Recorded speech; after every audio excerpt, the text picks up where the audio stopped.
Welcome to No Fugazee Podcast. I'm your host, Cooley. Tonight is debate night, 1v1, me versus Zina. You've seen her on Jubilee and on whatever podcast debating. And we will be debating tonight, can we ground morality without God? I'll be taking the non-affirmative. She'll be taking the affirmative. Let's get right into it. No.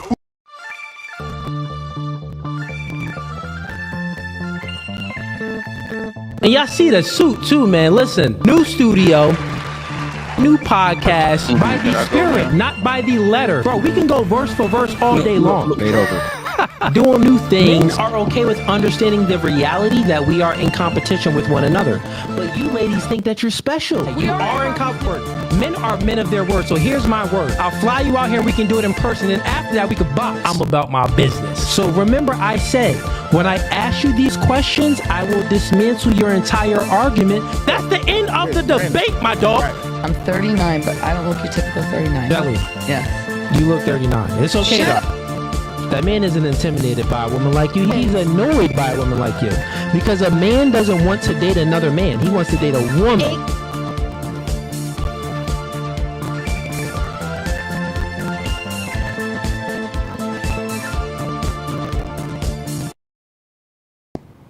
All right, welcome back to No Fugazee Podcast. I'm your host, Cooley. Just want to make sure the stream is good now.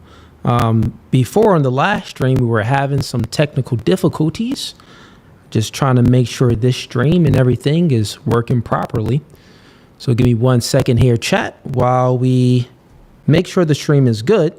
Put a 1 in the chat if the audio and video is operating correctly with the stream. Put a 2 in the chat if it's still messed up. Still messed up too.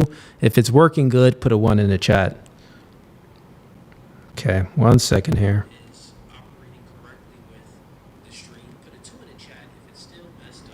So audio is good, but the video is choppy. What's going on here? This is a little weird. This never happened to me before. This has never happened before. Okay, let's see if I can. And we got Zina backstage and the moderator Dane. He's backstage now too. At least you guys could hear me good. But there must be something else wrong here. So let me just go ahead and troubleshoot something. Give me a moment.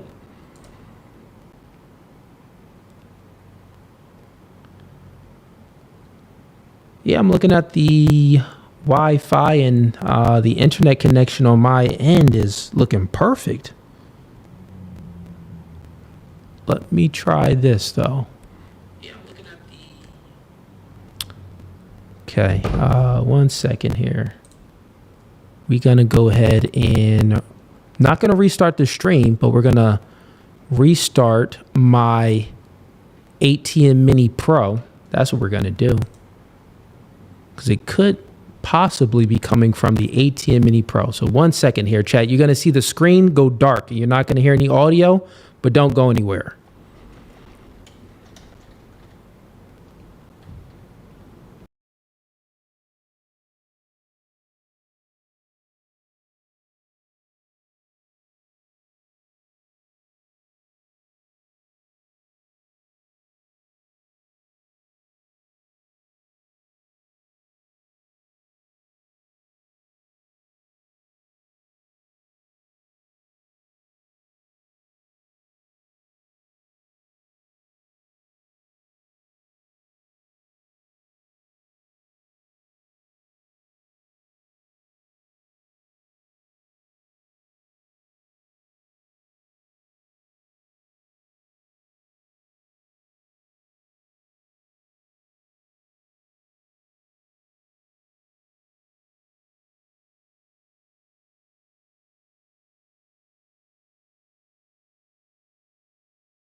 Okay, so let's see if it's working better now. Hopefully it is.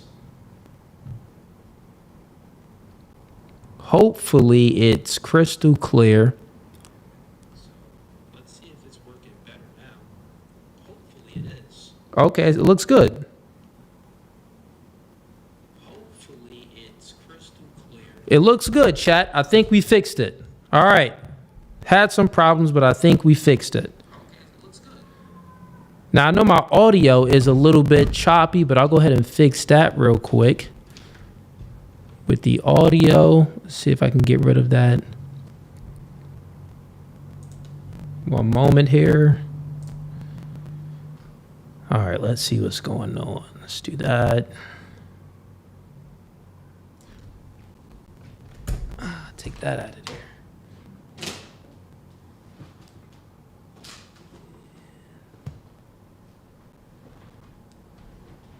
All right, now let's check the audio. Make sure the audio is crispy. Oh, it's chopping up again. Come on. Video good, audio okay. What?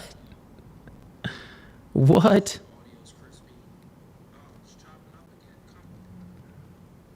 It's getting choppy again. I see y'all here in the chat. Come on.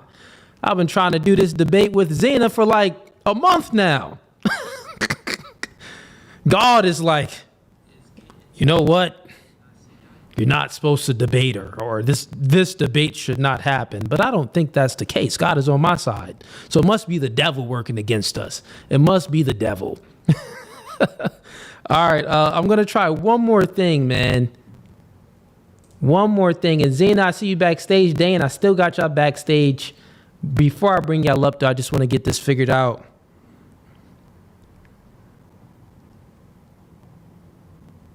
Okay.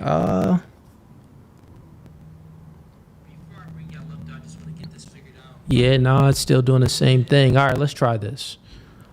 Let's try.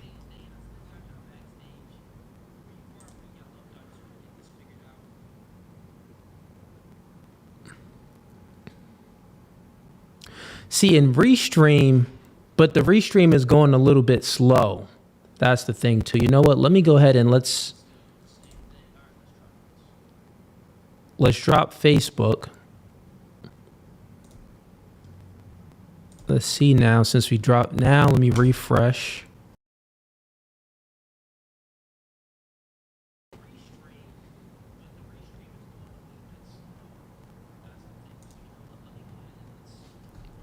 All right, now let's see if this is working faster and clearer now.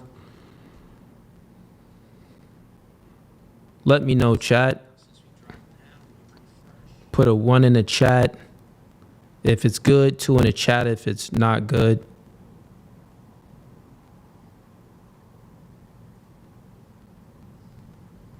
All right, now let's see if this is working faster and clearer now. Okay, all right, it looks good now. Let me know, chat.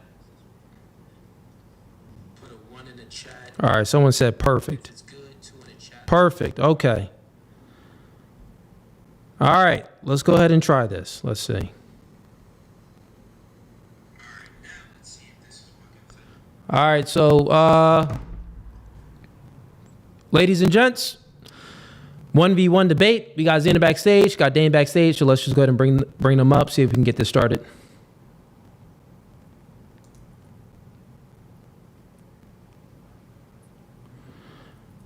Hey, what's going on, Zina and Dane? Dane, what's going on, man? You'll be moderating this debate. You want to go ahead and allow Zina to introduce herself, and then we'll get into everything? That'll be fantastic, Zina. You just want to introduce yourself, to tell us a little something about yourself, shout out your channel, that sort of stuff. Just before, though, if everything's okay, would it be cool if I just add my Twitch back in just so I can actually stream it if it wasn't like on my end that was causing the glitching? Yeah, you could go ahead and add it back in. That's fine. Let's just see if it changes anything, but I just joined. Okay. Let me go ahead and bring it up. Yeah, it's like, so now it looks like it's choppy again, what the audience is saying. No, it wasn't the Twitch stream. They were saying it before I just brung it up. Okay. So let's see here. Choppy again. Let's see how choppy it is. On the restream, I mean, everything looks smooth on the restream. To me, do you think it's something to just to do with YouTube? Maybe something they have going on that's causing problems? I doubt it's YouTube. It has to be Restream itself because when I'm like toggling back here, it's Okay. moving a little slow. Okay. Like Restream itself is moving slow, and this never happened before. Yeah, it's unusual. You usually have your ducks in a row, man. Yeah, man. I'm trying to think. What else could I do to troubleshoot this? So we don't have to. It's nothing even about ending stream. It's probably something real small. I don't know if your studio is in your home like mine is, but if it's in your home, maybe you can holler out there to your girl and have her come in there and fix it for you. You know. Yeah, women don't know how to do anything with technology, generally speaking. Don't know about that, but Generally speaking, I'm just messing. I guess I'm sure there's a couple computer whizzes out there that's women. Sure, they're pretty great, but generally, nah. We're just playing, Zina. We're just playing. That's all. I've been married Hey. 30. I've been married know. 36 years. If my wife would have disappeared, I'd die because I wouldn't know what medication to take. So you know. Okay, someone said drop frame rate. Okay, let's see if we can drop the frame rate. Let's see.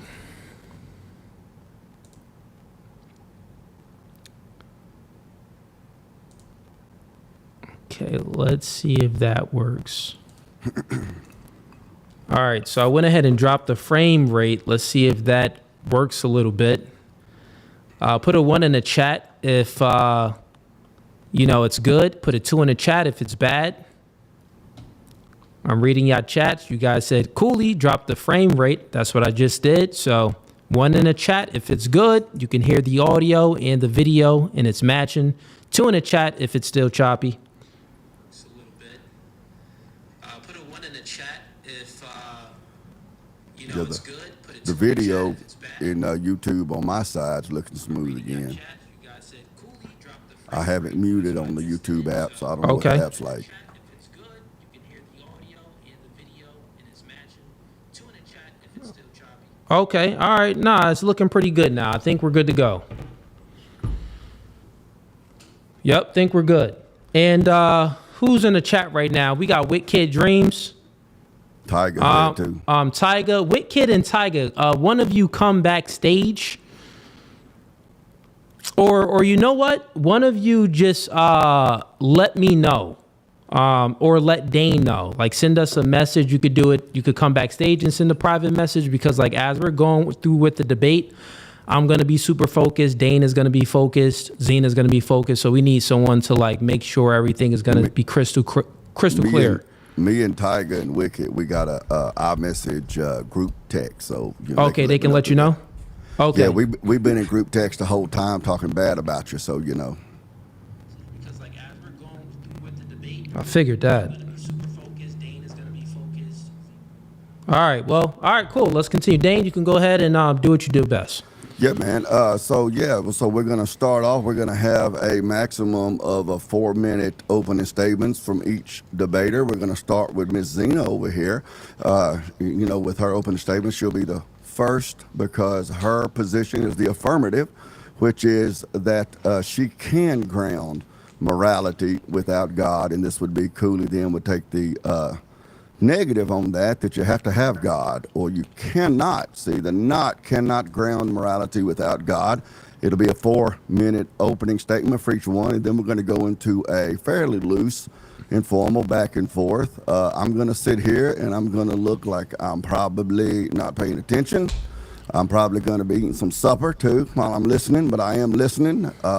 I will not get involved in the discussion. I know some moderators would try to bail out one or the other, or they'll try to add to the argument. That's not my job. My job here is to be like a traffic cop. So I'm just going to make sure that they don't get stuck in the middle of the road or run off in the ditch or end up lost somewhere. We stay on topic. Other than that, the debate will be between the two of them. So if I do speak up to interrupt y'all or to try to redirect, please don't because I don't have a mute or anything. That's on Cooley's end, so please be respectful, and we'll move forward with it.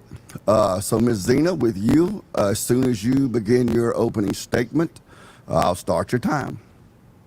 All right. Well, so yeah, I'm Zina, and I'll be taking an emotivist perspective to the debate. So first, I just want to get into very briefly what emotivism is. So emotivism would be a moral explanation for how morality works that basically explains that moral statements are emotional expressions.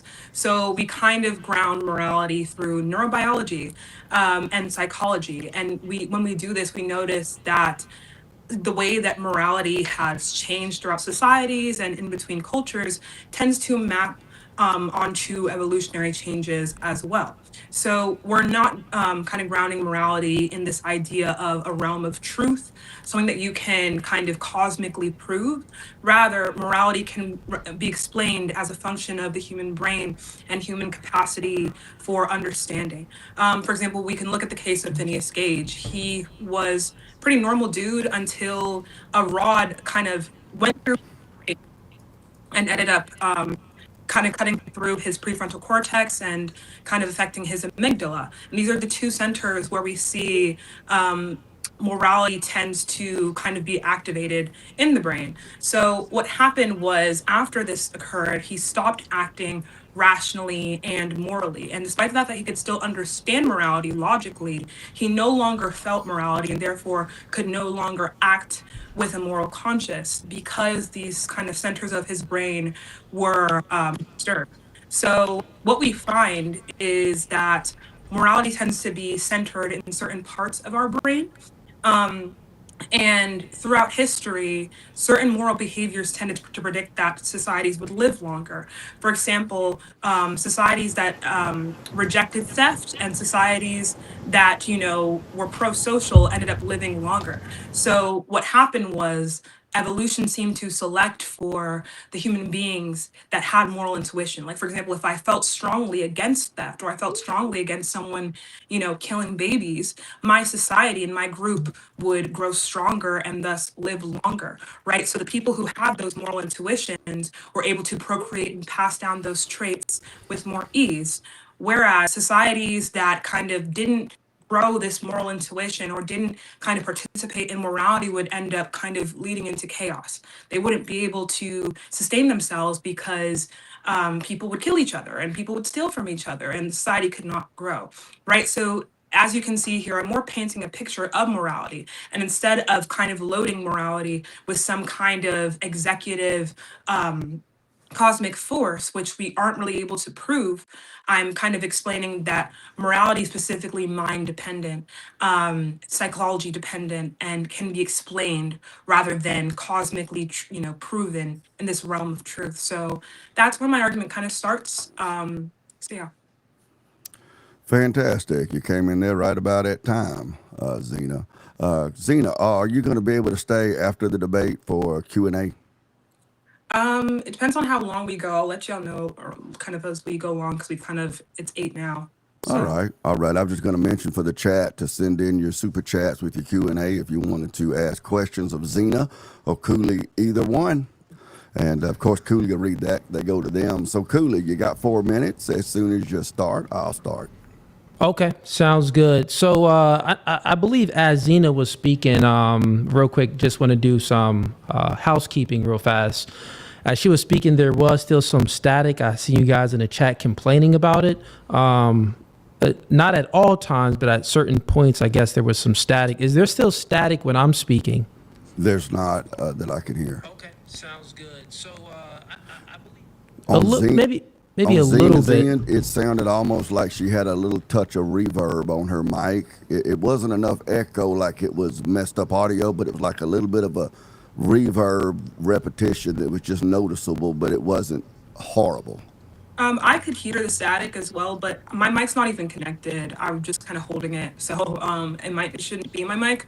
Okay. But I could also hear the static on my end, so I don't know. Okay. Let me. I'm just gonna do quick housekeeping before I do my opening because I just want to make sure it's something that we could do to get the static away. I'm gonna mute you and Dane just to see.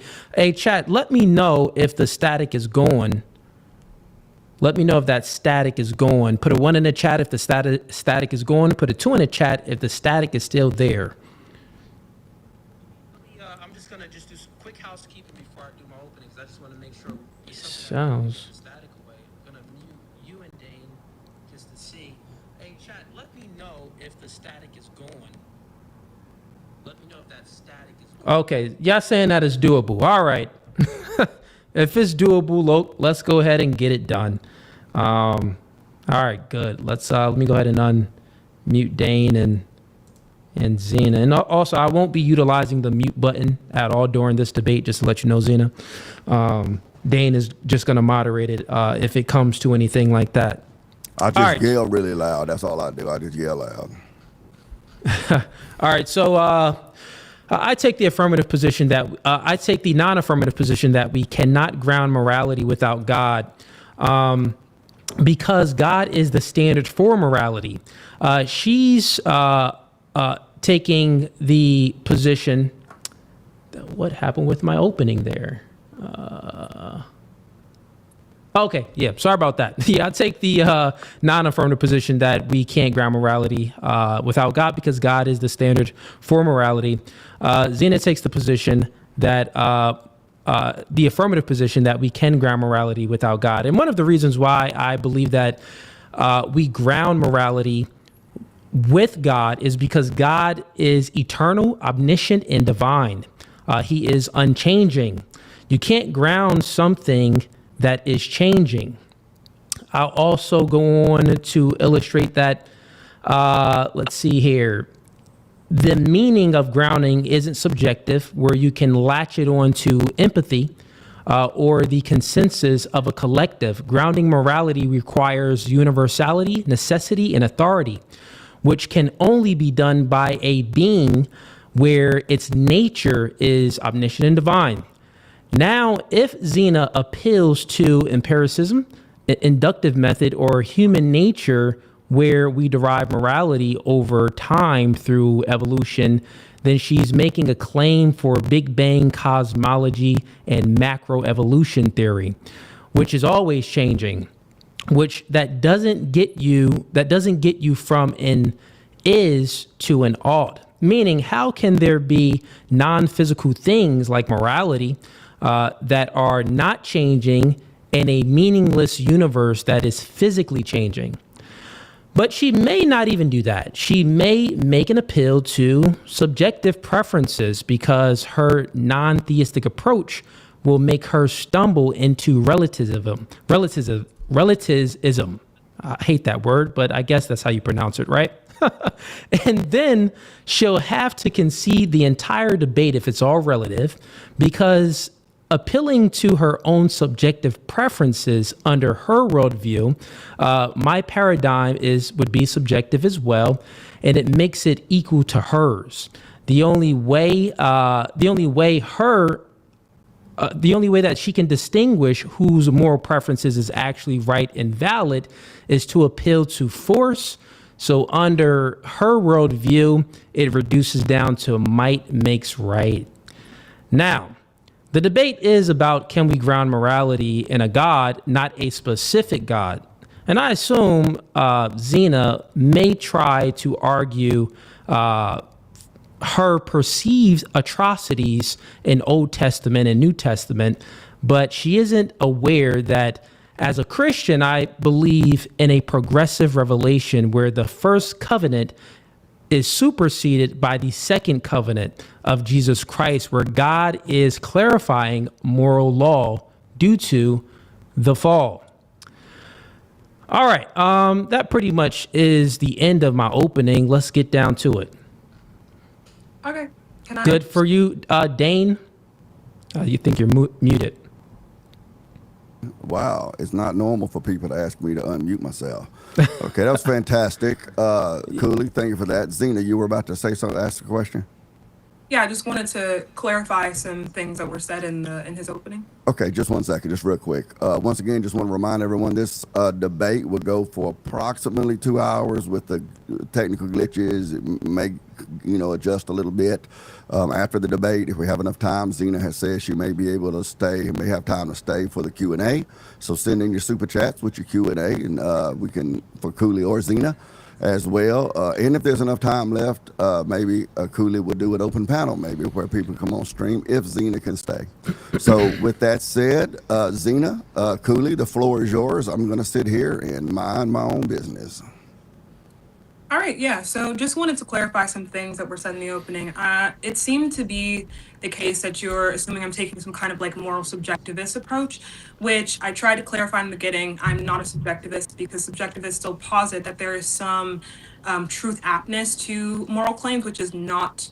I'm not of that belief system. Emotivists do not believe that moral claims can be even considered in the realm of truth. We take a descriptive stance in describing what morality is as a function of the human condition, rather than saying that, the idea of like stealing is wrong can be kind of evaluated as true or false, right? More saying, for example, when someone says stealing is wrong, they're expressing a deep-seated dislike for that action of stealing, and that the reason for that can be explained by evolution, by biology, by again, how your brain works, right? And we can explain why humans have evolved to be this way, where for the most part, oftentimes in certain cultures, we converge on certain moral claims and beliefs. So I just wanted to clear that up. I'm not saying that, when someone says slavery is bad, that can be even considered like true as someone when someone like if someone disagrees, that could also be considered true at the same time because it's subjective. That's not my take. Okay, cool. So basically, you say that you're not taking the subjective take. So how I view objective and subjective, objective would be mind independent, subjective would be mind dependent. You said in your opening that morality is mind dependent. So like it depends on the mind. So if it depends on the mind, and human beings, we're finite, we're not eternal. So this would mean that you cannot ground morality within the mind because the mind is finite. The mind dies. You get what I'm saying? So for example, question for you, without human minds being here, would there still be morality and, knowledge and logic and things like that, or no? Right. So there's a difference between the conversation about logic and how that exists and how that relates to minds versus morality. So I'll stick with the morality point. So yes, I'm saying that morality as a concept depends on mind because it's conceptual, right? It's something that we interrogate through conversation and through ideas. Yes, but I'm not saying its truth is mind dependent. I'm saying it's not in the realm of truth at all. So when someone says, for example, not slavery, let's say like I don't know, stealing cookies is bad, right? I'm saying that they are truthfully expressing an emotion, not that that statement can be considered true or false. What they're doing is expressing deep-seated evolutionary emotions, right? So that's the argument. I'm not arguing from a truth apt stance. I'm not a moral realist in any sense. I get what you're saying, but my argument is that, so do you believe that, let's say, basically your argument that you're making is morality isn't tied to truth, and or is it tied to knowledge? So you can know of moral claims, yes. Like I can know how I feel about morality, but again, that's something that it comes from feeling, right? It comes from your amygdala and your prefrontal cortex. So that's kind of what I'm saying here. And again, like you can know like how someone feels about morality, but what you're explaining is again how someone feels, what their moral beliefs are. These are beliefs that again can be explained by biology. Okay, well it just really doesn't make too much sense to me because morality can't be feelings because feelings are your own opinions and experience about the external world. For example, like if you had a feeling that something was negative about doing the right thing, would you then say that doing the right thing was actually wrong? So yeah, so once again, morality in my view is intersubjective. So if I were to say something is wrong and someone else was to say something is right, there's no way for us to come to some conclusion about which belief is true or false because there is no realm of true or false for these moral claims. What I'm saying is when we look at morality, we can say, okay, I can explain why you have these beliefs. These beliefs exist in that you have them, but this doesn't mean that I can evaluate them by some metric of truth. And this is a problem when it comes to objective morality. If morality were to be objective, mind independent, and true in regardless of minds or whatever, it must exist somewhere out there, right? And it Yeah. must, and there's no like reasons that it can rely upon, as it is objective and absolute. It is true because it is true without any reasons, right? It's not a logical thing. And if this were to be the case, we can't sit here and have some,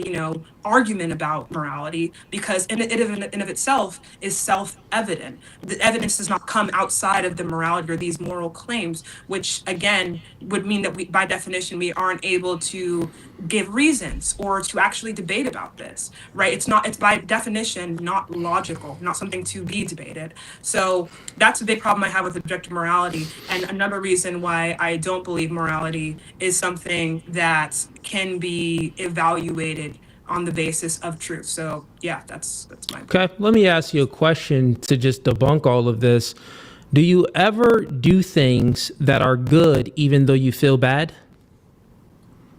Good is again a term that's going to vary on the basis of what we're talking about. When you say good, we have to ask good for what, or good for whom, or good on what basis. So again, I don't subscribe to this view that good is something that exists eternally outside of humans, because we've seen throughout history that good emerges through communities. This is where this conception comes from. So when you're talking about good, if have I done something good and felt bad about it, it depends on who's asking, or it depends on what Well, good yeah. means Well, in the well, that's context. that's a good question then. So, how do you, how do you establish what is good in your worldview? Yeah. So like I said, good like has varied and how it's believed and conceived on the basis of societies and history and evolutionary context. So then So it for me, appeals in to my society, things. hold So, on, so, can I so finish responding? I get what you're saying real quick, but the thing is, If you do. if how you view good, if good appeals to, the trends of the time, or it appeals to the collective, or it appeals to history, all of these things change. History Yes. change. A group of a collective of people, they can agree on something, but then this other group of collective of people are just one of That's them. the They good may thing not about agree on it, that's the right? good thing about emotivism. They don't have to So agree, because morality is again something that comes from evolutionary factors as well as social I got factors. you. It's I got you. not. So what I'm saying If here you got is, me, then you shouldn't be asking the question who is right and who is wrong, because there's well, no no, we have fundamental to. right or wrong. Well, we have to. What we have to. That's what I'm doing, right? So if there is no fundamental right or wrong, because it then in your worldview, it just reduces down to your preferences and how people feel. Now you're Yes. trying to make an argument for, well, it's morality is an expression of emotions, right? And I'm asking you, which you never answered the question, do you ever do something that is good even though you had a bad feeling? So if it's all reduced down to feelings, think about this. You can feel like a father can feel bad about disciplining their child, but they know that disciplining their child would be a good thing, but you can have a bad feeling about it. Holy, what does good mean? In my worldview, I ground, because the debate is about, can we ground morality without God? My argument is we cannot ground morality without God, because if it's not in something that is eternal and divine, then it's all subjective. It's based off how we feel, it's based off of what we agree on. Therefore, it's always changing. Therefore, it cannot be grounded. You take the affirmative position, so you would have to demonstrate how we can't ground how we can ground morality without God. So are you Okay. appealing to a So, collective to ground it? How are do you you going to understand? ground it that it's unchanging? Are you presupposing in your argument that I believe that morality is something that exists in the realm of truth to begin with? Because if you're doing that, then we're already off basis, right? So when I accepted this debate, and when I kind of interrogated with this question, right, I understood and made it clear to you that I'm not a moral realist. Okay. Can So you? wait, You hold on. can't. You would have to real Let quick, me but you finish. Let can't me divorce no, dude. morality. Hang You on, can't Cooley. divorce where morality Cooley. without in. truth and Hang This on. is stuff where like that. moderating should come in Hang because on, I didn't hang finish on. speaking. I'm trying to, but all I have is a microphone to intervene with. So Go ahead, like, Zena. You can if land your y'all see plane. my mouth moving, you know I'm trying to talk over you. But yeah, Cooley, let's let her get it here, especially after all the tech trouble we had getting here. We wouldn't, want anybody to get upset and break camp. So go ahead, Zena, land your plane Yeah. for us. Thanks. So, yeah, with that being said, you're continuing to kind of dwindle me into this subjectivist position that I simply don't hold. And as I explained to you reasons why we can kind of, make it clear that evolution and morality tend to be conceived together, right? They change, or more so, morality and how it's conceived of changes as we evolve. Like, for example, in societies where they stole, they tended and were okay with that, and they didn't have a moral feeling against it, right? Something again that we can track biologically.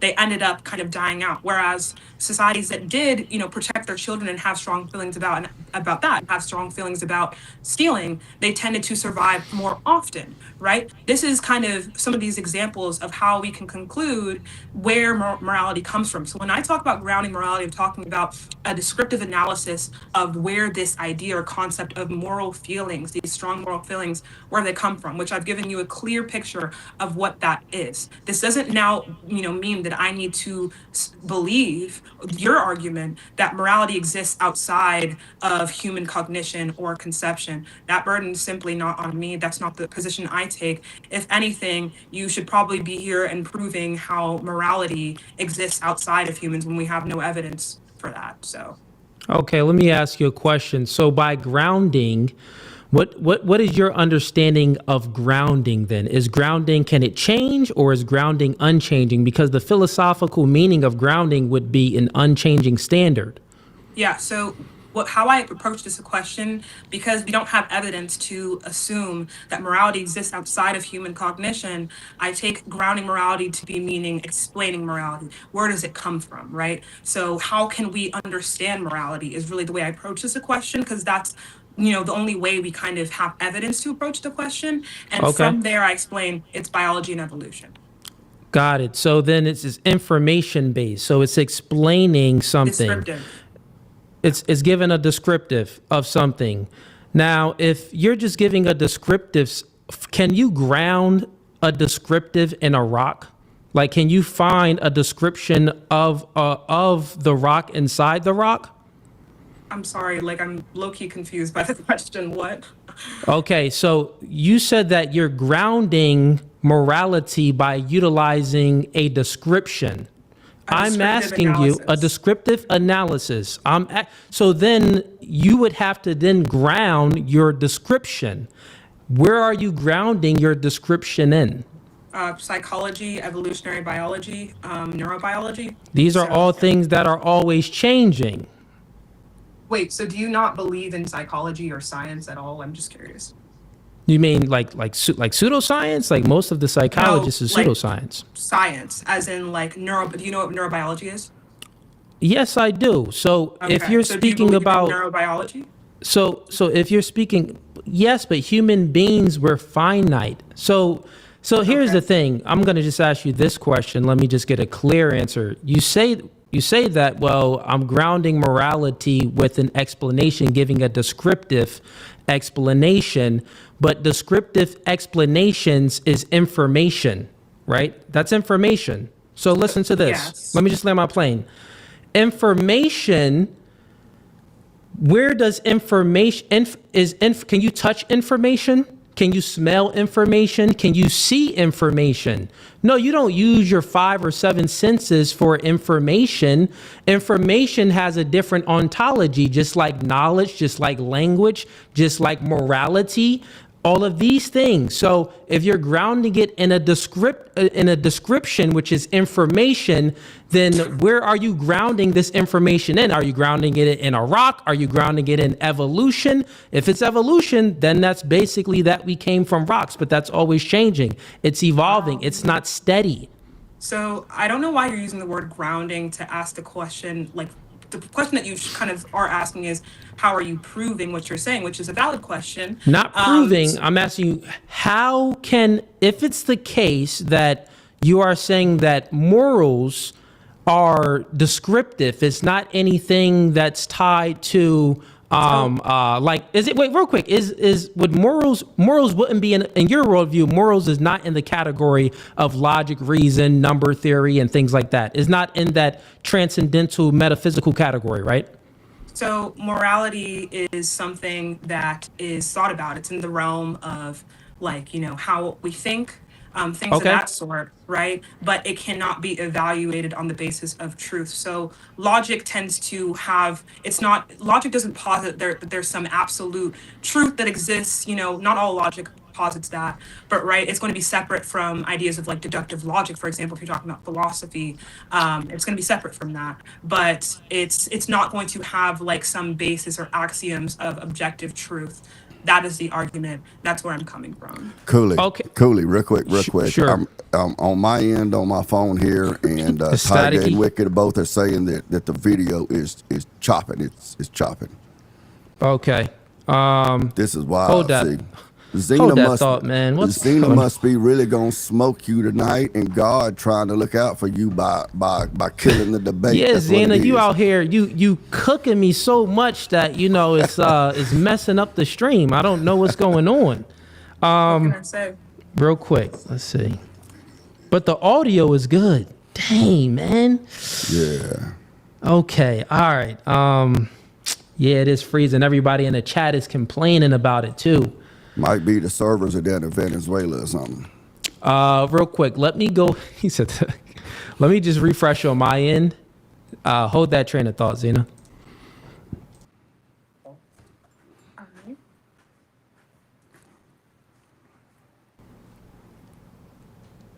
Okay.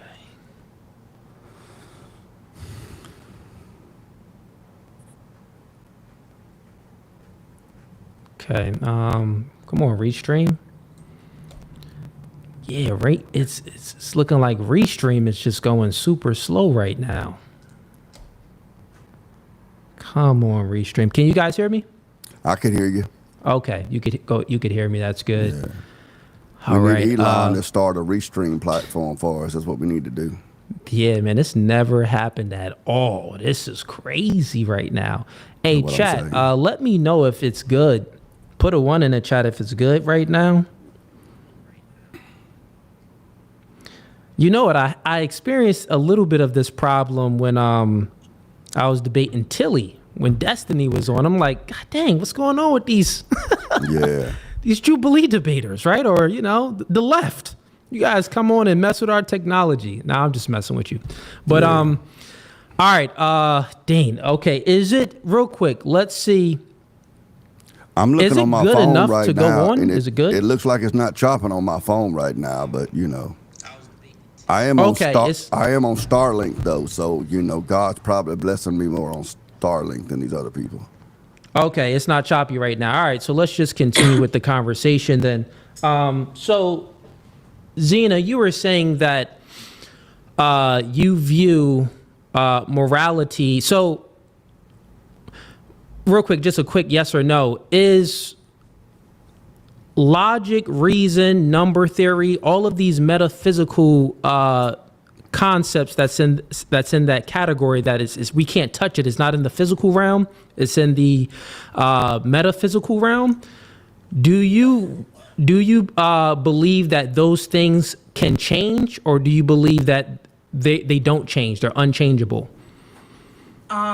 So can you be specific when you say the So- metaphysical realm? Like, Yeah, so for an example, like 2 plus 2 in my worldview would always equal 4. Does 2 plus 2 always equal 4 if mines wasn't here?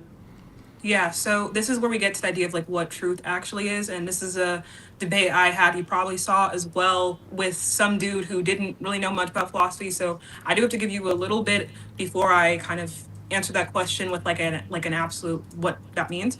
So Sure, when go you ahead. talk about something being absolutely true, that's what you're talking about when you say something existing without human minds. However, what we know about numbers is that it's a system that humans engage in and that humans have been able to construe, right? But this idea of existing without human minds, right? If numbers are concepts and concepts rely on minds to understand and construe concepts, if there are no minds, then there's no identification of one, right? So this is a debate that people have had, like Plato and Kant have discussed, and there's no philosophical, like, 100% this is true or this is false. In my worldview, if something is conceptual and concepts rely on minds, then that thing must also rely on human minds, right? So I would say that 1 + 1 = 2, like the matter, like let's say there's two atoms in space and there's nothing else. Like before the Big Bang, I know you don't believe in that, but before any of that, right? There are two atoms in space. As a human being who can construe math, I can sit here and say, yes, there were two atoms.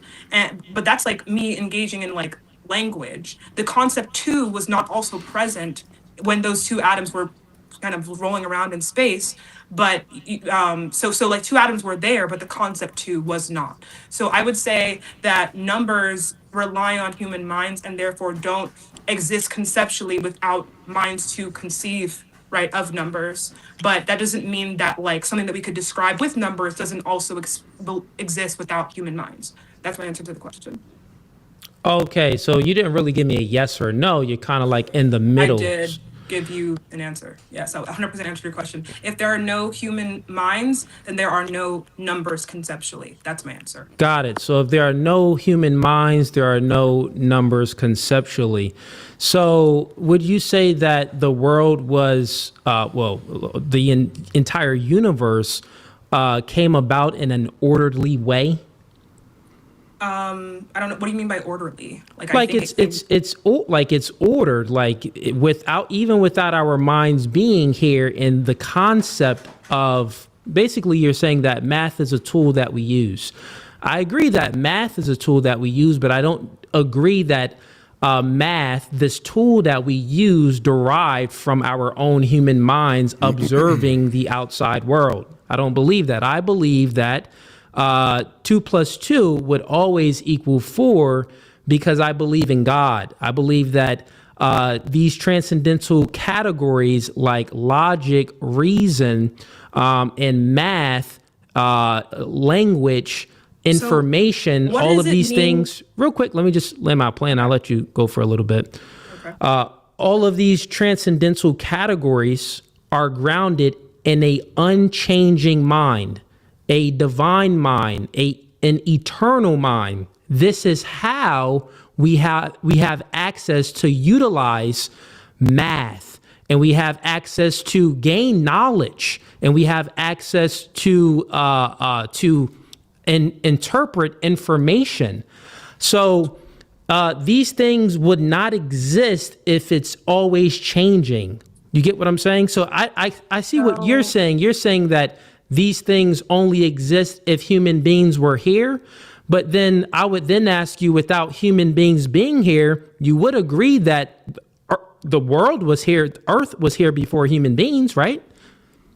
Of course. In your worldview. So if like Earth was is physical, right? I can totally go ahead fine. And, like, But right. if So I can look at a meteor and I can like literally like observe it, right, through means of like, scientific tools, right? I cannot use a microscope or use a telescope to look in the cosmos and find 2 + 2 = 4 written anywhere, right? It is directly conceptual, and even like concepts. Okay. As concepts are, are tools that like humans have derived. Like no animals were sitting there and explaining and writing all of these things out. These concepts, even like as thoughts emerge, animals have a different ontology than us. They're not conscientious. So what they're do you not think sentient. what does existence mean to you? Is the question. Yeah. So that's not that. Real quick. So because I'm trying to get some information on this. What do I think existence is? Once again, we exist because God created us. So that's my answer to your question. Not a definition of existence.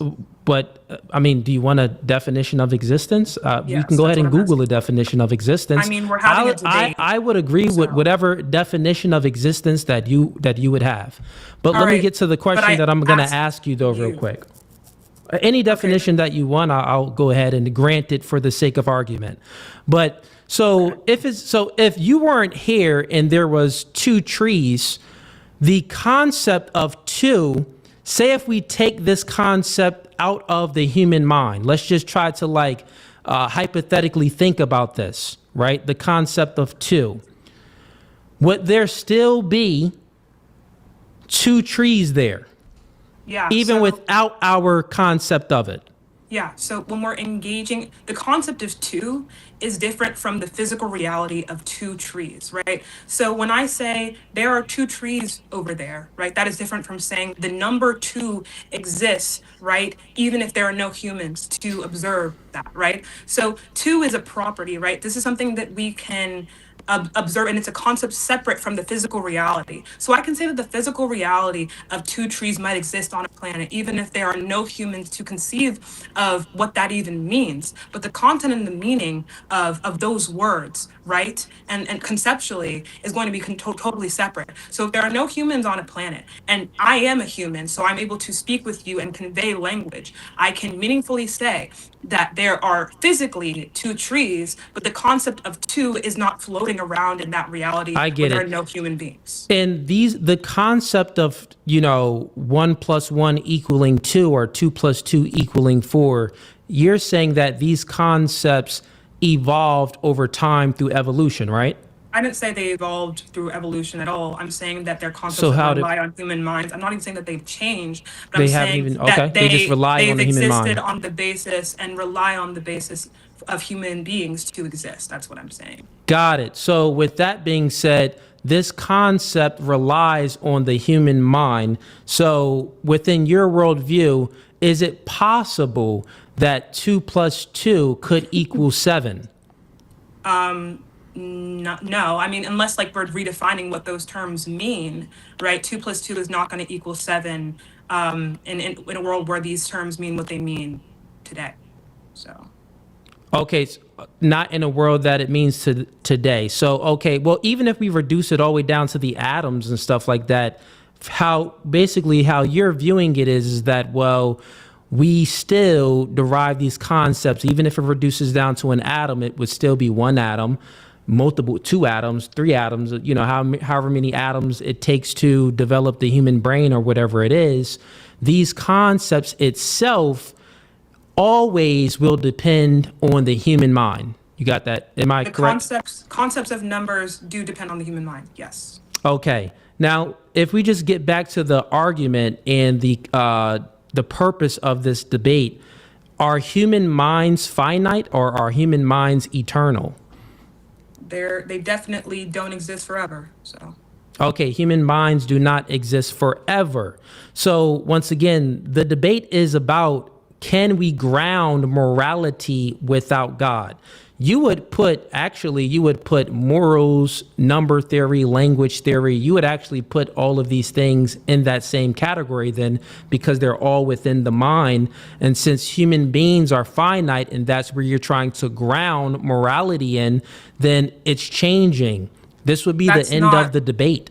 That's a big jump there. So, not saying anything is changing, but yes, how we conceive of morality has changed over time. That's just a historical fact, right? so that and just- even throughout cultures, right? When we look at like the fact that religions differ, we know for a fact that morality exists differently between human species and human beings, right? So once again, right? I don't know if this is supposed to be like I'm not arguing that numbers are changing. I'm arguing that numbers rely on human minds, and that's a totally separate conversation from the way that human morality relies upon human minds. But it's nonsensical to say that numbers do not change, but it relies on the human mind, but human minds change. That's a nonsensical argument. So that's not nonsensical. You're simply Explain kind of how. shifting definitions, right? No, I So didn't. just because of the fact that, for example, maybe I as a person, like my body changes or some of my thoughts change, right? Because I'm a human and Yeah. I can change my beliefs. Doesn't mean that all my beliefs change. I could be a Christian from the day I'm born to the day I die, yet my beliefs about the political economic state of the world and evolution might change. That doesn't mean that all my ideas must change because my mind changes as a human being. So that wasn't a sound argument.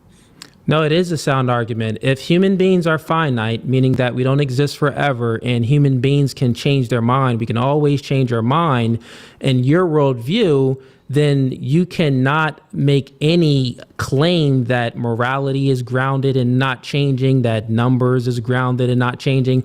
All of these things would always What? change.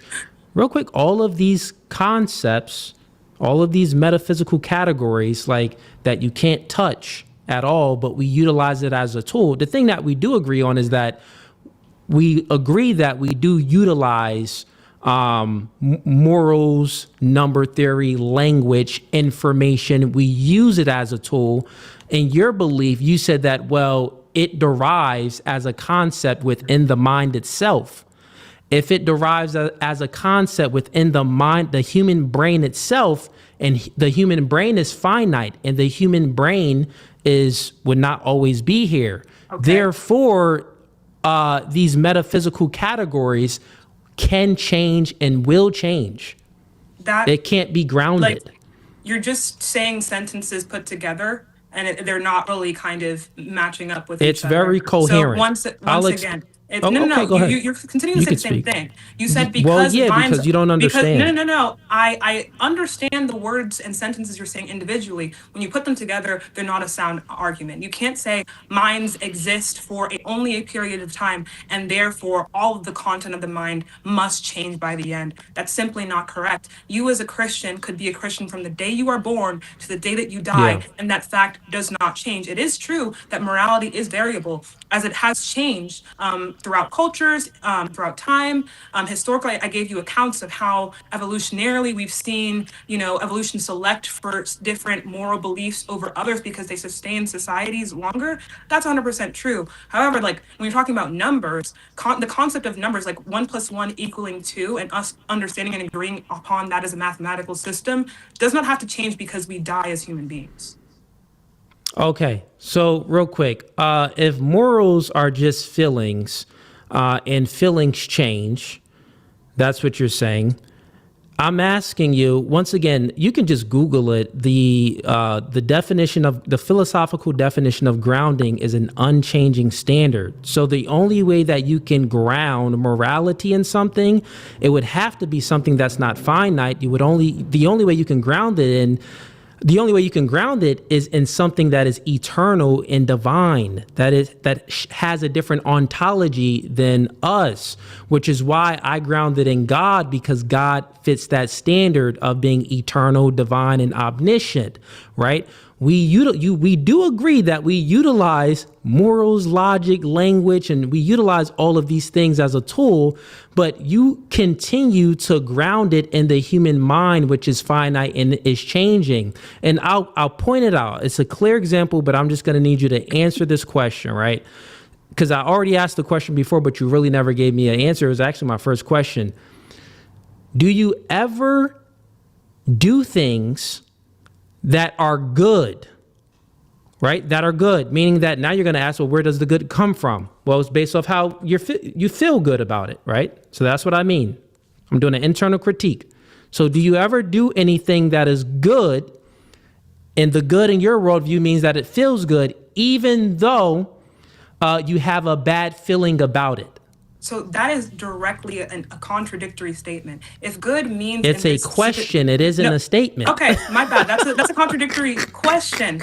You just asked me the question, and you define within your question that good means what I feel. So let's sub in your definition. If something that I feel good about, do I ever do things that I feel good about and feel bad about them? That is directly contradictory, and that's not a sound question. No, look, one is an action. Wait, no, you never did anything? Do I ever do something that I feel good about and then feel bad about it? That's your question.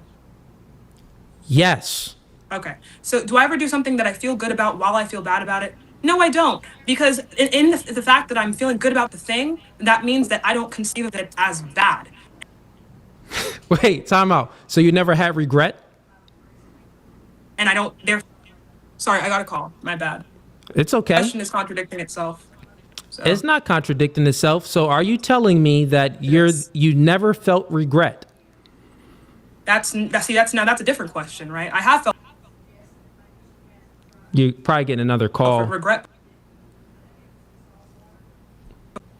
Sorry, my friend keeps like it's cutting off. Just send her a text. Yeah, I can hear you now. Wait, You were hello? cutting out. At least you have friends. I kind of struggle to do that, but where'd she go? We lost her. I think that she's misunderstanding your question because what she said was.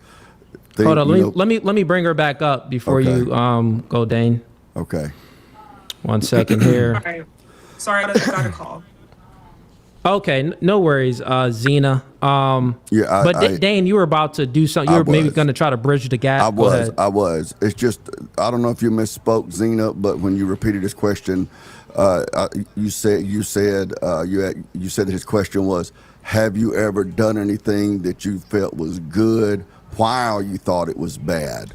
And my understanding was his question was thinking it was good and then later on realizing or thinking that it was bad. So if that was a misspeak, then it was a misspeak. But if that was how you understood his question, I think that may be part of the dispute. Yeah. Thank you for that, bridging that gap right there. So does that make more sense? So have you ever done something that was good, even though afterwards you felt that it was bad? Yeah, so that's you are just explaining regret. I have felt regret before for an action I took, but that simply means that morally, like my feelings about a certain action might have changed, It changed. right? Which is perfectly Yeah. fine because there's no like objective truth. Like in my argument, there's no objective truth to these feelings that I have morally. They're simply expressions Got of it. emotion, which can change, which is totally fine in my worldview. I'm not arguing that morality is grounded in something that is unchanging. It's grounding it in your brain. So Yeah, so now the question is, it's very similar, but it's a little bit different, right? Now the question is, do you ever do things that are good even though you have a bad feeling? what is good? Can we go ahead and redefine that because it's going to be the same problems that you had earlier. So once again, good would be from your worldview, a good feeling, because it's emotivist. So for an example, have you ever did something that you had a good feeling about it? So you're taking an action to do something that is good, but you also have a bad feeling about it. So just to be clear, goodness, more specifically to emotivism or to a motivist, is an expression of approval in a way that can be kind of, when we look at the brain, it happens in the amygdala and the prefrontal cortex, right? So when someone's saying something is good, they're talking about something that is lighting up those areas of the brain.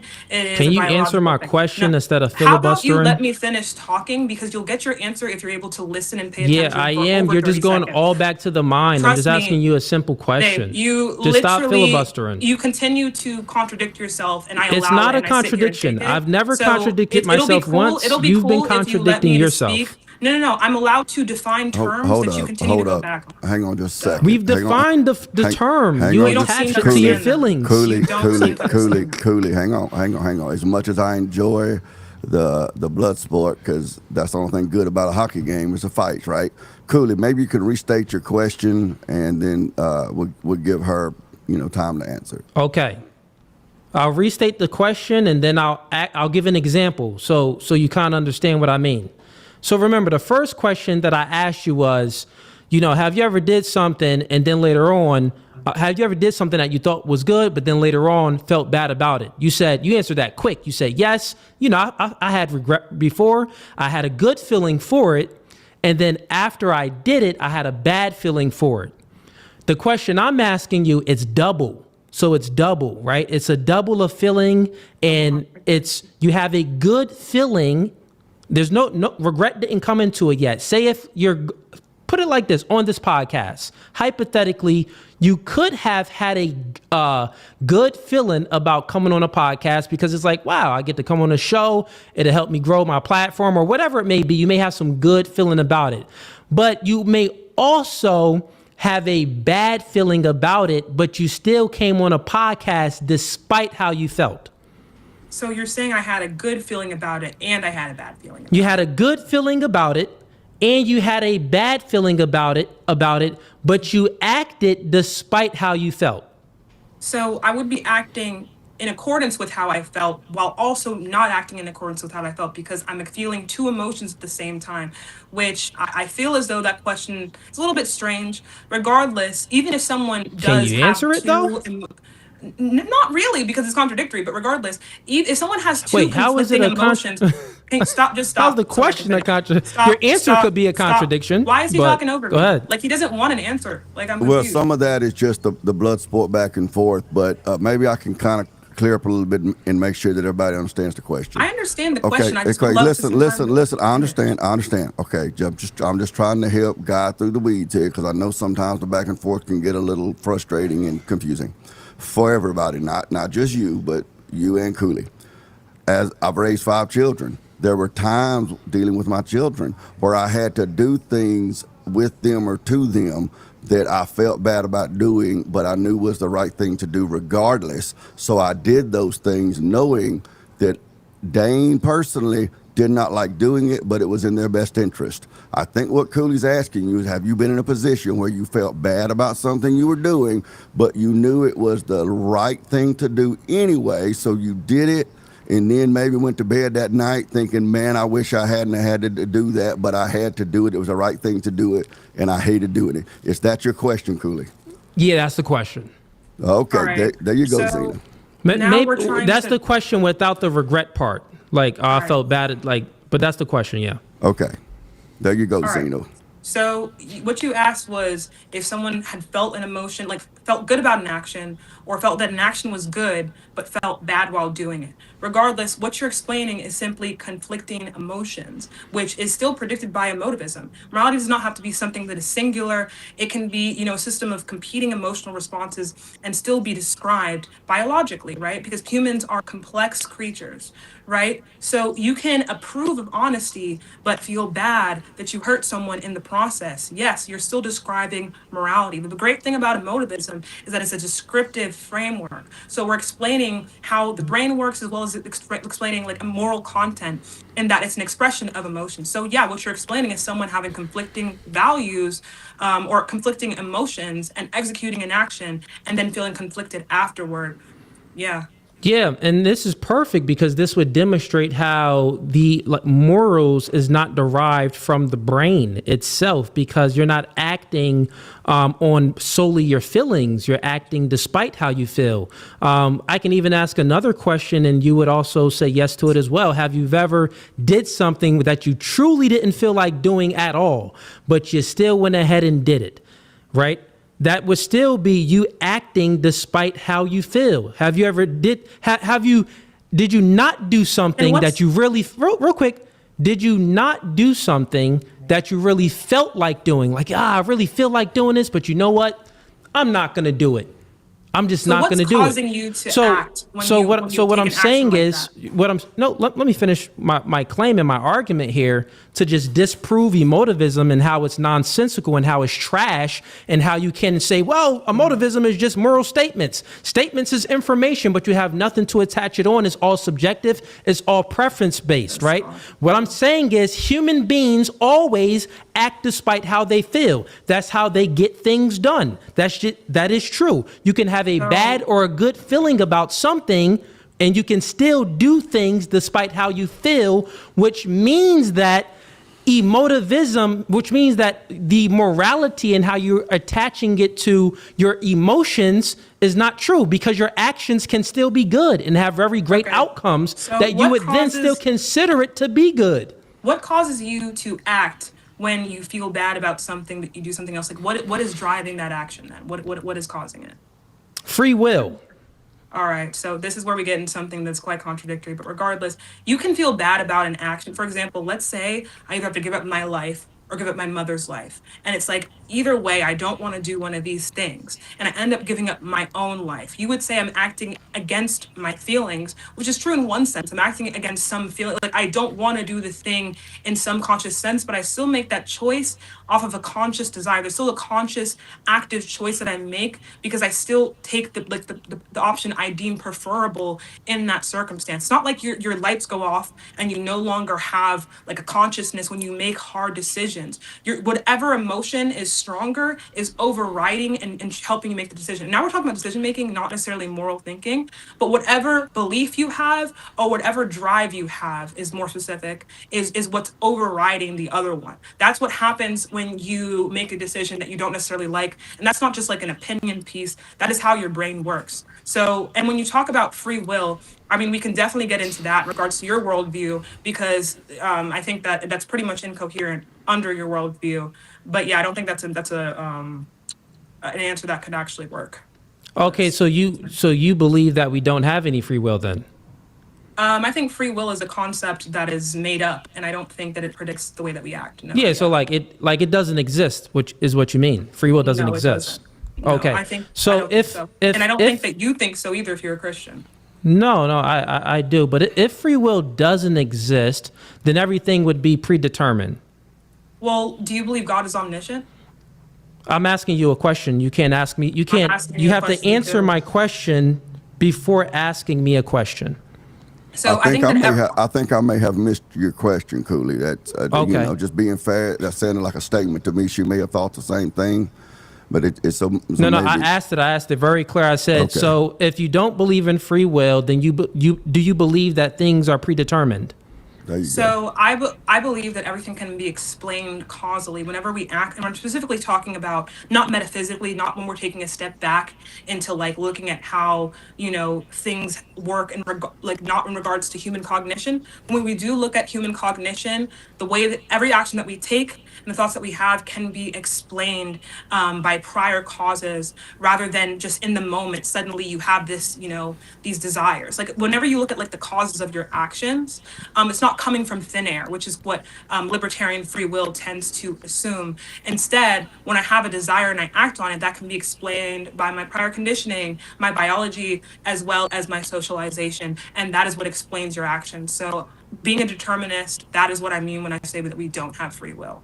Okay, so then it is predetermined. That would be a yes to my question, right? I feel like predetermined is not the right terminology I would use. But Would you, if I could, maybe help clear this up? It's basically So what you're saying. I got it's you, basically Dane. I what you're got you, saying, Dane. Zina. Dane, real Okay. quick, I got you. Okay, go ahead. Let's just have the back and forth. All right. You said that predetermined is the wrong term, but based off of what you explained, you said that, I believe that we can, find an explanation in most things. And by looking through the past, by looking through history, we can even about, our actions and things like that. If we just look at things, we can basically, you're saying we can see like, oh, I was influenced here, which then triggered this reaction or this non-action.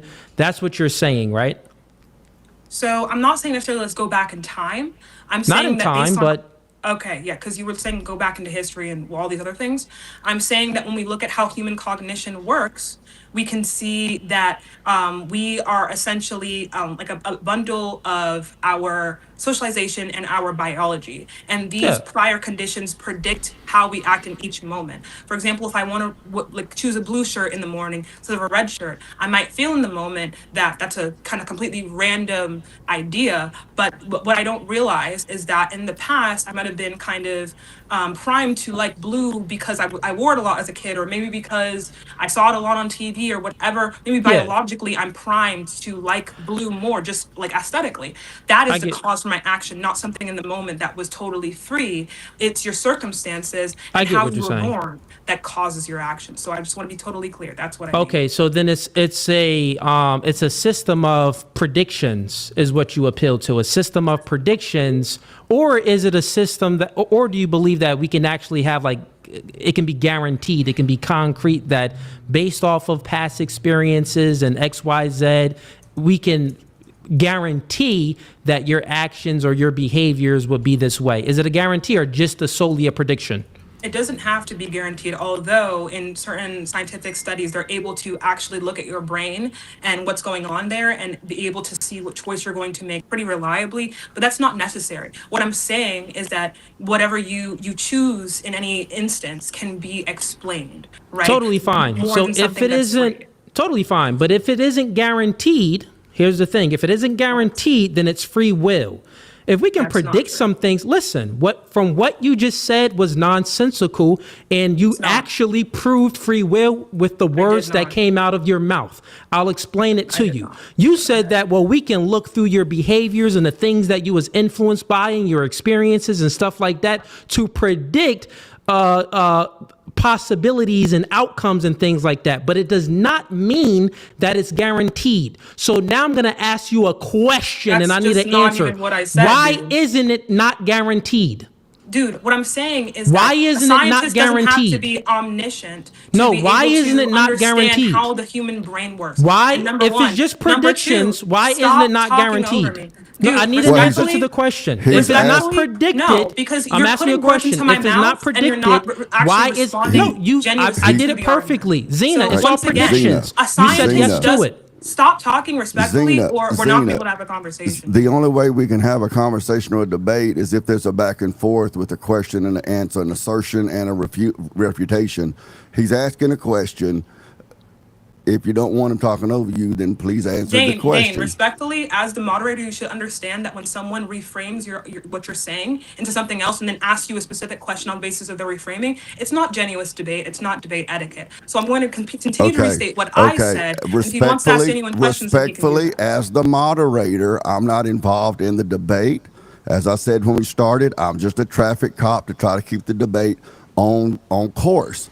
So as it's going on course, he's asked you a question. Respectfully, if you just answer his question. If you ask him a question and he's trying to not answer it, or if he's not answering it clearly, if you will give me an opportunity, I will also defend your position. But what's not going to happen is for you to moderate the debate. So we need you I'm to going to answer defend the myself question. if I'm simply not being engaged with in the proper way. There's That's what's no going need for on. the meta. There's no need for the meta. What meta? What? The meta where you are having a conversation with me about how to moderate the debate. That's not I'm the telling topic you of the debate. what is happening. Cooley, So I mean, Cooley, would I'm you gonna like just to we can move just on, continue Cooley? though. Let's continue. Okay, Though. I'm down to continue. Zina, are you okay with me just restating the question? Without reframing my words, 100%. Yes. Okay, I'll go ahead and do it. Before I restate the question, I'm just going to do a little bit of meta to see if I got it right. Because, I'm not, all knowing. I could have got it wrong. So you said that things are predictions. And you also said that it isn't necessarily guaranteed. Do I at least have that right? So human behaviors, we know it by, we can basically predict human behaviors, but it is not guaranteed. Do I at least have that part right? So when we say it is, when you said it's not guaranteed, I knew that this was going to start a strange positioning of the argument. What I'm saying is that a scientist or some individual human does not have to know what every single human is going to do and how they're going to act. What we do know is cognitively how the brain works and how that explains every human action, even if we're not consciously aware in the moment that our decisions can be explained by our biology and our socialization. So that I don't know where the word guarantee comes I in. got in it. that. That's the So argument. so then based off of science, and we can, with us looking at the human brain through a microscope or some technology, can we come to a guarantee that humans would act in accordance to what was predicted? Like, can this prediction be a guarantee? We know for a fact, and all our evidence scientifically when it comes to neurobiology, neuroscience, and psychology proves that our actions come from brain states as well as just cognitively how our brain works, is that we are a composition of our nature and our nurture. If you know anything about the nature and nurture debate, when it comes to how Okay. people act, Can right, you and how they demonstrate it? function, do you mean, do you want me to explain what the nature and nurture debate is? That what No, you're asking? I understand about nature and nurture, meaning that we have our nature, we have external influences, which is the nurture, we have the internal influences, which is the nature, our biology. I'm well aware of influence base. I'm just asking you, since you are making the claim that it is a predictive system that we utilize to know human behavior, but it is not guaranteed. So, That's not what I'm but saying. then you said science can basically know, like actually guarantee someone's behavior. That's what you also appeal to. not what I said. I said that in certain experiments, Control. Okay. controlled experiments, meaning that we control for factors where like things might go wrong or things are not accurate in accordance to causes. Scientists have been able to predict how human beings are going to act on the basis of just like literally like looking at what's going on in the brain. But even if we weren't able to do that, let's just take that out of the equation. All of our evidence, right, when we look at how people work, comes from the brain. We understand and recognize that our brains are responsible for how we act and how we function. That's what the science says. That's what the evidence tells us. And with that being said, when we get even more specific, we understand that human actions are explained by nature and nurture because biology and the environment reliably changes our behavior, preferences, and decisions, right? For example, when we look at twin studies, we understand that people's biology reliably predicts how they act, what they like, what kind of foods that they eat, and thus their actions. But things like the rest of that variability tends to come from the environment. That's why twins are not the exact same, right? So Yeah. biological Yeah. variability as well as the environment are what predict your actions, right? There's no other room for just some random strike of lightning that causes you to make choices day to day. And within this controlled experiment that the scientists can do to predict someone's behavior, is it guaranteed? What guaranteed? From them doing their methodology in this controlled experiment to predict someone's behavior, is it a guarantee that during this experiment that they would be able to predict someone's behavior? What we saw in these experiments is that time and time again, scientists were actually able, using brain activity, to predict what people's behavior was before they acted, or predict what choice they're going to make, right? By checking brain activity. So it's and in no scientific experiment is it going to be the case where a scientist is 100% able to do everything and it's going to be totally 100% accurate every single time. That doesn't mean that Okay. nature and nurture is not what predicts behavior. Let's be really clear on that. Even if we had none of these Lebet's experiments, which is what I'm kind of getting it from, nature and nurture is what causes our actions. Got you. That makes thank you for saying that, because you totally lost this argument, and I'm going to demonstrate it here perfectly. Since you could not demonstrate, your claim is that we don't have free will. There's no such thing as free will. It's just a concept in the mind. You appeal to scientists that cannot guarantee these predictions. They cannot guarantee it. They can only predict the behaviors, but they don't always get it right. Don't cut me off. Don't cut me off. I'm speaking. I'll let you speak. I actually wrote it down while you were speaking. This is what you said. It is not a guarantee. If it is under your worldview, you are appealing to something. What is not a guarantee? Don't cut me off. I'm speaking. Don't cut me off. It's not a guarantee. I got a few words out. Don't cut me off. Don't cut me off. What's not a guarantee? What's not a guarantee is the methodology that the scientist is using. That's not It's not what a guarantee. said. Where did you get that part written down? Because that's not what I said, is it? You never said that it's not a guarantee. You explain how it's all predictions and they get the predictions wrong, which is not a guarantee. What does methodology mean? Zina, you don't know how to think right now. I don't know how to think. You don't know how to right think. Now. What you don't know how to methodology? think. So look, just stop talking and let me explain to you. Methodology? I'm Stop confused. talking. Don't ask me a question. What is methodology? Don't ask me a question. The method that they it? use to determine what they are doing. The method that they use to determine the solution. So stop when was it. That said? Stop it. Stop it. Stop it. No, I'm not going to stop. You don't know what you're talking about. You're throwing out words that are scientific that you don't understand. No. My friend. I don't understand it. You are saying things and you're contradicting yourself, Zina. So listen. Not once was I contradicted. Zina. You threw out the word methodology and explained that that's why I was wrong. And you don't know what that means. Was I not good faith and I did not let you land your plane? You're not good faith. Wait. I didn't let you land your plane? I didn't let you land your plane? Did I not let you? I've been cut off so many times in this debate. It's just okay. Not You know contained. what? You know, no, totally fine. I'll let you have the floor and you can land your plane, and we can actually do it timed. Actually, Dane, if you want to do that, sounds fantastic. Let's do a minute time. Oh, great. And I'll yield it to Zina. You'll have 1 minute, and then I'm gonna have my 1 minute. Go ahead, Zina. That'd be fantastic. Cool. So, well, go ahead and Dane, tell her when to start. So, yeah. Yeah, I'll just start when she starts talking. Let me reset go ahead. this. Okay, Sure. Go ahead, Zina. All right, cool. So of our evidence when it comes to psychology and neurobiology predicts that the way that humans act is a direct result of our nature and our nurture. That is the cause of our action. So in any instance, when you make a decision, it comes from either the way that you're biologically primed, the way that you're socially primed, what environments you grew up in, which again, you don't have control over. You can simply not have total control over your biology, which is something that you're born with, or your sociology, like your environmental circumstances that primed you from the day you were born, right? What parents you had and what kind of food you were given, etc. Right? That is all proof that our actions are causal and not coming out of thin air. Well, let's also get the terms straight. What is libertarian free will, which is what majority of Christians believe in? This is the idea that in any instance, I could have just chosen otherwise. When I make a decision, it all is totally in my control, which directly goes against psychology. The vast majority of psychologists and neurobiologists do not believe in this because it's simply untrue, right? We understand that if our biology or our sociology is causing our actions, then you can't just pick another way. All right. There's your minute, Cooley.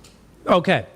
All right. So everything she said was nonsensical, and I'm going to debunk it real fast. She spoke about free will and said that, oh, we don't have any free will. This is just a concept that's made up. I said, well, what system do you use if we don't have free will? Then everything is everything predetermined? She said, no, it's not predetermined. I think it's basically all predictive. And she appealed to science that do experiments under controlled environments that has a methodology that is not guaranteed. It does not guarantee human behavior. It can only predict the human behavior. And she admitted that their predictions is wrong and sometimes their predictions is right.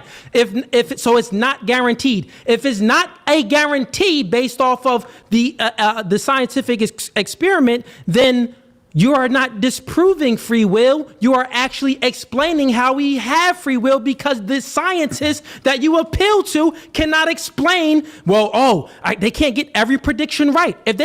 If the system and the authority that you're appealing to cannot get everything right, therefore we have free will, because they don't have the knowledge of knowing it. They don't have the knowledge. So what you're appealing to is all wrong. There's your minute.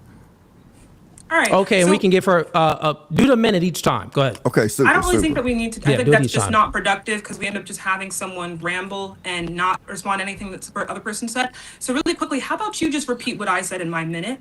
Can we have that happen, please? You want him to steal man your minute? Just regurgitate me in like a couple sentences. That's a steal man. Steal man means that he says All what right. your argument is to verify he understands it. That's what you want. Yeah, I've already did that anyway, and I stole man your position. In my rebuttal, my 1 minute rebuttal, I did it all. I stole man your position, and then I refuted your position within the same argument. So how do scientific experiments work, Cooley? Because I want us to really get to the nitty gritty, because you're hinging on a point that does not directly negate the experiment, the one experiment that I cited, that I told you in my argument that we could leave out regardless. But how do scientific experiments work? And for a scientific experiment to lead to a conclusion, does every single time a round of experimentation need to be conclusive or have the same result? Okay. So once again, I don't need to know how scientists experiment work. I can demonstrate it for you. And what I would demonstrate is actually what you would demonstrate as well, too, is basically that it's all a predictive method. The methodology is to predict. It is not to guarantee. They cannot guarantee it. They cannot guarantee human behavior. So therefore, the authority that you're appealing to does not know everything. Okay, they don't know everything, so therefore, how can they disprove that we have free will? You're making an argument. So real quick, the onus is on you. You said, I don't believe in free will. I said, well, how don't you believe in free will? And then you appeal to authority that they don't what is an appeal to authority? You're appealing to science. You're appealing to scientists and things like that. What's an appeal to science? Explain that. You don't understand the words that are coming out of my mouth I'm really that confused. you already said yourself? You define? You're the one who keeps using the term. So what does it mean? You said it yourself. You said that I don't believe in free will. Stop it. I don't believe in free will. Stop it.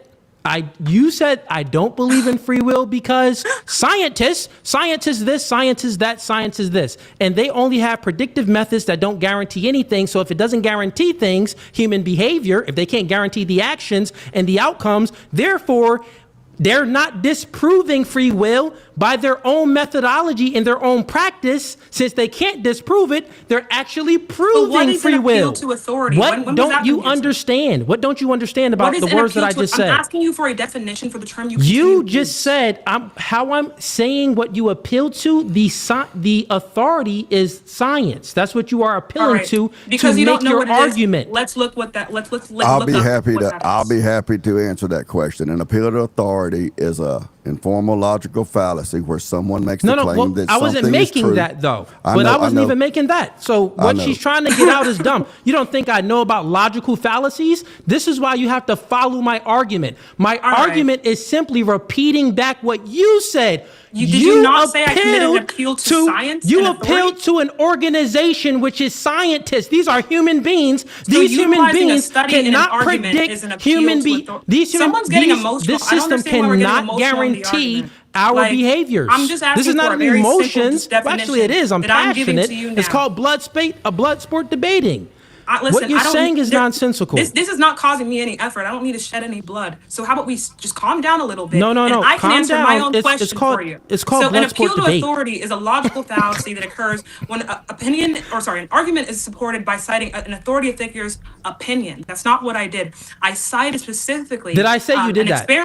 An experiment. Did I say you did that? That concluded, right, that in most cases, scientists are able to use brain activity to reliably predict the way that people are going to act and what they're going to choose. This does not mean that in every single case, every single time that we enact this practice or study, that a scientist has to get the same result every single time for it to be conclusive. That brain activity probably tends to lead to us figuring out how people are going to act. That's not the way that studies work. They don't have to act that way. Number one. Number two, an appeal to science does not mean you reference science. Yes, Zina, my argument is scientific. None of my arguments was appealing. I was never making a claim to appeal. I wasn't saying that you were making a logical fallacy. That wasn't my position. That's exactly what you did, because an appeal to authority is a logical fallacy. Okay, so is when we're saying appeal, this would be you are referencing for your argument. So you are, I'll just use different words if you don't understand, right? You are referencing scientists, right?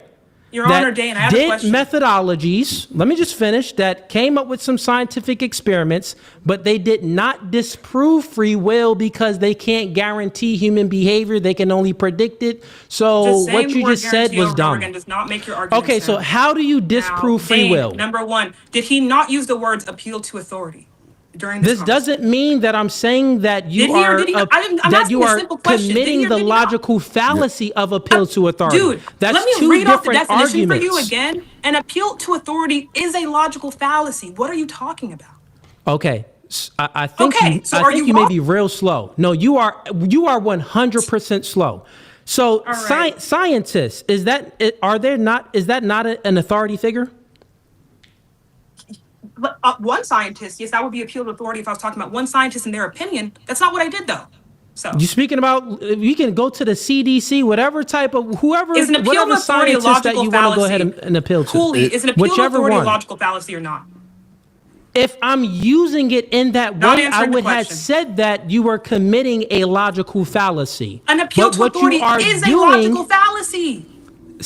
Silly girl. Did you not make an argument about science? Is an appeal to authority a logical fallacy? Appeal to science? Is an appeal to authority a logical fallacy? Did you not appeal to science? You're not answering the question. I've already answered all of your questions, and I already said that I argued it differently. You never do that, actually. No, I don't. I don't think you've actually answered one of my questions. But go ahead, Dan. You wanted to. Cooley. True or false? An appeal to authority is a informal logical fallacy. Would you agree that's true? True. Okay. So why did you say that it wasn't? What I said was, I'm not making the claim that you are making a logical fallacy. Did you say that? That wasn't my claim. Authority? Did you say that I committed appeal to authority? I never said that you committed an appeal to authority. An appeal to authority? I didn't say that you committed an appeal to authority, right? Yes, you did. But it really doesn't matter because you... Listen. Why did I look it up? really, it doesn't matter anyway, because it I doesn't would matter still now. say that. Well, now I'm telling you, yes, you did appeal to thank you for authority, being and you honest, 'cause committed that's the what we like logical in fallacy. debates, It when isn't you're about being honest. honest. It's about that you're trying It to is run about being from what honest, I'm 'cause you saying lied multiple because you times on lost this this stream. point. No, You that's just a lie. talk. You lost this Like, argument. Dude, Does I did cited these one scientists real experiment quick? Did that these concluded- scientists All right, totally how about we fine? just- Did how about- these how about- I'm scientists? gonna look it up for us. Okay, did What these scientists does disprove the free will? Lebet experiment Zena, answer my question. prove? Don't have the meta conversation. Did these And yes- scientists disprove free will? Yes or no? Libertarian free will is debunked on all fronts: psychology, What neurobiology. are you talking about? neuroscience, Libertarian- Anything you want to talk about. What are Because you just talking about? The brute fact that we Libertarian- know what nature versus nurture is proves that no, not in every single moment, our decisions don't come from thin air. That's not how it works. Okay. Nothing proves that. What So do you yes. believe free will is? So the Benjamin Libet experiment shows that the brain initiates action before No, we are what do consciously you aware of believe it. free It will not is, proved- Zena? Zena, So what do you believe free will is? Libertarian free will is the idea that in any instance that we make an action, we could have just gone back. If we were to rewind time to that point, we could have just chosen differently. And because of what we know about I psychology don't and how believe our in that brains though. work. So how about you get my worldview? Okay, so respectfully, when we're talking about what libertarian free will is, which is what you've been Did saying I this whole ever time, say you should probably liberal? know Did what I it is, ever say instead of just arguing for no libertarian? reason. Did I ever What say is free will? libertarian What is free will? will? Because that's exactly what you. What is it? What is it to you? What is it Did to I? you? Well, real quick, did I ever say libertarian free What will? is free will to you? Because we're going to explain how it's exactly the thing that I just Go explained ahead in different and words. answer my question first. Did I ever You don't- say libertarian free will? I'm not playing the game with you. What is libertarian free will? What is Did it? I ever say it? It doesn't matter because it's exactly what But your argument once again, entails. you are up.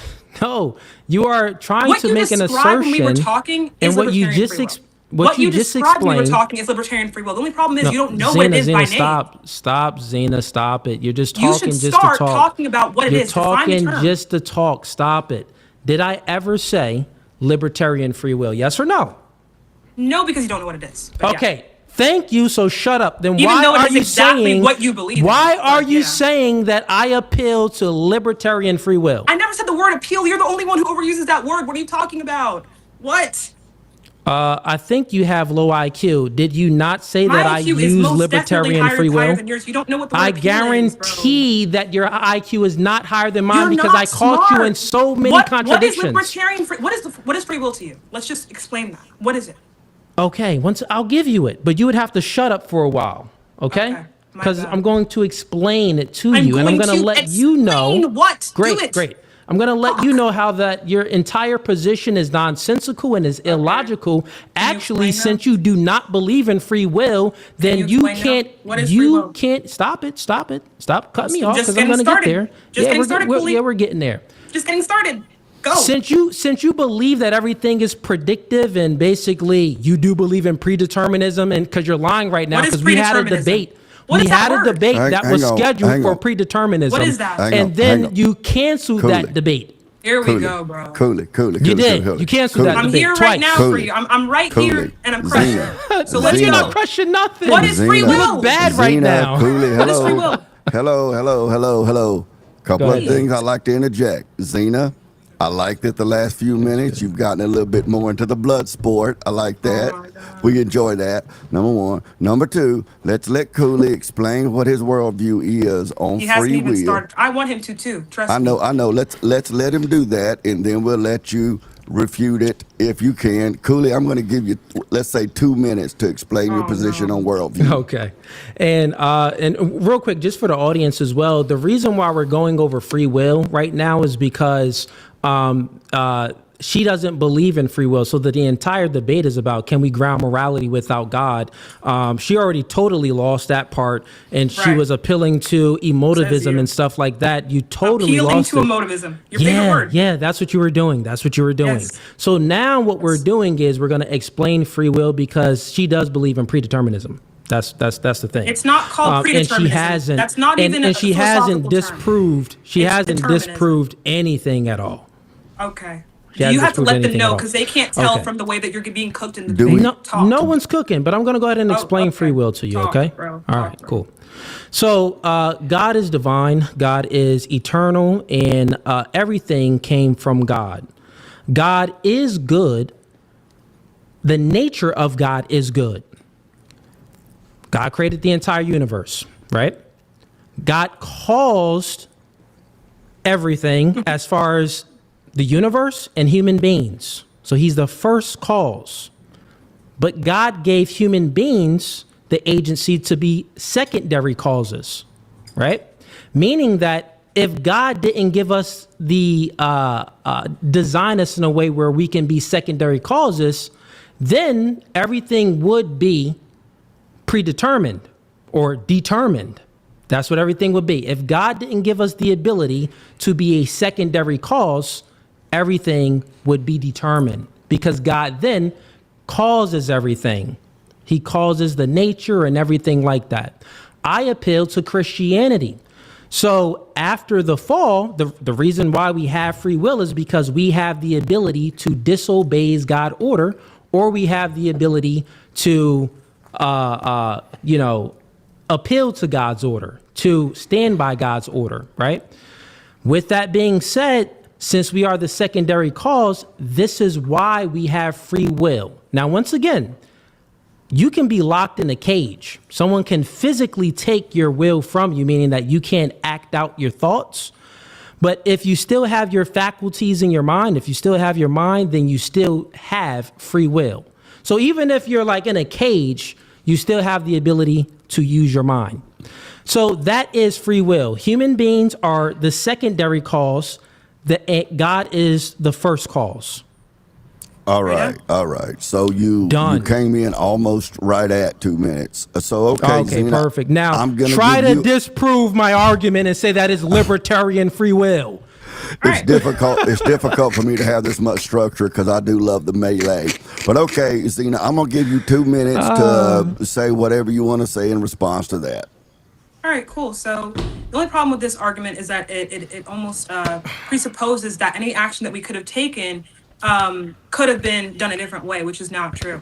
If you believe that God is omniscient and that he knows everything that you're going to do in your life and that he knows everything about you, even despite the fact that he literally created your brain, created your faculties for experience, and therefore he put in all the coding into how your brain does work, right? Therefore, this kind of also just disproves this argument and this idea that we could have acted any other way. If God knows that there's some future that you have in your life, and he therefore it's set in stone because he knows what it is going to be, you could not have acted differently. You can never act differently. Number one. Number two, even if we are able to act in out of accordance with what God's will is, which again, he made the space for, he made it so we are able to do that regardless.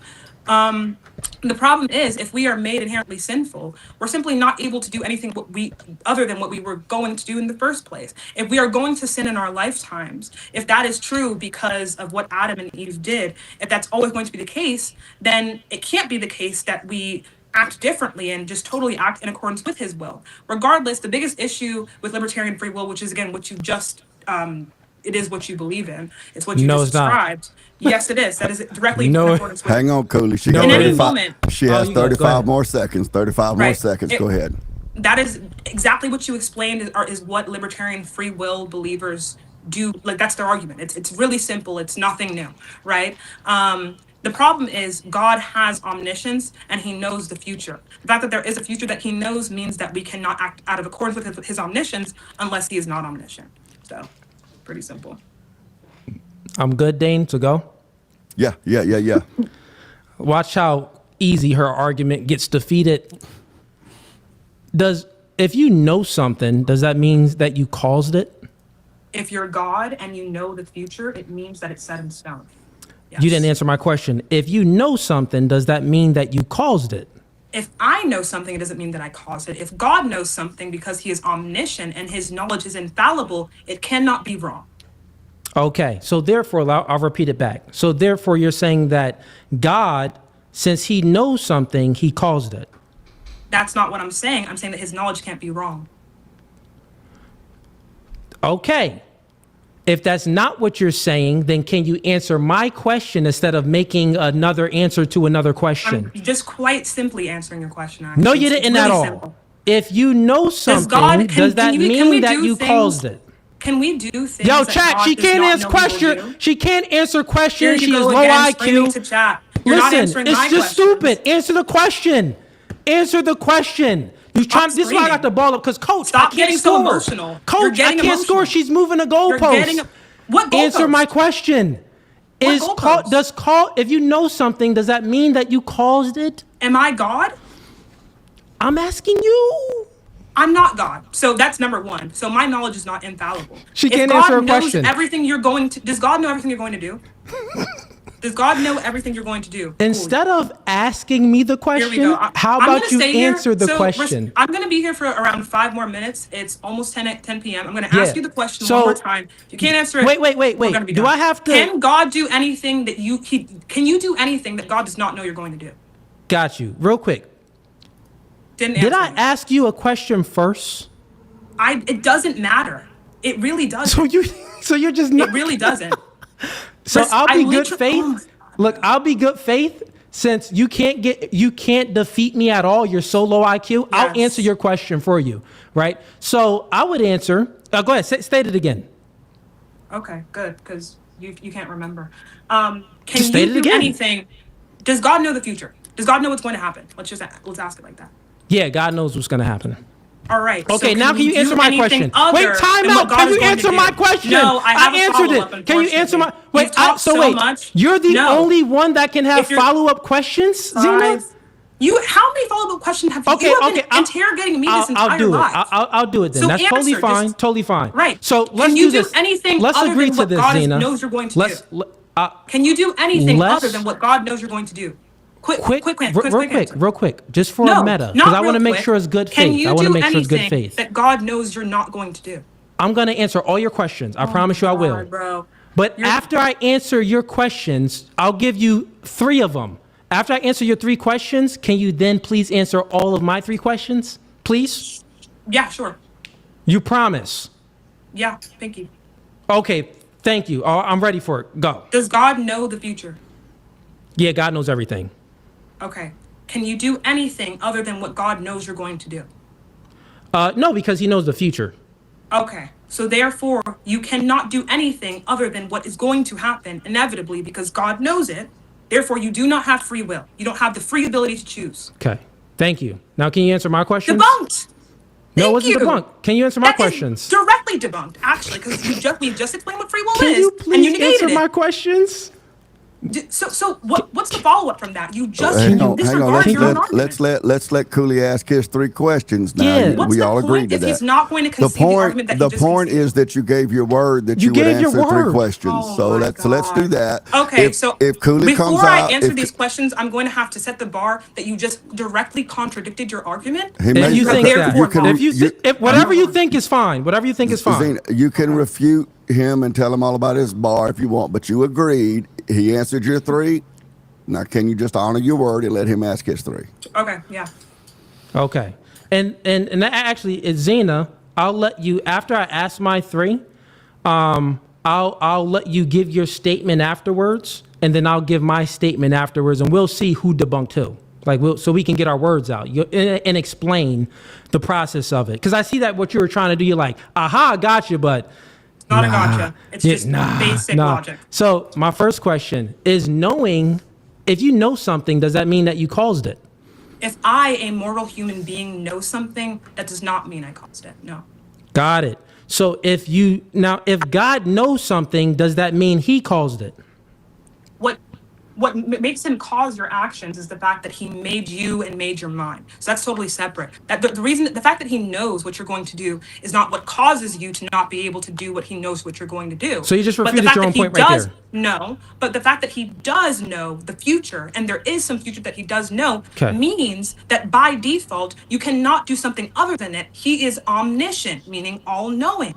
Okay, got it. So if you watching a movie with your friend, you've already watched this movie before, so you know the ins and outs. And let's say it looks like you kind of young, but maybe you watched Clueless before.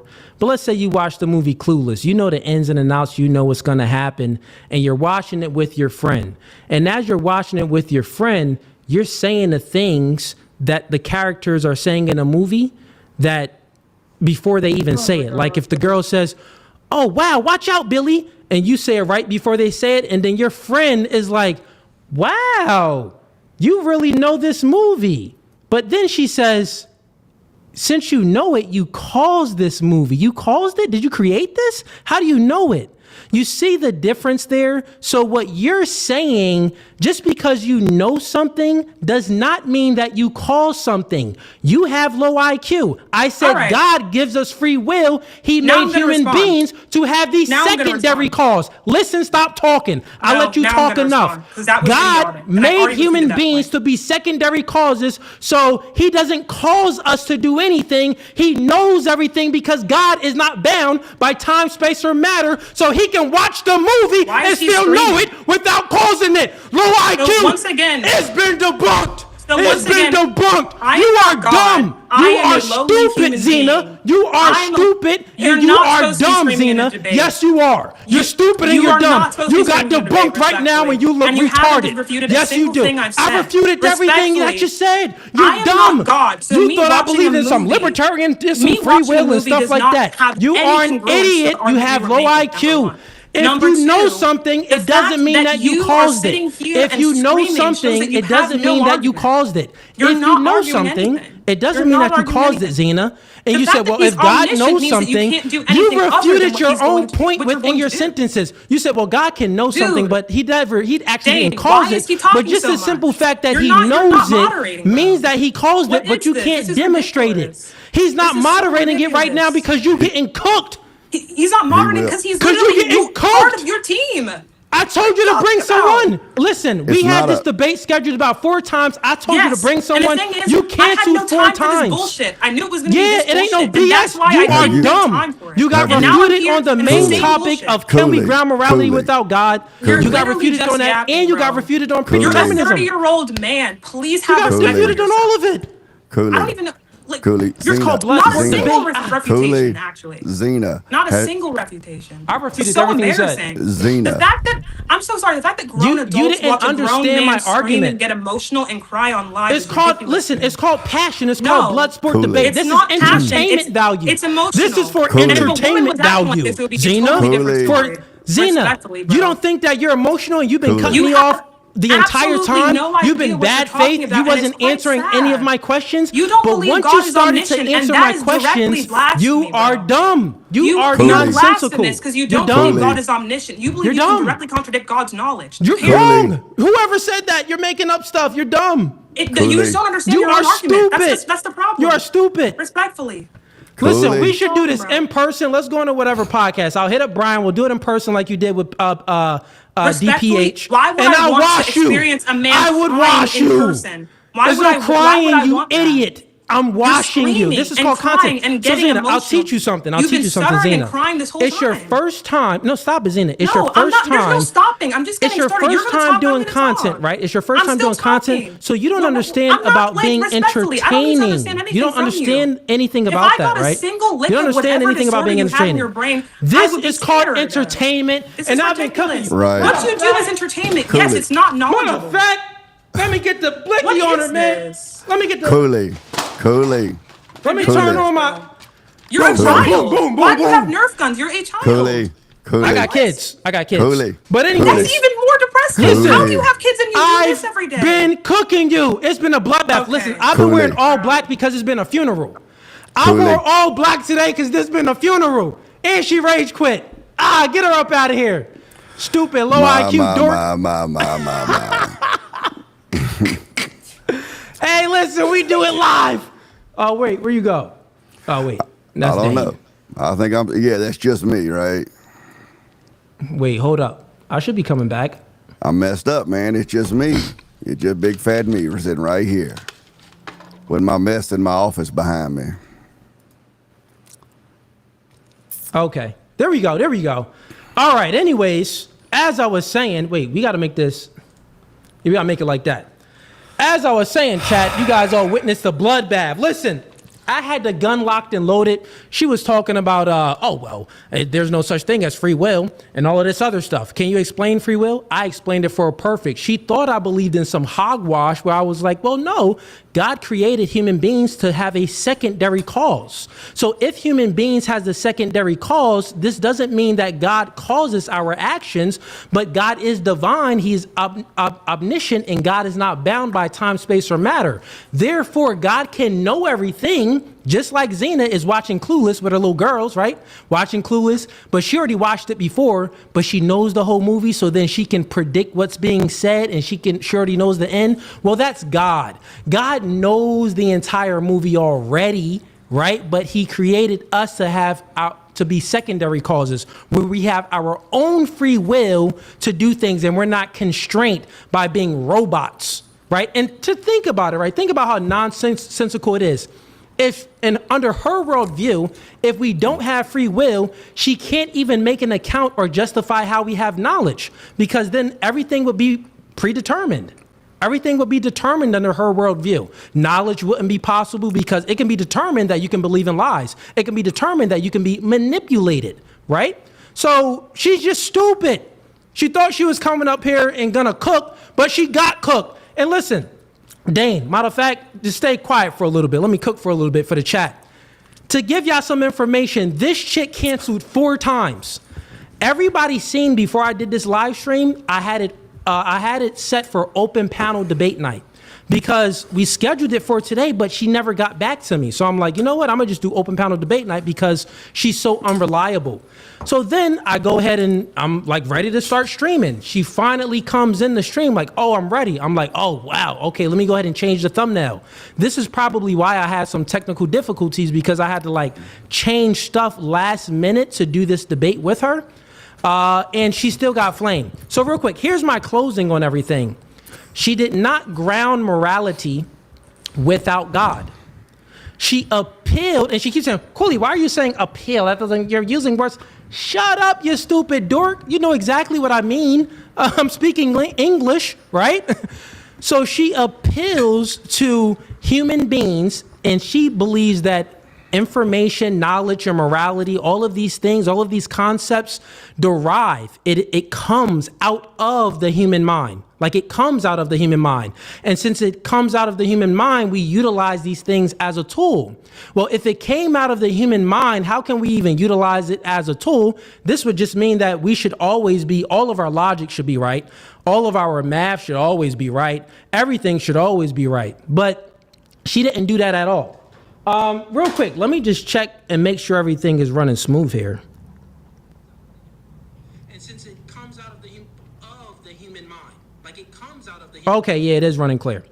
Okay, let me finish up with the cooking and just give you guys the breakdown. So she couldn't ground morality without God. The transcendental categories, like, bro, I ripped her in tag. Fully obliterated her in tag. Fully destroyed her in my tag argument, and she had no refutations for me at all. So she says that she grounds it within the mind, but the mind is always changing, right? Well, minds change, human beings are finite, and so it can't be grounded in the mind because that means that it's changing. This would means that you're in contradiction with the philosophical term of grounding, because the philosophical term of grounding is unchanging, it's unmovable, right?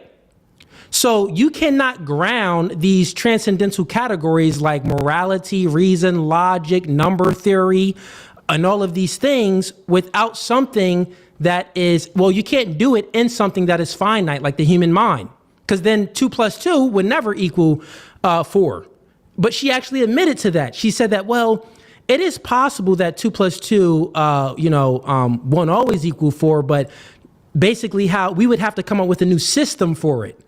So 2 + 2 doesn't always equal 4 in her worldview, which means that it's changing. So she just wasn't prepared for the debate. And we had this debate scheduled for about a month, bro. A month. She was easier than Tyler. Like Tyler, Tyler is another Jubilee debater. You guys went ahead and see me debate that guy, but at least Tyler, let me go ahead and move Dane backstage real quick since his camera's off. At least Tyler was a challenge for a little bit. Like it was a little bit challenging. I'm like, okay, all right, you got a position here. I got to go with my tag argument a little deeper. But with her, it was easy pickings. And you know what? I was so good faith. She wouldn't answer hardly any of my questions. But I was like, you know what, Zina, get it all out. And she's like, oh, I cooked him. I got him. Well, Cooley, you believe in, you believe that God knows everything, right? Yeah, God knows everything. Well, then she makes a conclusion. Well, if he knows everything, then how can you do anything without his knowledge? I said, we wouldn't be able to do every action that we take, he would know it. But the distinction is that knowing something doesn't mean causing. And in her little brain, she's in college, bro. In her little dumb brain, she couldn't understand this concept. She couldn't understand it. In her mind, like, knowing is causing. But then when I asked her questions about things, and she said that, well, if God knows everything, well, this doesn't necessarily mean that he caused it. Okay, well, real quick, totally fine. If he knows everything, that doesn't mean that he caused it. So then what caused it, Zina? What caused what caused our actions and our behaviors? Free will.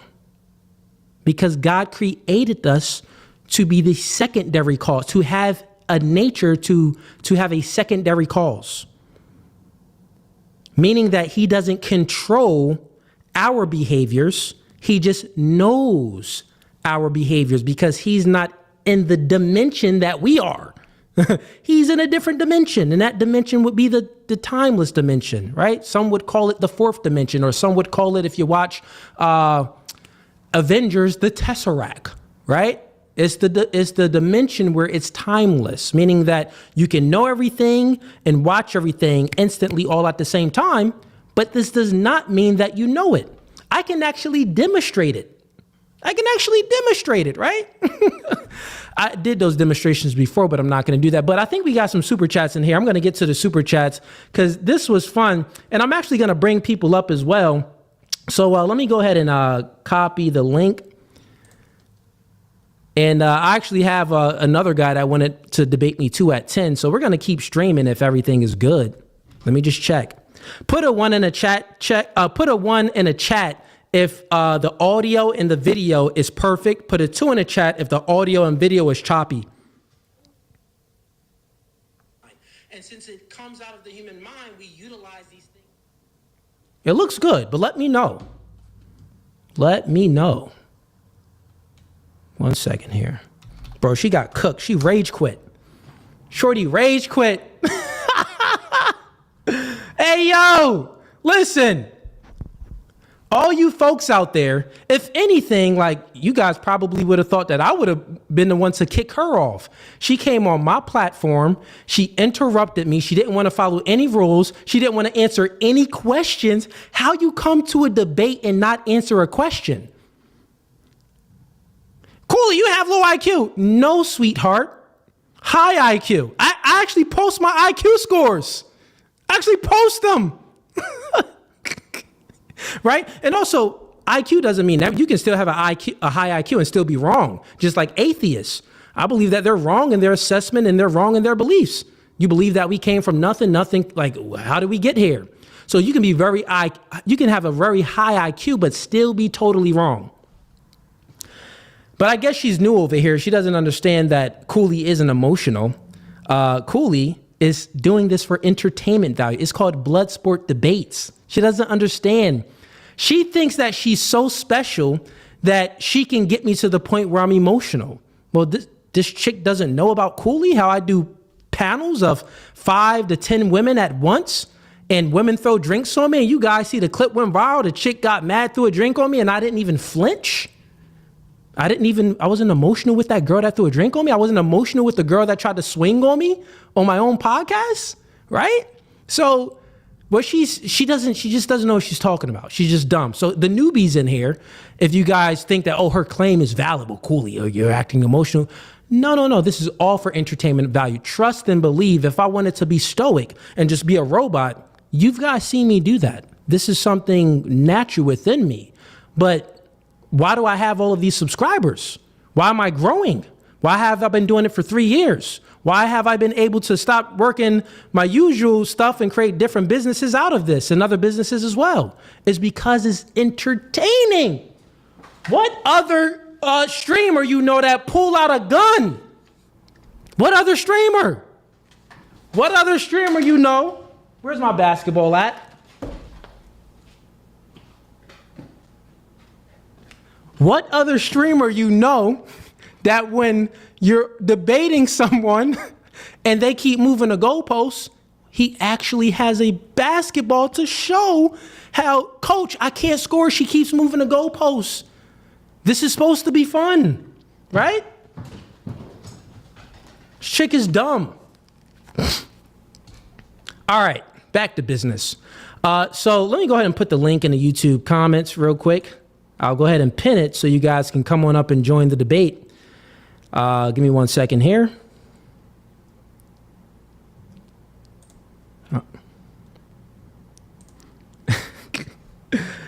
Let's go, chat. Get the likes up. No Fugazee. Fugazee.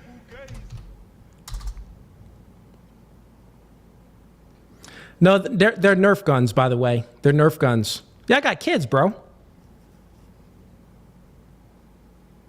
I got kids, man.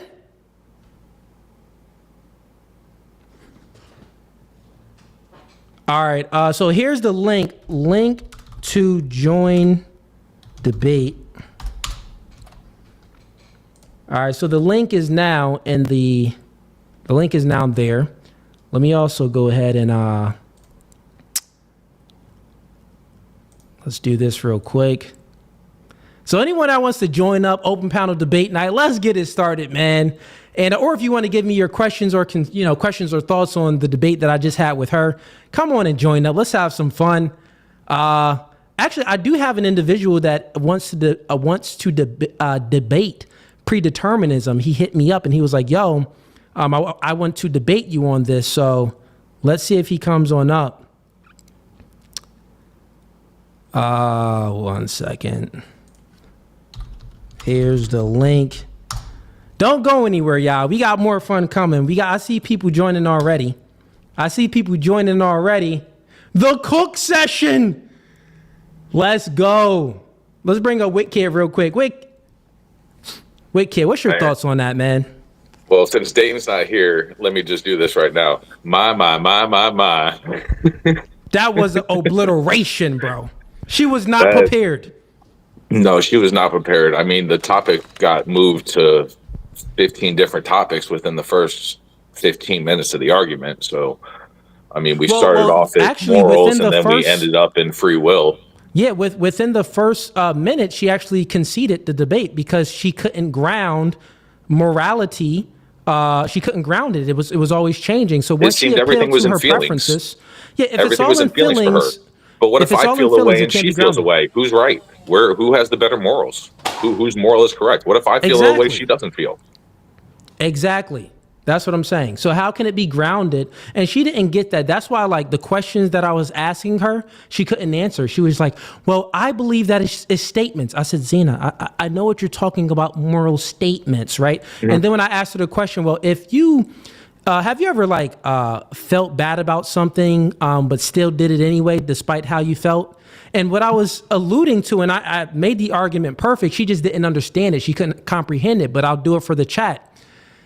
Since people act despite how they feel, and you can still do good things that you consider to be good, after you even do after you can have this bad feeling about it. Oh, I feel bad about it, and then you can do the action, and then you can be like, oh, that was good, right? Well, obviously, this would tell you that morality is not, it doesn't derive from the mind, because does it then derive from the action? Like, I was waiting for her, to challenge me on it. Like, well, then it's emotions plus action. Like, I was waiting for a challenge, which I would have been prepared for, but she just gave no justification. She just, yielded and was like... It was just questions back. Yeah, it was questions back. I'm like, you don't get how it's self-refuting? It's self-refuting to say that morals are feelings, But also people act despite how they feel, and they'll do something good even though they have a bad feeling. Or they'll do something bad and have a good feeling. You know how many times people know, man, it's not good to smoke, but they still smoke because it feels good. Times I've done that. You know how many times women, especially, is like, well, I know I shouldn't be talking to this guy because he just wants sex and it's not going to be a long-term relationship, but they go ahead and do it. They still get smashed and then it feels good, but they know that they wasn't supposed to do it. So therefore it's nonsensical to say that morals is your feelings. You stupid, dumb idiot. I mean, you could even say that with drinking alcohol. It feels good while you drink it, but when you wake up the next day, don't feel so good, does it? Yeah, it's dumb. And then I was waiting for an argument like, well, then it's actions, but then, or it's still feelings based. No, because people act because now let's correlate it, right? So in her worldview, if morality is emotivism, is just, moral statements, but it's not any truth there, then she believes that everything is predetermined. So then she can't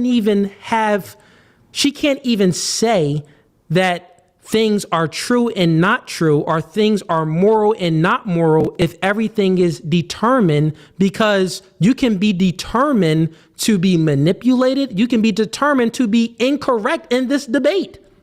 So how would she even know? Which means that she can't make any knowledge claims. Now, I was trying to get to all of this, but I couldn't get to it because it's actually almost like the same thing as the last debate when I told that guy before. Maybe he was determined to be wrong until he came up to this debate to get proven correctly. It's like the same exact argument. Yeah, man. But I think we got someone in here that wants to debate predeterminism. Let's get it. Let me see if this is the guy. It could be the guy. Let me see. I don't know. Yeah, and the fact that people think you're getting emotional, I guess they don't watch your channel because there's no emotion involved with you. That was just all like entertainment, yeah. For the entertainment part, there was no. I mean, that's the part I didn't understand when you read in chat and it was like, "Oh, cool, he's letting his emotions get to him." No, that's just Cooley. Yeah, they don't. That's just Cooley. You need to go back and watch content. There ain't no emotion there at all. That was just pure fun. That was really all that was. Look at Tyga. Oh, you're not here to debate? No, I agree with you guys. Okay. I'm going to go ahead and put you backstage right now. Stay backstage, though. You good. We got Tyga. He sends in $10. He says, Cooley, show us the sharpshooter skills and shoot the camera with the Nerf gun, with the Nerf dart. By the way, where's the link to join? Oh, yeah, you didn't pin it. You only threw it in the chat. Let me pin this join real quick. Hold up.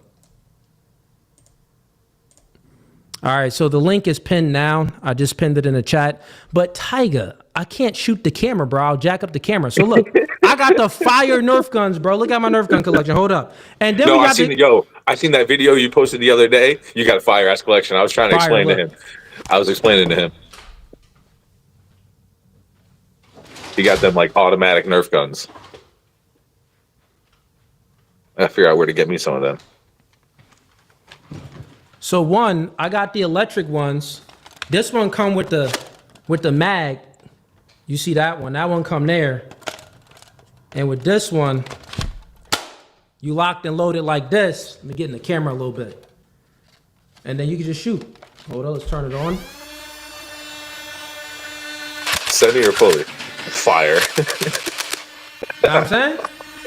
So that's the automatic, but nice. This right here, this is my baby right here. So this one got the light on it. So this one got the laser. I don't think I can put the laser on the camera. They'll probably jack up the camera. And they got the light on it. Yeah, we can see that one right there. This one fire, and we get down. This is the pump. 50 rounds. This that 50 pump round drum. That pump action. Take the safety off, man. You ain't even see that it goes so fast. Hold up. Woo! Listen, I wore all black because this debate was a funeral. Yeah, This was a funeral. It was pretty easy. All right, let me get to these super chats real quick. We got Dane Snyder says, why Tyga think the black guy will shoot something? Yeah, Tyga, that was type racist, dog. Cooley, shoot the camera. Cooley, shoot the camera, man. Like, come on, Tyga, you showing your true colors. You've been watching a little bit too much of Nick Fuentes. You know what I mean? A little too much of Nick. He just assuming. Just assuming. Nah, Nick actually be funny, though. I ain't gonna hold you. He be saying some wild stuff, but he be funny. And I did watch the stuff you sent to me, Tyga, in regards to Nick. But all in all, I guess that's another conversation for another time. Let me get to You these got time others. for that one. What's up? That's a long conversation right there. Yeah, that's a long one. It'll be. I would like to speak with him actually and interview him, and actually have a debate on his worldview as well. Because if he appeals to Christianity, I got some good questions for him as far as race is related and things like that. What else we got here? We got Tyga says in $10. I gotta say, I'm torn, but if you quit, you lose. That is true. If you quit, you lose. And I was so good faith where I allowed her to get it all out. I've yielded the floor how many times, Witkid? At least 4 times. Four times. Well, you did it about 3 times in the back and forth, and about 3 to 4 times in the time, because you did in the time. 1 minute each twice, and then you went for 2 minutes each. So. And I yielded, so I yielded probably about 7 to 8 times. Total. Meaning that when we were having a back and forth, I was like, you know what? You don't want me to make my point. I'll just let you say anything you want, and then I'll refute it afterwards. And then not only that, she was the first one to do ad hominems, to say, well, Cooley, you're this and this. And I dished it right back. She couldn't handle it. I do have one question. What is the difference between free will and libertarian free will? I've never heard of that. So I know what free will is. So one, she described libertarian free will. I don't even know what libertarian free will is. But how she described it was that human beings have the ability to go back and change their actions or their behaviors or something like that. That's what she said. And so you can go back in time? Based off of what she said, when she said libertarian free will, she literally said that. And once she said that, I was like, well, yeah, I don't know what that is. Like, I've never heard of that before in my life. This is the first time I ever heard libertarian free will. I know what a libertarian is. I know what free will is, but a libertarian free will, I've never heard of that. So that was really confusing to me because she's trying to describe something that is made up. Yeah, man, I don't know. We got Yoba Williamson and $5. I don't understand why these soy simp haters out here watching someone they don't like. That's beyond me. Yeah. Oh, for the people that's watching right now, click the first link that's pinned in the comments, and you can come on up and join stream, and you can debate me tonight. If you think there's a whole bunch of haters in here. If you think that you can prove me wrong on predeterminism, on free will, on anything, then you can come in here and you can go ahead and debate. That's what you can do. Or if you think that you can ground morality without God, like Zina could not do, then you can come on up here and you can debate as well. That's the thing, right? So it's very simple. We got a lot of idiots in here. Let me get this guy up, see what he wants to do. And Tyga, I see you backstage. Welcome to No Fugazee Podcast. Are you here to debate? Not really. I just basically, like, I know, I think that girl probably took like a philosophy class, because I majored in philosophy. So like it sounded like that's what she did, and maybe she didn't understand it properly or whatever. But like determinism, which is like from a philosophical perspective, like how I see it is like, if I snap my fingers, from my perspective, I chose to do that. But there's also a sequence of causal relations that extend into the infinite past that led up to that moment happening, right? Like, that's, you know what I mean? Okay, no, that's fine. So, yeah, so like, I know, like, obviously we know we have free will because we make choices, right? So it's a fact. It's kind of like, I consider it inconclusive. Yeah, so Casey, here's what I'm saying. You explained it just how, basically she explained it. But her argument was, well, free will isn't true. The onus was on her to debunk and prove how we don't have free will. Yeah. She makes an argument for determinism or predeterminism. And she says that, well, it's not, predeterminism or determinism is basically like scientists can, predict our behaviors by looking in our brains. I said, well, is it guaranteed? Well, no, it's not. Well, if it's not guaranteed, then that doesn't refute free will. The only way she could have refuted free will is if the scientists, during their studies and their methodology, their practice, their science experiment, it was guaranteed that they can predict someone's behavior. Since it isn't guaranteed, she doesn't disprove free will. She is dumb. They would also have to replicate it as well. She's guaranteed. It would be some replication and replicate in there. The guarantee as well. You can't guarantee, because it could just be a chance. What if they guarantee it and it happens? They would have to actually make it happen again in order for it to actually be conclusive. Yeah. So look at this person, Mighty Scarlet, whatever your name is. Come on up, so you can get washed. Come on up. It's like, don't be a comment warrior. Right. And that's what these people like Zina is. I'm not holding back anymore because she ran. Right. So all is fair in love and war.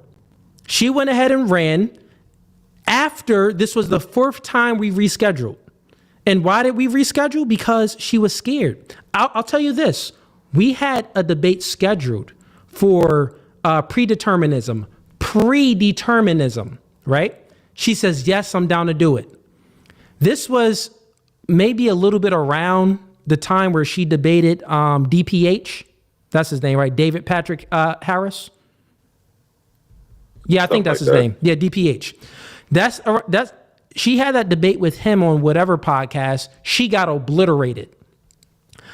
I was trying to set up a debate with her. She agreed to. Then she says, well, are you going to pay me? I said, well, no, I'm not going to pay you, but you already agreed to it. You don't want to still have the debate? Like, I got a huge channel. Like, if you make me look bad, you can go ahead and, become famous, right? Like, wow, you could, Cooley stupid. You can make me look crazy right now, and you could become famous, more famous than whatever you think you are, right? So then she says, no, she's not doing it. She says she's not interested because I wasn't paying her. Then, after I had the debate with Tilly, and I cooked Tilly and Destiny when he was moderating that debate, she hits me up and say, hey, let's go ahead and debate. So, and she watched that debate, the one that I did with Tilly. That's the reason why she hit me up, because she hit me up hours after that. So then this makes me believe that everyone in Destiny's chat and all of them know that I cooked Tilly, because they all want to debate me now. Well, why would you want to debate someone if you thought that they're dumb, they got low IQ? You would just be like, nah, you're wasting my time. I don't want to debate you. It's pointless to debate you. But she wanted to debate me. But then she wanted to debate on a different topic. She didn't want to do predeterminism. She went to morality. Oh, I want to do a philosophical debate with you, Cooley. I said, let's do it. Right? I got a high school education.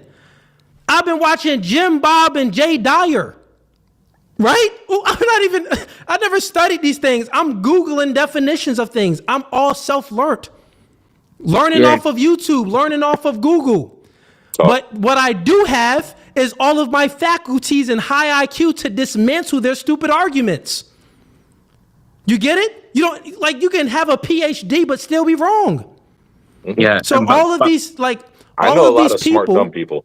Yeah, all of these freaking low IQ dorks that come in here. Oh, well, yeah, Cooley, you just have a... Listen, we keep it no Fugazi over here. On the debate that Destiny was moderating with Tilly, I told her, I don't give a freak if you're in Cambridge. I got a high school education and you're going to get smoked. And I smoked her with forced doctrine and many other things. So, like, these people are just dumb. Yeah, and by the way, I think what she was trying to touch on is, like, analytic philosophy, which believes that we're just, like, a pattern of neural firings in the brain, and it's much more complicated to understand continental philosophy that talks about how the everything that we know is only known through words.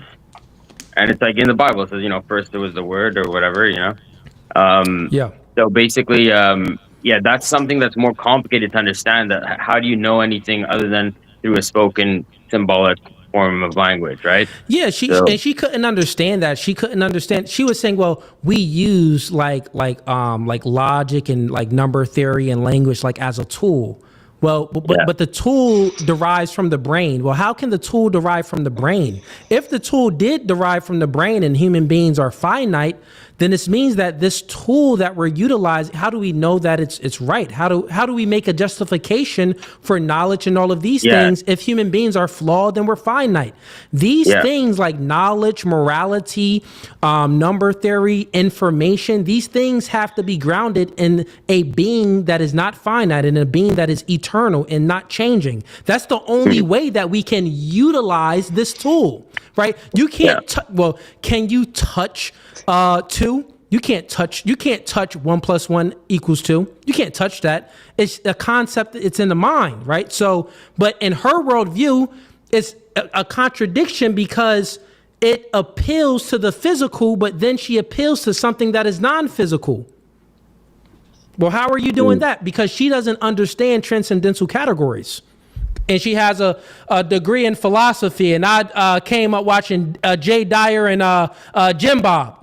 Yeah, no, she said she doesn't want to. She said she doesn't want to get metaphysical, and then she immediately got super metaphysical. So it was really. And when she, hold on, but you got to remember, she didn't want to get metaphysical because she doesn't know what the hell metaphysical. She doesn't understand it. She doesn't. She's lost. She said, wait. She asked it. She's like, wait, what do you mean by metaphysical? What does metaphysical mean? Yeah, wild. That was fun. You know what it's like? It almost reminded me. I saw this video once, and it was like a little kid yelling at his sister, and the sister says, "Babies wear diapers," while she's wearing a diaper, and the little kid's like, "Well, you're wearing a diaper." She says, "Well, I'm not a baby." She says, "Well, if babies wear diapers, then you're a baby." She goes, "Well, I'm wearing diapers, but I'm not a baby." It was almost like that. Yeah, man, I think because the thing is, I think honestly, brainwashed people when you're especially when you're early on in university, you don't really understand things, and you're just kind of going with your emotions, So it's they don't. Well, you're naive at that point.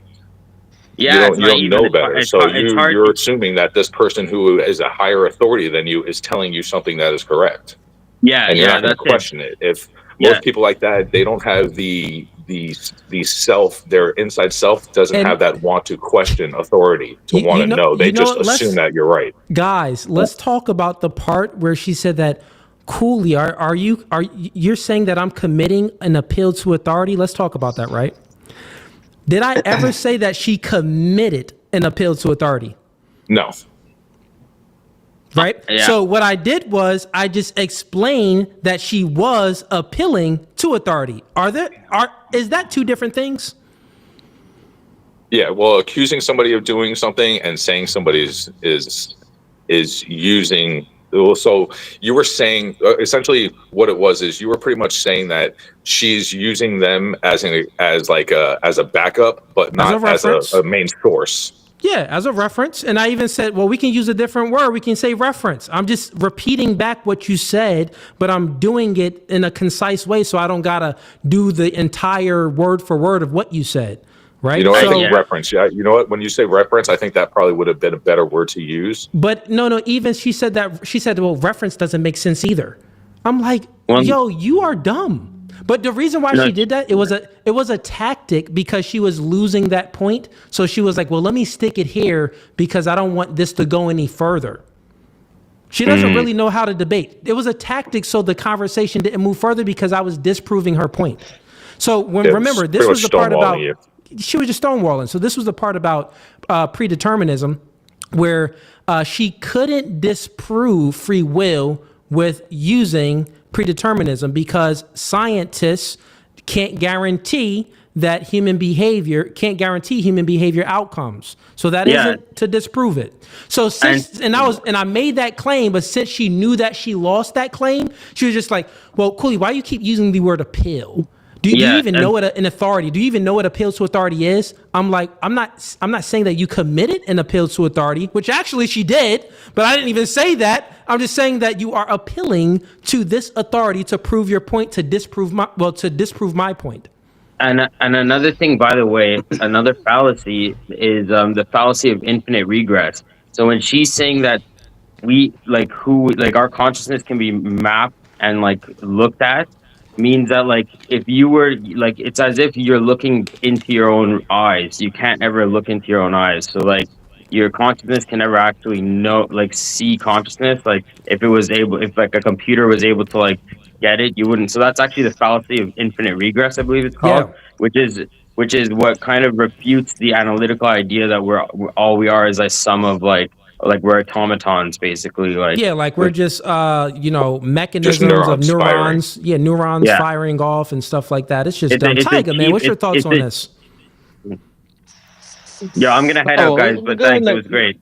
Okay, man, have a blessed one, man. I appreciate you for coming up, Casey. Yeah. Hey, shout outs to Melinda G in the building. But Tiger, man, what's your thoughts on all this? I'll say this. I'll be charitable. I mean, she's not. She's clearly intelligent. She's clearly educated. But I think that immediately she showed up with a hostile attitude. You know what I mean? Like, and that kind of, you don't need no man. That's why. Yeah, I'm willing to be convinced one way or the other. I mean, obviously, Cooley, I agree with you on the issue, but like, I'm willing to be convinced. I watch these debates, like, really genuinely trying to be objective, right? And I think like just you come in with a bad attitude immediately, it's just like I'm already turned off, right? I think she had some good arguments and some bad ones, right? But ultimately, she actually really never you rage quit, you lose. She actually really never put forth an argument. She was just putting forth descriptors. She was describing things, but never fully made an argument for me to attack. It was me on the offense making the arguments, asking questions, and trying to do a line of argument with her, but she would continue to cut me off, and then I would yield the floor just so she can speak. But if I would have actually been able to get my line of arguments out like I did at the end, bro, everything would have been fully refuted, but actually she was refuting herself the more she spoke. Hey, hold on, Cooley. Hold on. We got that gay kid who came in here the other day making that stupid Hago face. Hey, Tim, if you see me, you see that kid named Master Candy, get him out of here, bro. We don't need that around here. Yeah, Tim. Remember last stream he came up, little 16-year-old, he did that little gay Hago face. Tim, you got to go. Let me bring up Dane real quick because Dane was moderating. No gays. I agree with you. I agree with you, Cooley. But like my thing is like, okay. Well, now I just lost my train of thought. I guess the way I feel about it is like the bad attitude just turned me off, and like, I think you are correct, right? But like, it's like she clearly wasn't like. I just don't feel like she was here in good faith. Like she was immediately hostile. She wasn't, bro. But she canceled. I'm sorry. Go ahead, Tyga. Yeah. To be fair, like both of you got a little crazy, a little. I don't want to say spurt. Well, she kind of spurred, but like I don't. It got pretty heated, and there was a lot of interruptions. And Dane, you were doing great. You were super fair. I was already turned off from the beginning, but what really got me was when like she appeals to the moderator, and then gets mad at the moderator. A whole 5 minutes later, after appealing to the moderator, she tries to tell Dane like, oh well, you're not. And you know what? You're not with doing her, a good job moderating. Hey, Tyga, with her, you can't use the word appeal like that. She thinks that's the wrong way to use the word appeal. She thinks that's like a banana peel on the floor. There's a banana on the floor. Wait, what are you? Wait, no, you can't. You're using the word appeal wrong. You're saying that I appeal to this and appeal that. That's not the right word. What are you talking about, you dork? I just think from a professional, like in a Wait, time. We got to be honest, though, Tiger. I know you being charitable, but, bro, this is low IQ. Low IQ is this. I'll tell you, I take many IQ scores. I've been taking them. Low IQ is when you do not have, like, if you are indoctrinated and you can't overcome that indoctrination, for an example, black people that got the victim mindset, they always blame the white guy, stuff like that. Or let's say blue pill people, simps, they've been indoctrinated to believe that men and women are equal, so they always pedestalize the women. Some of them really don't know that it's wrong or that it's not going to be anything, the outcomes isn't going to be in their favor. They just think that this is the way things should be. They think that this is life, right? So those people don't have the ability to think outside of their own, like I always say this, most people have a perception. I would say all human beings, we have a perception. But a small percent of us has a perspective, and a perspective is the art of viewing the world outside of yourself.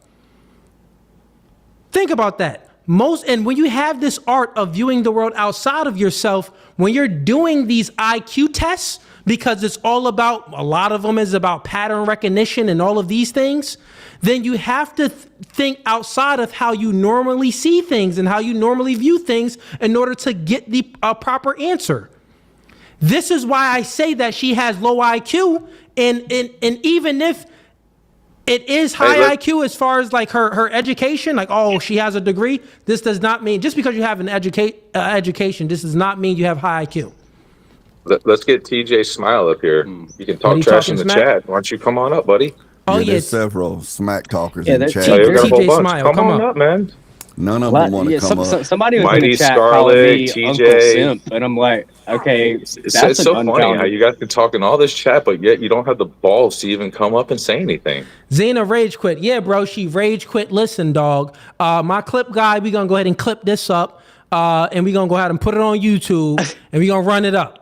Matter of fact, for it to get a lot of love, everybody that's viewing it right now, we gonna make like a 30-minute clip. Y'all gotta go back and watch the 30-minute clip just so it get pushed in the algorithm and we can go viral out here. But anyways, I'd like for whoever it was that called me a simp in the chat to like come up and demonstrate how I'm a simp. I'd like to have that conversation. It's funny. They're like, we're sitting here glazing over you. Do the people not know we're just literally sitting here having a conversation? Yeah, having a conversation, like, it's literally just sitting here this is a glaze talking. fest. Like, this is hilarious. It's not a glaze fest. We're all just like friends, just like hanging out. You know, what's wrong with that? How's that a glaze fest? Well, the problem is they don't have friends, so that's the problem. They don't know what it's like when friends are just sitting around talking because they don't have any. They're dumb. I don't know, Tyler. What in the world makes Tyler think that we're his friend? That's what I want to know. No, you're good. You're good. But Dane, let me get your thoughts on because since you were moderating, let me get a quick like 2 minutes of your thoughts on that. Oh, wow. Well, like I said, I'm still trying to figure out why Tyler thinks we're all friends, why he thinks we like him. But anyway, I think, I was telling Tiger and Wicked here in text while we were getting all the technical stuff straightened out. I was telling them that, I tried to have some interaction with the young lady, just some, kind of getting a feel for her personality, what to expect, kind of, show a little bit of my personality, which can be dangerous sometimes. And, told them that she didn't seem to be real, personable, friendly. She seemed to be very stiff-arming, standoffish, defensive. That sort of stuff. I think what I told him in text is that black women usually love Big Daddy, but man, it was like I was talking to a white woman or something. Like she thought I was trying to make a pass at her. Oh yeah, she's a feminist, man. She's a hardcore white liberal. So that kind of let me know right there going in that she wasn't interested in any good faith discussion, and that's a mistake that women primarily, but feminized men as well, which are kind of the same thing. Mistake they make when they come into the debate world, or they try to do what they think called use logic, is they don't understand. Like, they think logic is something that you do to construct an argument to prove your beliefs. It's not. Logic is a mathematical equation, actually, if you get into formal logic. But even informal logic, which is what we use, it's a way to say, I want to know what is really true, so I'm going to use logic to test what I believe and see if I can arrive at the truth. And then when we find out what's true, we have this thing called cognitive dissonance in our mind, because we believe two things that can't both be true, and we have to find some way to reconcile that. But the thing is, the female mind, whether it's in a XX or XY chromosome body, they have what they believe is true, and then they use logic to go try to find a way to argue to support it or defend it, instead of saying, I want to know what's true, so I'm going to use logic to try to discover it. And you can tell us what it was when she came in. You know, she thought she knew what was true, and so she was trying to use logic to defend what she already, thought was true, rather than actually to, present an argument and refutation and that sort of stuff. Yeah, she had no refutations, bro. It was crazy. The only refutation that she tried to give, because she actually never tried to refute how we cannot ground morality without God. She actually never tried to refute it. She just went to speak about, well, morality is feelings, but feelings is always changing. And I kept bringing it up to her. I'm like, well, Zina, grounding means it's unchanging. It's a philosophical term that means something is unchanging. If morality, it derives from human minds change. It's finite. She said, human minds are finite. I'm like, well, that's the end of this part of the debate. Like, what are you saying then? It's over. The debate was actually over within the first few minutes. Yeah, that's basically what it was. Like, when y'all were talking about numbers and whether or not numbers were dependent upon the human mind or not. Numbers, actually, if you go, like, from the West, we use Arabic numerals. But if you go to the Far East, where you're dealing with China and Japan and those countries like that, you're dealing with a whole different number system. Well, if numbers were independent of the human mind, well, then you wouldn't be able to, numbers would be the same everywhere, that sort of thing. So she just, she was just looking to try to prove her position by using biology. What's funny is if numbers was so silly, if numbers, language, morality, and all of these things derived from the human mind, we wouldn't have there wouldn't really be, well, one, you can't really have any knowledge and things like that, but we would all be in accordance with one another. Like, I can even make that argument. Like, if all of this derives from the human mind, then the human mind is always changing. We're either going to always agree, or we're going to never agree. And that's going to be the standard. Yeah, like I'm thinking, like she not just psychology, but she referenced neurology and blah blah blah several times, but she kept going back to psychology as well, and I'm like, psychology is a soft science. We can't. Mm-hmm. That's not a can't replicate it. Yeah, I even said it. I was like, psychology, that's like pseudoscience. You can't replicate any of that. Replicate it. Like, there is some validity in it, but it's not like I don't think that's a grounding foundation for, because you can't replicate it. Science is the scientific method. It has to be like an experiment that we can replicate, multiple times. See, to me, they're kind of like jokes. There's some truth in them, but it's not real. Anyway, I wouldn't even go so far to say psychology is a soft science. I just think it's an interesting school of study. But to call it science, it's not invalid. But yeah, is that Ronaldo? I mean, I wouldn't even call it soft. It's so soft. It's like it's so far beyond that. Hey, what's going on? Oh, what's going on, Rolando? Ronaldo, you're not at work. What are you doing? Dane, why you copying my style? I believe I was here first. Oh, I see. Because I'm the white dude, I'm stealing from the Mexicans, man. What's up, man? Why you want to come out with that? Hey, Rolando, what's going on, man? You here to debate or give a perspective real quick? What's up? Let's say debate. I got in a little late, and basically what I heard was she was asking you about free will and how it doesn't make sense if God knows everything. And I think what she should have asked was, does God know, or did God know everything before he created everything? Did God know everything? What do you explain that a little bit? Like, what do you mean? Did he Yeah, know like 'cause- everything about everything? No. There was creation, right? Uh-huh. Yeah. God created everything. And God existed before creation, correct? Okay. I'm following. But is that a yes or a no? Yeah, that's Well, a there yes. was yes, God Okay. existed and then God created. Did God know this debate would happen before he created everything? Yes. Okay. So he decided to create things the way he decided to create them, correct? Yeah. Could he have decided to make things differently? Well, sure. Yeah, for sure. Okay. Then there's no free will. But no, you That you doesn't don't. follow. That's that what you doesn't call a follow. non Doesn't follow, sequitur. yeah. It doesn't follow, bro. What you That's a talking non about? sequitur. Perfectly, bro. What are you talking about? I'll explain He how it decided to doesn't. write the book. I'll It's He just decided explain. to write the book the way the It's book Dane, was I'll let written. you go. I'll go after. Go ahead, Dane. Well, I'm actually going to appeal to your analogy of the movie.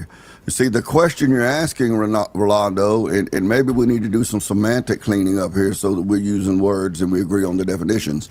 But what you're asking is, does God know, in your example, that this debate was going to happen before it No, happened? did he? Yeah, Did. yeah. Past tense. Does, whatever, know it was going to happen. Yes, he did. Yeah. Now, when you say there's no free will, to say there's no free will, you're moving from his knowledge of something that is going to happen from our perspective. You're moving to the causality that God compelled this debate to happen. Those are two different things. To know that it's going to happen versus compelling the event to happen, those are two different questions. So if you're asking us, did God cause this debate to happen? That's another discussion. But him knowing that it did happen, sure, he's omniscient. And he's also omnipotent, meaning he's all powerful. So if he desired to fulfill his purposes to compel something to happen, well, he's God. So of course he could if he so needed to. But that it doesn't follow from that everything that happens he uses his omnipotence to cause to happen. You see, so within that, we make our decisions as we move along. Are you familiar with things like, quantum physics and particles and the idea of the multiverses and that sort of stuff? Not It's very really. interesting. It has a lot to say about the free will, and and whether or not when we come up upon a decision to make, when we make a decision, is that the only decision that would be made, or if the multiverse actually exists, like many quantum physicians theorize exist, that every possible answer to that question was chosen, and so it exists in these different multiverses. For instance, I've been married 36 years. I've raised 5 kids. I've never been I've never been behind bars more than a few hours at a time, or whatever. Okay, but there may be a multiverse with a Dane Snyder who made other choices. I mean, we don't know. I'm not talking about Bible here. I'm talking about quantum physics. So when you talk about free will, when we come up on those times, for instance, when I was young and fine and all that kind of stuff, and women throwing their underwear at me and want me to sleep with them and stuff, maybe there was a Dane of another universe that chose to go a different route. And then, like my own father, that Dane may have been married 7 times, but the one that is here in front of you didn't make those decisions. So there's a difference in God knowing what is going to happen and the causality of him prescribing and mandating and dictating did it actually happen. Rolando, let's get your thoughts on that. Well, actually, you're not answering my question, because since God decided to make the world the way it is, He didn't. Before he created everything, if I he can knew. interrupt you, if I can clarify something, Rolando. Because the words we use are important. We need to be very judicious about our word usage. You say if God created the world the way it is, he did not. He created the world sinless, a perfectly tuned, engineered creation.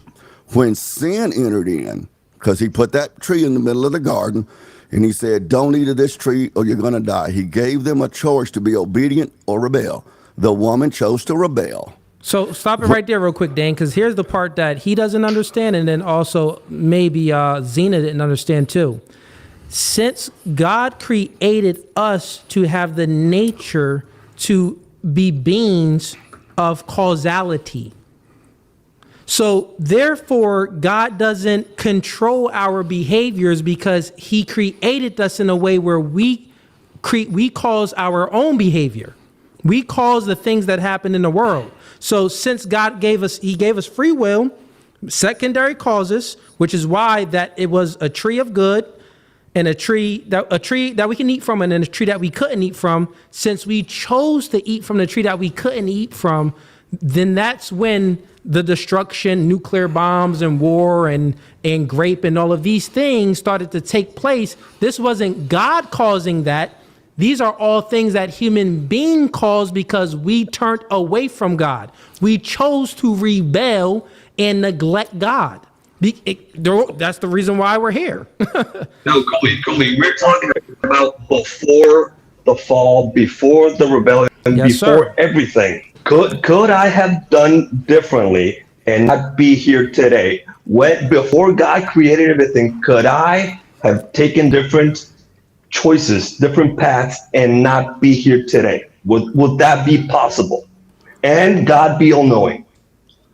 You're not even here. Stop it, silly. That doesn't even that argument doesn't follow. That doesn't answer the question. It makes perfect sense. No, listen, it doesn't. Rolando, it doesn't. Listen, I'm going to explain how. You are not even the cause of you being here by your own. Your mother and your father is the cause of you being here. So what are you speaking about? So you can't say that, well, this is since God, he caused everything to happen. So therefore, no, your mother and your father is what caused you to be here because human beings have free will. If your mother and father didn't have sex, you wouldn't be here, Rolando. According to you, it was God who decided for me to be here. He knew. No. And he acted his plan. Rolando, stop. You are messing things up. Rolando, stop real quick. You keep conflating causing and knowing. Just because God knows something, it doesn't mean that he caused it. God knew before this is your question. I'll repeat it back. I'll still mean it. Before God even created everything that we know about the universe, did he know everything? The answer is yes. Oh, okay. Since God knows everything, what are you? There you go. Listen, Rolando, stop. And he chose to do it. He chose to do it. He chose to create. Your mind. Okay, what's the distinction between knowing and causing?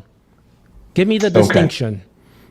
Let's do like a book analogy. Let's say I'm a writer and I have an idea in my head about a book and I know how it's going to end. That idea is there. It's in my head. Mm-hmm. And then one day I chose to write the book and the ending is the same in my head and in the book. Okay. So it's in my head. And then I wrote it down. That book, listen, Rolando, stop it. Stop it. Rolando, stop it. In the book. Okay, finish. Go ahead. Finish. Analogy. All right, go ahead. Let me finish. Let me land my plane. You like that? Let me land my plane. So God chose to write the book. Okay. And every paragraph he knew beforehand, the same way he knew I was going to be here.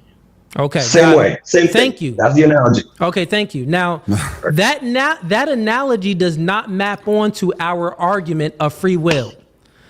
The book that you wrote, that book does not have free will. Now, the analogy would map on. Either.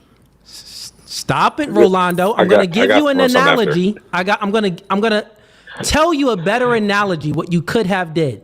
If you would have said that you've written this book, But within this book, you've written it out and you allowed the character within the book to have the same nature that you have, meaning that you created a being within the book in your image.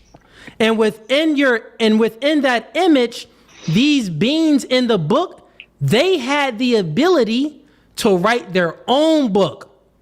And when they write their own book, since they're writing their own book, you sitting back, you know it all because you're not bound by time, space, or matter, but you didn't cause these other beings to write their own book. You didn't cause this other being to kill, to steal, to rape. You designed them, right, to have a nature like yourself, to have causality. You get what I'm saying? That is an analogy that maps on proper. You can't fathom it, Rolando. Your brain isn't thinking out. Listen, Rolando, stop it. Your brain is not capable right now of thinking outside of itself. Ronaldo, I got a question for you. Go ahead. So just real quick. So under your view, just want to make sure, under your view, that in this debate, God made her rage quit. She took no choice, and she just didn't. She didn't take any choice upon her own to quit this debate. Yeah, it was God who made her do that. Yes, He enacted that. He could have done differently. So what you're saying is God would set up something to embarrass somebody and make them look bad. So God is bad. So God is bad. According to your worldview, yes, it is. That's not my worldview. This is your worldview. No, it's your worldview because God has the omni properties. He has to do these things. He's omniscient, omnipresent, omnipotent, and omnibenevolent. No, you misunderstand. You misunderstand the nature of God. You misunderstand. Hey, here's Vulcan. I'm still suspicious. Does he have those four properties? I'm yes still suspicious. That's Dane's adopted son right there. Of course he does. Of course he does. But let me ask you two questions. Are you aware that this past week that Delta Force arrested the president of Venezuela? You're aware of that. You are aware of that. Yes. Yeah. Maduro or Manjaro, whatever his name is. Okay. Now you're aware that happened. Did you cause it to happen? Then me? Yes. Nope. Did you cause it to happen? Nope. Okay, so how is it that God's knowledge of what will happen means that He caused it to happen?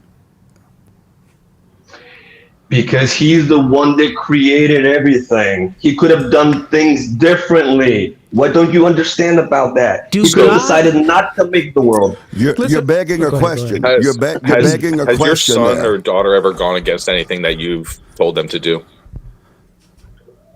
What was that? Has your son or daughter, you have kids by any chance? Yeah. Okay. Do you guide them in a certain way to do things, and do they make their own choices, or do they do exactly what you say every single time? Oh, no, she does sometimes whatever the hell she wants. Thank you. Exactly. Debate over. I'll tie it in real quick for Rolando. But so I'm not omniscient. I'm not omniscient, and I didn't create. We know this, You Rolando. created your kid. I'm sorry to say, but you created your kid. Yeah. That it came from you. Your balls held your kid in there. You created that. So Rolando, how we view and Christianity. I'm not omniscient. I'm not omnipotent. I didn't create the universe.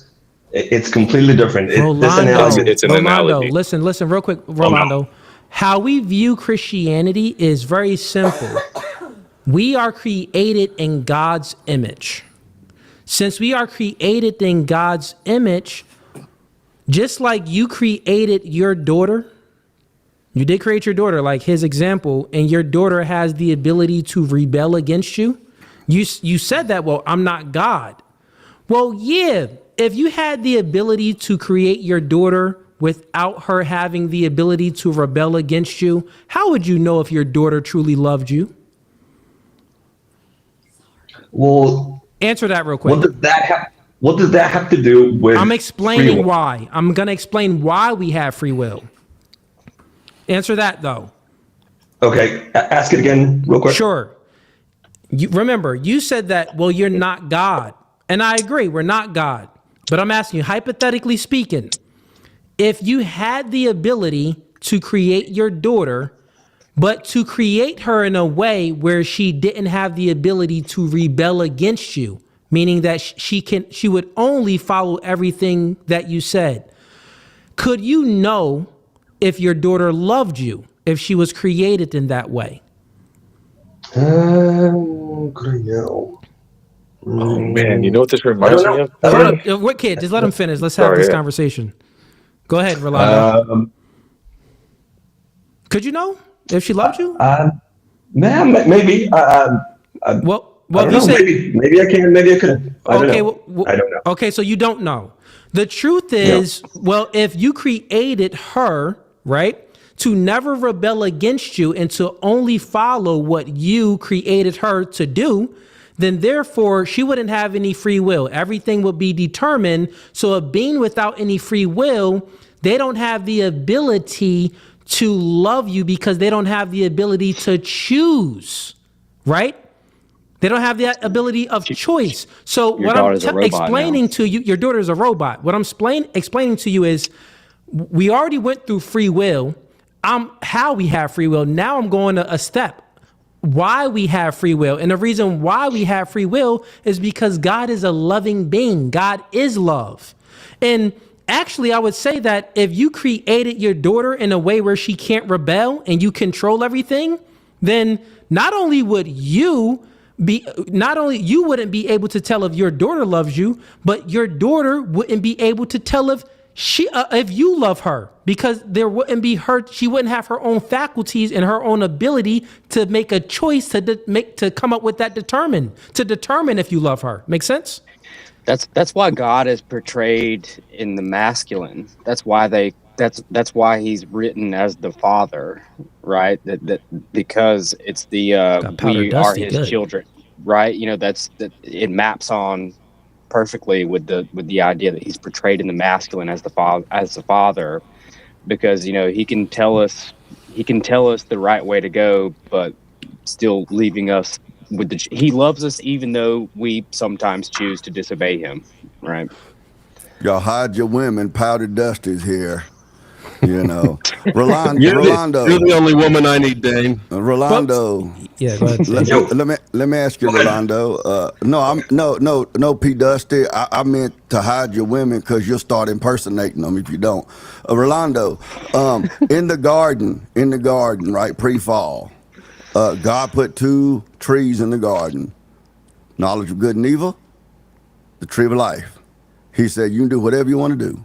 And they got one rule: don't eat the fruit of the tree of the knowledge of good and evil. Why would you think that he did that?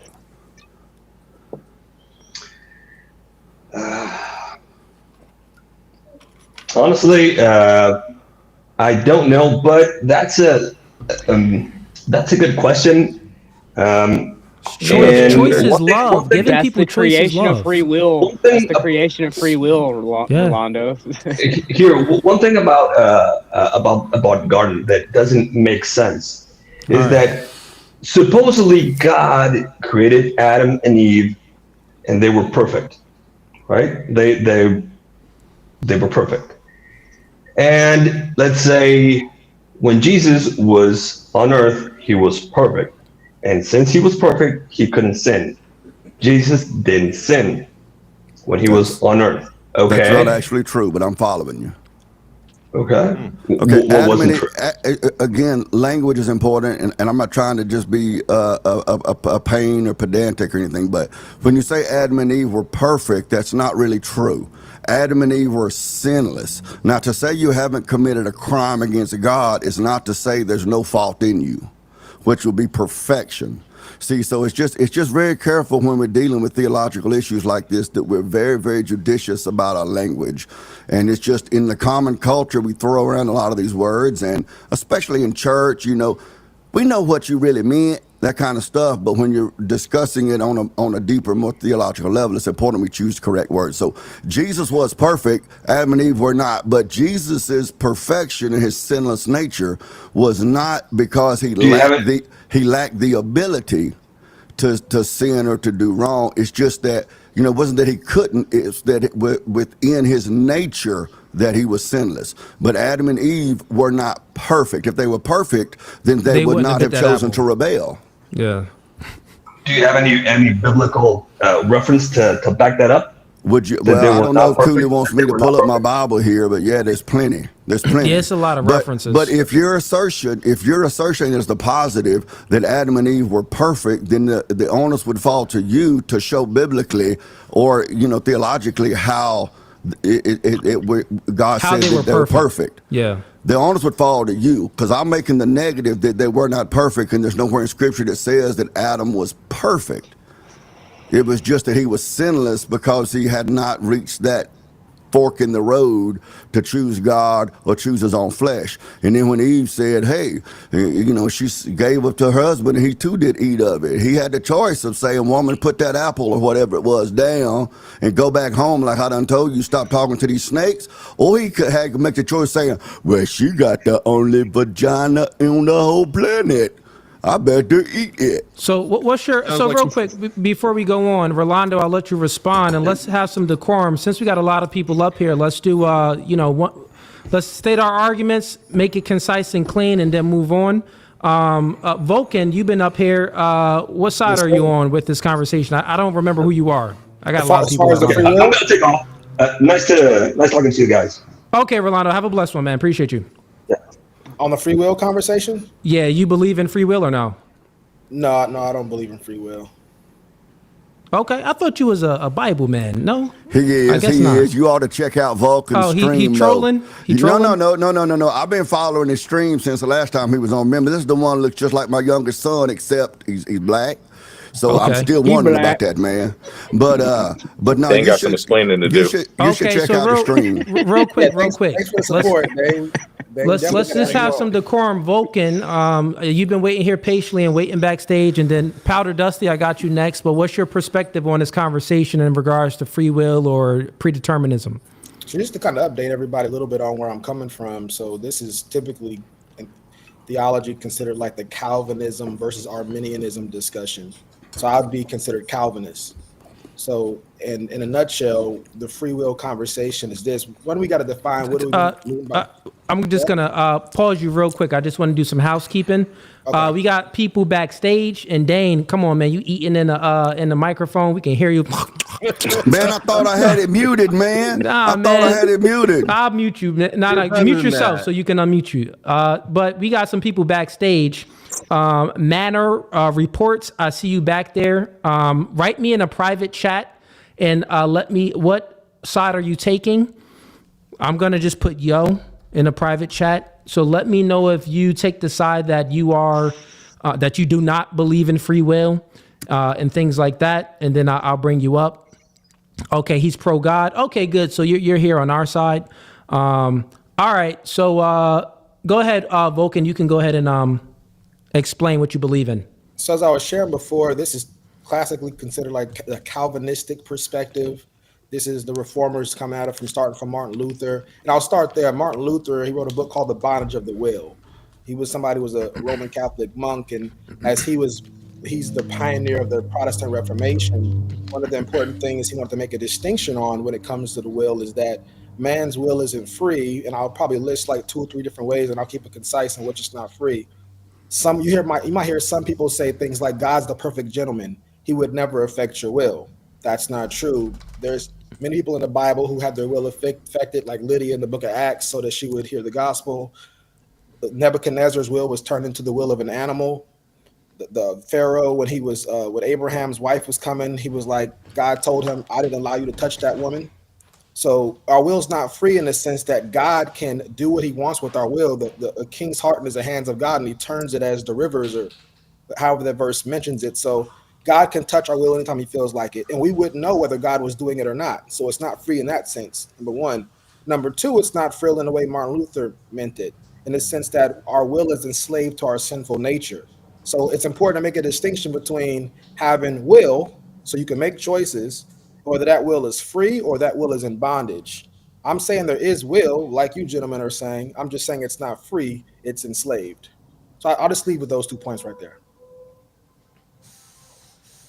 Dan, you're muted still from your smacking. Yeah, you know all about smacking, probably, Pete Dusty. Anyway, Vulcan, I think that if you and I really had time to have a one-on-one conversation, well, I think here you and I could probably take over this whole panel just discussing that. But I think that mine and your perspective on free will is very, very similar in that sense, though. I will say that I'm not a Calvinist, although I do have some Calvinistic leanings. I can think of myself as kind of Calvinian. You know, I'm kind of like, I can see where the Calvinists and Armenians have grounds for both arguments, and I don't necessarily believe that they're mutually exclusive. Or like that. But that's, okay, that's my sum it up position. real quick for me. We don't have free will because of what? So I mentioned 2 points. One, in the sense, Martin Luther, the pioneer of the Protestant Reformation, he said is that, you know, we have the bond. He wrote a book called The Bondage of the Will. So there's a will, which we all agree we have a will, so we can make choices. Then now the question is it free or is it enslaved? That was number one. I'm saying it's enslaved. So real quick, in regards to just that itself, because my explanation of free will is human beings having the ability to make choice.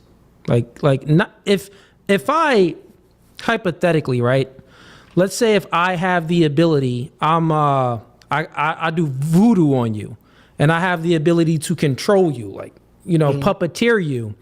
I would be taking away a huge degree of your free will because you can't act out your thoughts. Yeah. Now, even though I'm doing voodoo on you, you can't control your own body. My question for you is, do you still have the ability to have your own thoughts? I would say definitely. Yeah, you can still have your own thoughts to some extent. Well, listen to that. Since you can still have your own thoughts, if you can still have your own thoughts, then therefore you still have free will under my definition. Because you have the ability to choose what you think before we act out anything. So acting is a choice. Before you act out anything, you think it, and you have choice on what you think. God does not control ever. I can guarantee you this. Well, really only with my own subjective experience because I've received the Holy Ghost. But I can guarantee you, God does not control you even within that framework of you receiving the Holy Ghost, the Holy Spirit. You got your faculties. You just can't control the words that you're saying, or you can't control your body, but you got your faculties. You know, you're conscious and aware of everything that's going on. So my argument again is free will is taking away all of our will. Since if you're tied up, you can't use your body, but you still got your mind, then that's something where you have choice. You got free thought. And so you're saying by free, you just mean because a lot of that stuff would still apply if you just took out free and left will. Like if I said, hey, we all have a will. We have a will. Why no, it wouldn't apply because the free means that you have the ability to make choice. Before you act, before you choose anything, you think about it, right? Someone can stop you from acting out your choice, but they cannot stop you from thinking. Even if you're locked in a cage, right? Like Maduro, homie locked up right now. he don't have the ability. The United States government took away a huge degree of his free will because he can't do what he wants. He can't go back to Venezuela and, continue on his parade. But he still has does the United States government have control of his mind? No, they don't got control of his mind. No, he can still choose to not be enslaved mentally. And also, this is a reason why black people, me and you, I don't know if you're a foundational black American, but our ancestors was able to weather the storm of that type of slavery because they still, even though that you was whooping us, you controlled our body, you never controlled our minds. So basically, well, I was going to keep asking you questions about it, but I'll just say this. Sure, go ahead. Right here. When it comes to the free will part, if you were doing something, how would you know if God was restraining you or not? If you had a will to go do something, like using Jonah, for instance, right? Jonah didn't want to go to Nineveh. He was thrown off a ship. He was a fisher prepared for him. That was all against his will.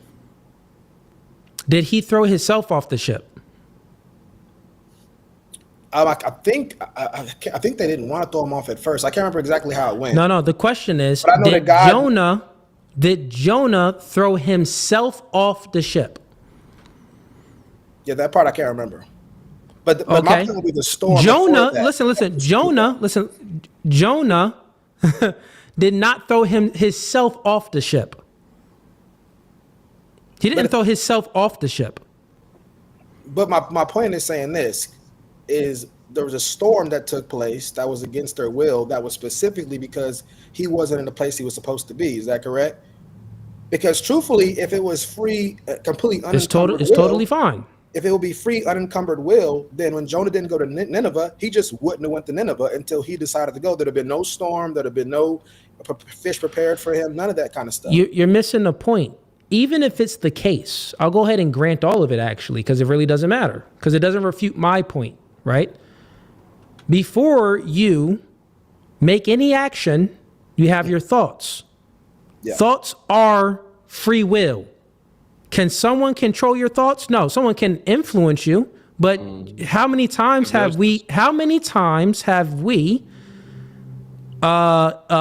escaped influence? How many times did we not do the thing that we were tempted to do?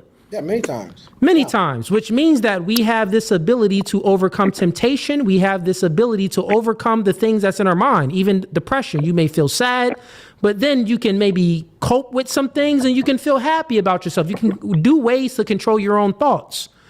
Even if it's the case, I'll go ahead and grant the entire argument. Let's say if God threw Jonah off the boat, made the flood come, made all of these things happen, did God control Jonah's thoughts? Well, this is the thing. In that situation, no, he didn't control it. Okay, so if your thoughts aren't controlled under my definition of free will, and many Christians, listen, before an action, you got your thoughts. So that's like that first thing. That's the foundation before an action happens. So you got free will. But I can address that part. I would just go to a different verse because I was using the Jonah verse to show that God will actually do things. And Tyke, I'll let you go. Do what you want to do. But I wouldn't use the Jonah verse as far as the mind. If you're saying that, I would just say in the Bible it says that he works in us both the will and to do for his good pleasure. So you're having a will that's being pumped into you that didn't derive from yourself. So how is that? What are you speaking about? What are you talking about? That didn't really make sense to me on how you're trying to fit this into we don't control our mind or something. If somebody's putting a will in you that didn't start in you, would you still consider your will free? What do you mean by the will that was put into us? Like that we're made in God's image? Explain. No. The scripture says that God literally puts a will in you, the will and to do for his good pleasure in the scriptures in Philippians, I believe. Oh yeah, no, that's totally. He works in us both the will and to do for his good pleasure. Yeah, Cooley, you know what? Cooley, if I could real quick, man, in chat they're saying Jim Bob sent a raid over here, man. We got hello listener, Jahidi, and a bunch of other fellas from Jim Bob over there. Hey, so, shouts out to Jim Bob. Shout out Jim Bob. Jim Bob. Appreciate you, Jim Bob. Hey, Jim Bob, man, I had Zina run, man. Hey, listen, man, she done ran. But I'm sorry. Go ahead, Vulcan. Well, yeah, I was just saying that if God's putting a will in you that didn't originate in you, would you still consider that free? Yeah. Is the will that God put in us, is that like in the image of God's will? Because God has the will to cause things. It's a desire. Does this will? It's desire to love things of God and hate things that are not of God.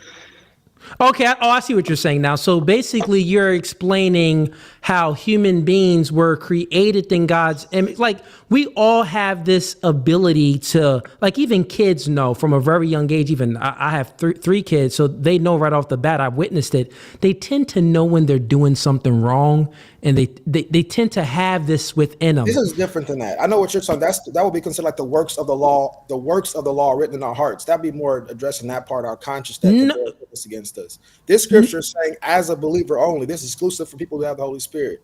Sure, God go ahead. works in you a will and to do. So basically, you have a will that you didn't initially have, that you wouldn't have as a Christian. No, but what you're doing is you're making this argument. So you're reading a scripture, and then the way that you interpret the scripture is trying to make an argument, but the argument itself that you're making is not refuting that we don't have free will. If it's the case that God put the will in us, this doesn't negate that it's not free will, because God could have put the free will in us. So you're not disproving that. You're just saying that, well, God put the will in us. So there, you're making a conclusion. So therefore, the will isn't free because God put the will in us. Well, I would just refute. I refute that real quick by saying that, well, it doesn't matter if God put the will in us. This does not mean that God controls our will. If I could interject real quick on the Jonah and his reluctance to go to Nineveh thing, that's actually a good point, and it made me think about it. But couldn't we argue that demonstrates that not that we don't have free will, but that God can intervene on behalf of His will when He so chooses?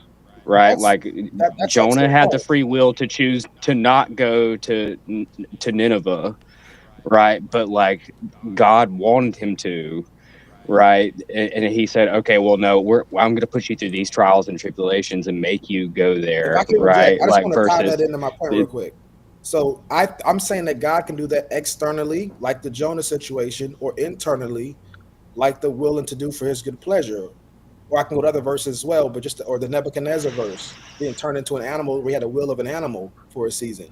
God can externally do it or internally do it, and he's the potter. He has the right over the clay. He can do whatever he wants to do. Yeah. The argument is but what I'm saying is that doesn't demonstrate that our will isn't. We don't have free will. That just demonstrates that God can choose to intervene, and He can choose to not intervene, and then let us suffer the consequences of making the wrong decision.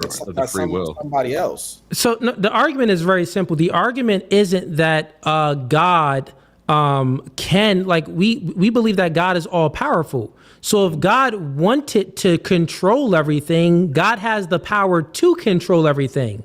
We're not saying that. I'm asking you to demonstrate. This is why I'm asking you the question. Is it anywhere where God controlled someone's mind? Can you demonstrate that? Well, He caused deep sleep to fall over them, right? Isn't that in there?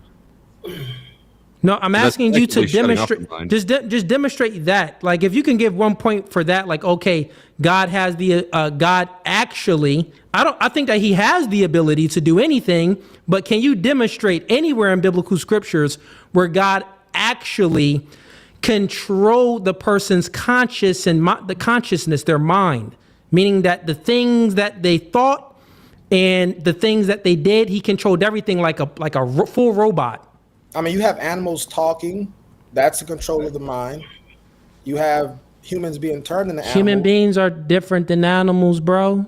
Nebuchadnezzar was driven insane. That wasn't right. That he was just driven insane because of his disobedience, right? Who you referencing? That wasn't you said Nebuchadnezzar, right? Yeah, he was turned into an animal. Well, he wasn't turned into an animal. He was given the mind of an animal. He went insane. Yeah, he started eating grass. Yeah, he acted like an animal. He wasn't turned into. That's his will being. I mean, again, I don't know what we mean by. No, bro, he wasn't turned into an animal. He acted like an animal. But quick, that's your will. That's what I'm saying. I mean, unless we're using some kind of non-standard definition of will, that's your will. No, once again, that just seems like a mental illness. That's all that. That's your intentions. All of that. That's your will. Yeah, no, that sounds like a mental breakdown to me versus his free will being taken away. If you like a more naturalistic explanation, that might be the case. But I mean, as far as what we can read, it's just his will. So I think you guys are mistaken. I think both of you have the wrong definition. Real quick, I'll let you speak in a little bit. I brung you up, but you got to chill. So Vulcan, so you can understand, we're not saying that God doesn't have the ability to control our minds and our actions. I was just asking for you, since I made the distinction I describe free will that we can still have free will even if our bodies are constrained. We still got our own thoughts. I was just asking you, even in the Bible, could you point to anywhere where God actually controlled our thoughts and our behavior? But guess what? I'll go ahead and grant it. Let's just say that there is somewhere in biblical scriptures where God fully controlled a human being like a robot, right? Yes. Where prophets. they. So real quick. Let's Moses. listen. Stop it. Got an example here. Let me just go ahead and him. listen. Stop it, Manor. I'm gonna kick you out. I brung you up. I don't even know who you are. Chill out. You didn't even introduce yourself yet. Shut up. So even if I grant it and say, yes, God, in the biblical scriptures, he did this before. In my worldview, God is almighty and all powerful, so he can do it. This does not negate that we have free will. This is just an example where God's will superseded ours, and that is totally fine within our worldview because we view God as almighty and all powerful. But it's an example why your definition is wrong. No, it isn't wrong, you Yes. doofus. You don't know what you're speaking about, and stop speaking because you're not next. Powder Dusty is next. So just wait. Yeah, I was about to say let's let Dusty and then Tony go. Right? They've been waiting patiently. And where, like, I've been listening to a whole lot of stuff. Where do you want me to start in, or do you just want me to pick up where we left off? I mean, whatever argument you want to make or anything like that in regards to this topic or what you got. I think that free will is effectively mental masturbation, that topic, because we all behave in a way that reveals that we really do believe in free will. We can just play logic games in our heads with it, but we all really do believe in it in our day-to-day actions. As far as the definition of free will that you just gave, there's actually lots of examples, like Exodus 4:21, where God does control people's thoughts and behavior. Okay, totally fine. I already granted it. That still doesn't mean that we don't have free will. Well, I mean, it means your definition is according to wrong. your definition. Yeah, no, it means that person has free. That person, then they didn't have any free will. God took. Yeah. If God granted, God is all powerful. God can give us free will. You don't think that we believe that God can't take our free will away? I'll tell you what then how free do we will know that is. we have free will? If we've got good examples of God taking away people's free will, then This there's no reason for us to actually, believe that we have it. it demonstrates it. If God took away someone's free will and he didn't take away other people's free will, we can observe that I got my own free will and this nigga over there didn't. He thinks, stop it, I'm putting you backstage, you low IQ Angels dork manner. have Shut up. contemplation. Angels Shut contemplate. up. You are an idiot. You don't understand the rules of the podcast. Well, he should have was I just with- waited his turn, right? He should have just waited his turn. Cooley. For the record, Wicked and Tiger over here, and probably even Pete Dusty, we do not approve of that cracker's behavior. I don't think he was white. Yeah, I don't think he was white, man. The white community disowns him. Yeah, he could have been of one of Madero community. He looked like he was Venezuelans, something like that. I don't know, but essentially, I almost lost my train of thought there. What were we just speaking about? My bad. I was starting to cook. Free will. If we've got good examples of God violating free will, then we, as in humanity, is not actually given Okay, free got will. it. So actually, by you demonstrating that, it proves my point right. So if it's the case that God can, why would God come and take someone's free will? The opposite would mean that they had free will before he took it. End of that point. That was a dumb point. Cooley's cooking today. Cooley's on fire. God dang, I'm hot today. It just means God can intervene. He can I'm hot today. God can take away our free will, but our free will. That's not taking away free will. It's just He can intervene when he so chooses. Yeah. Did he have free will again after God took it away? Was he able to do things after, or was it only temporary? In that exact verse I just referenced, it was temporary, I believe. Thank you. Dear said, I'm in a lawnmower. So some of us have free will sometimes. But we have free. But we do, right? That's the whole point, is that we do have it, whether it's sometimes or a little bit of time. I'll bring you back up, If you have $5, if you have $200, if you have any kind of money, you have money. The amount doesn't matter. You have it. It's sort of like making the blanket statement that humans are asleep. Well, some humans are asleep, but that's not actually a true statement about all humans, right? Same thing with free will. Biblically, Wait, what? That some didn't humans have follow. free will. Explain, Dusty. Huh? Explain. Because I we don't. have examples of humans in the Bible. We have examples of humans with their free will, and we have examples of humans where their free will was intervened on. Right? Okay. So some do Yeah, and some but they- don't have it. So to make the blanket But was it statement that permanent? humans- Did it get finish my taken away thought. permanently? Make the statement, the blanket statement that humans have free will is actually not true. Any more true than it would be to say that humans are asleep. Dusty, I got you. Listen to this, right? Even if God intervened and took their free will away, fully away, he took it, meaning that they died not having any free will. Let's just grant that. I know it's temporary, but let's grant it fully through. God fully took it away and never gave them their free will back. The statement itself, by you saying that God took someone's free will away, means that they used to have free will, which proves free will. So it is not disproving the argument. It is not negating the argument. It's actually proving the argument. The argument being that humans have free will. Yes. Okay, but we have examples of humans that don't have free will, so that statement's not true. Do you have rights? Do we have example? By you saying that we have examples of human beings not having free will, does this mean that we also have human beings of having free will? Yes. There we go. End of this point. So Let's go with you, Tony. Let's go with you. What you got, Tone? What you believe in? How are you guys? Am I audible? You're audible. What do you believe in? You believe in free will? Yes. Yeah, no, I believe in predestination.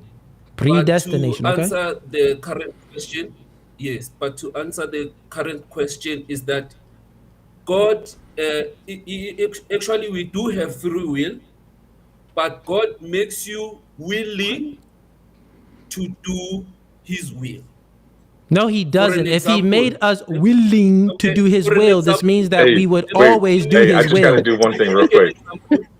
Real Let me quick, make Tony. an example. Let him give his example. Go ahead, Tone. My bad. Okay, let me finish, guys, please. Sure. For Sorry, an Tone. example, remember Pharaoh in the Bible. Ne?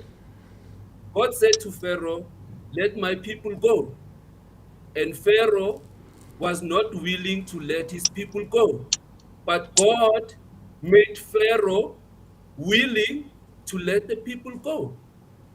How? By sending the plagues and all that. Yes, he punished Just them. to answer that question, that we do have free will, but He God punished them and has intervened. a Yeah. way of making you willing to do his will. Influence does not mean that someone is making you do their will.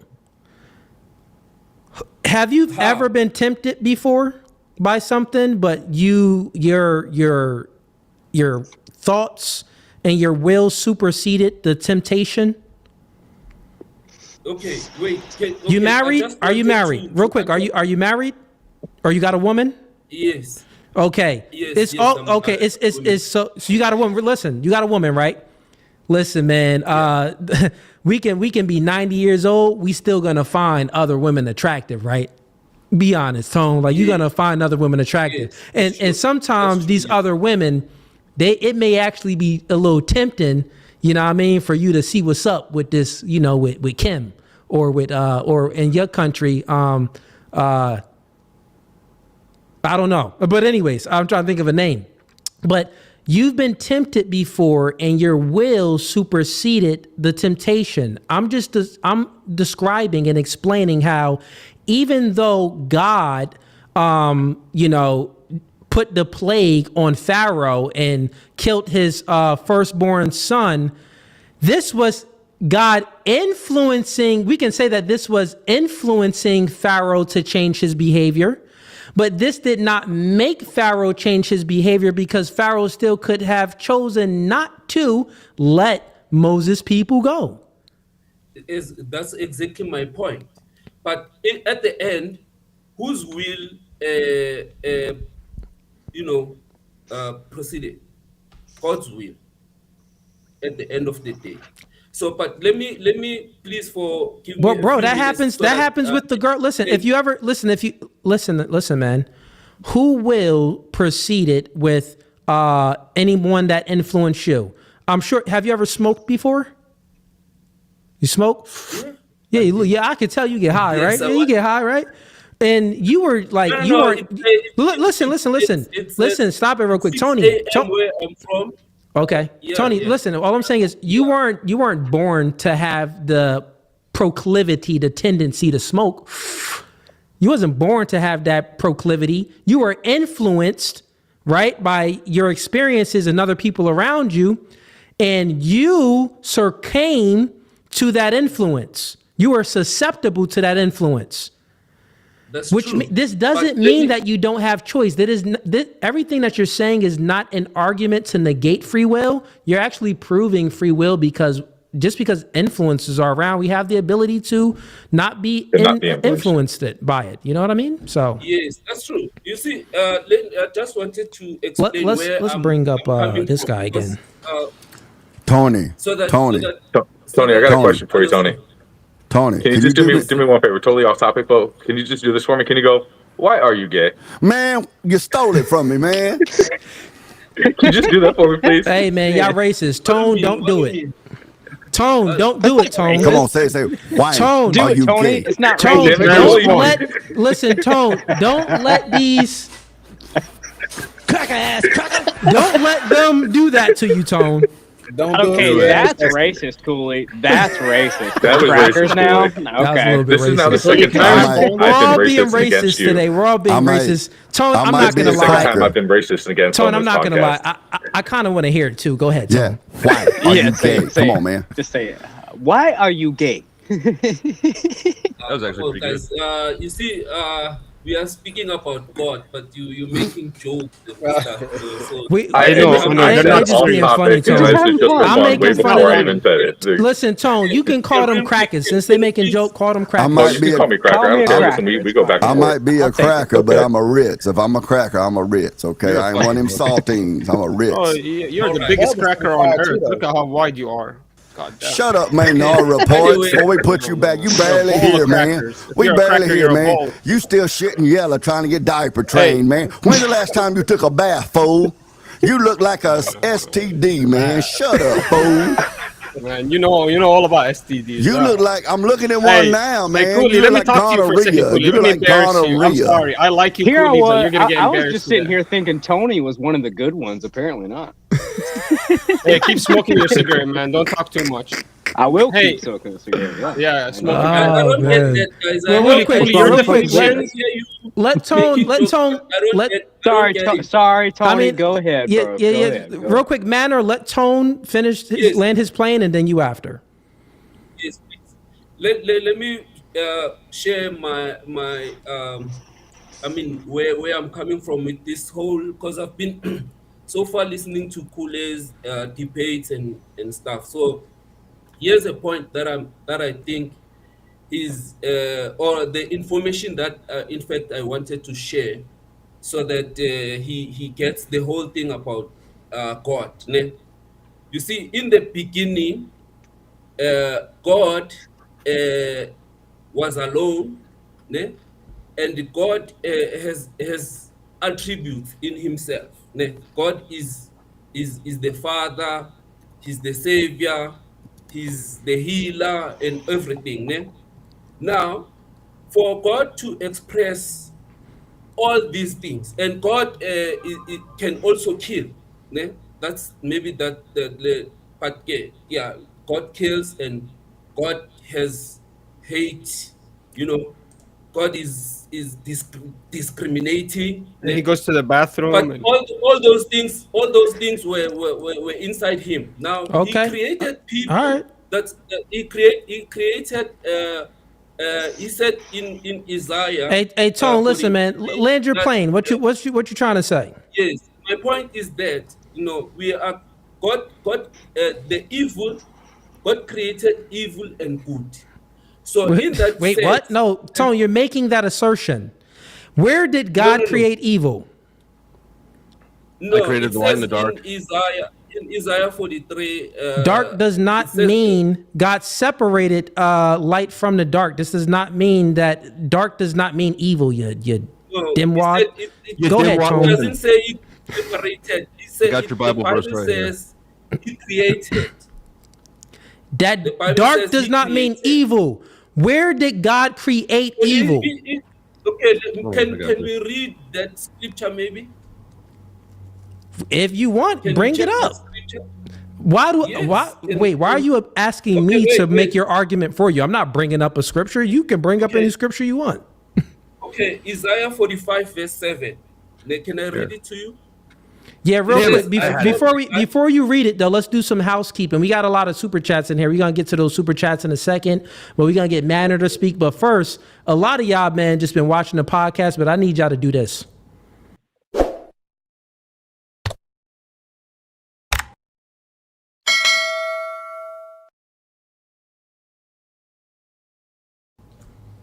That's what I need from y'all. I like the video. Just don't watch it, man. Even if you're a hater, it's good that you like it because then the video will get pushed in the algorithm so you'll see it again and you can hate some more.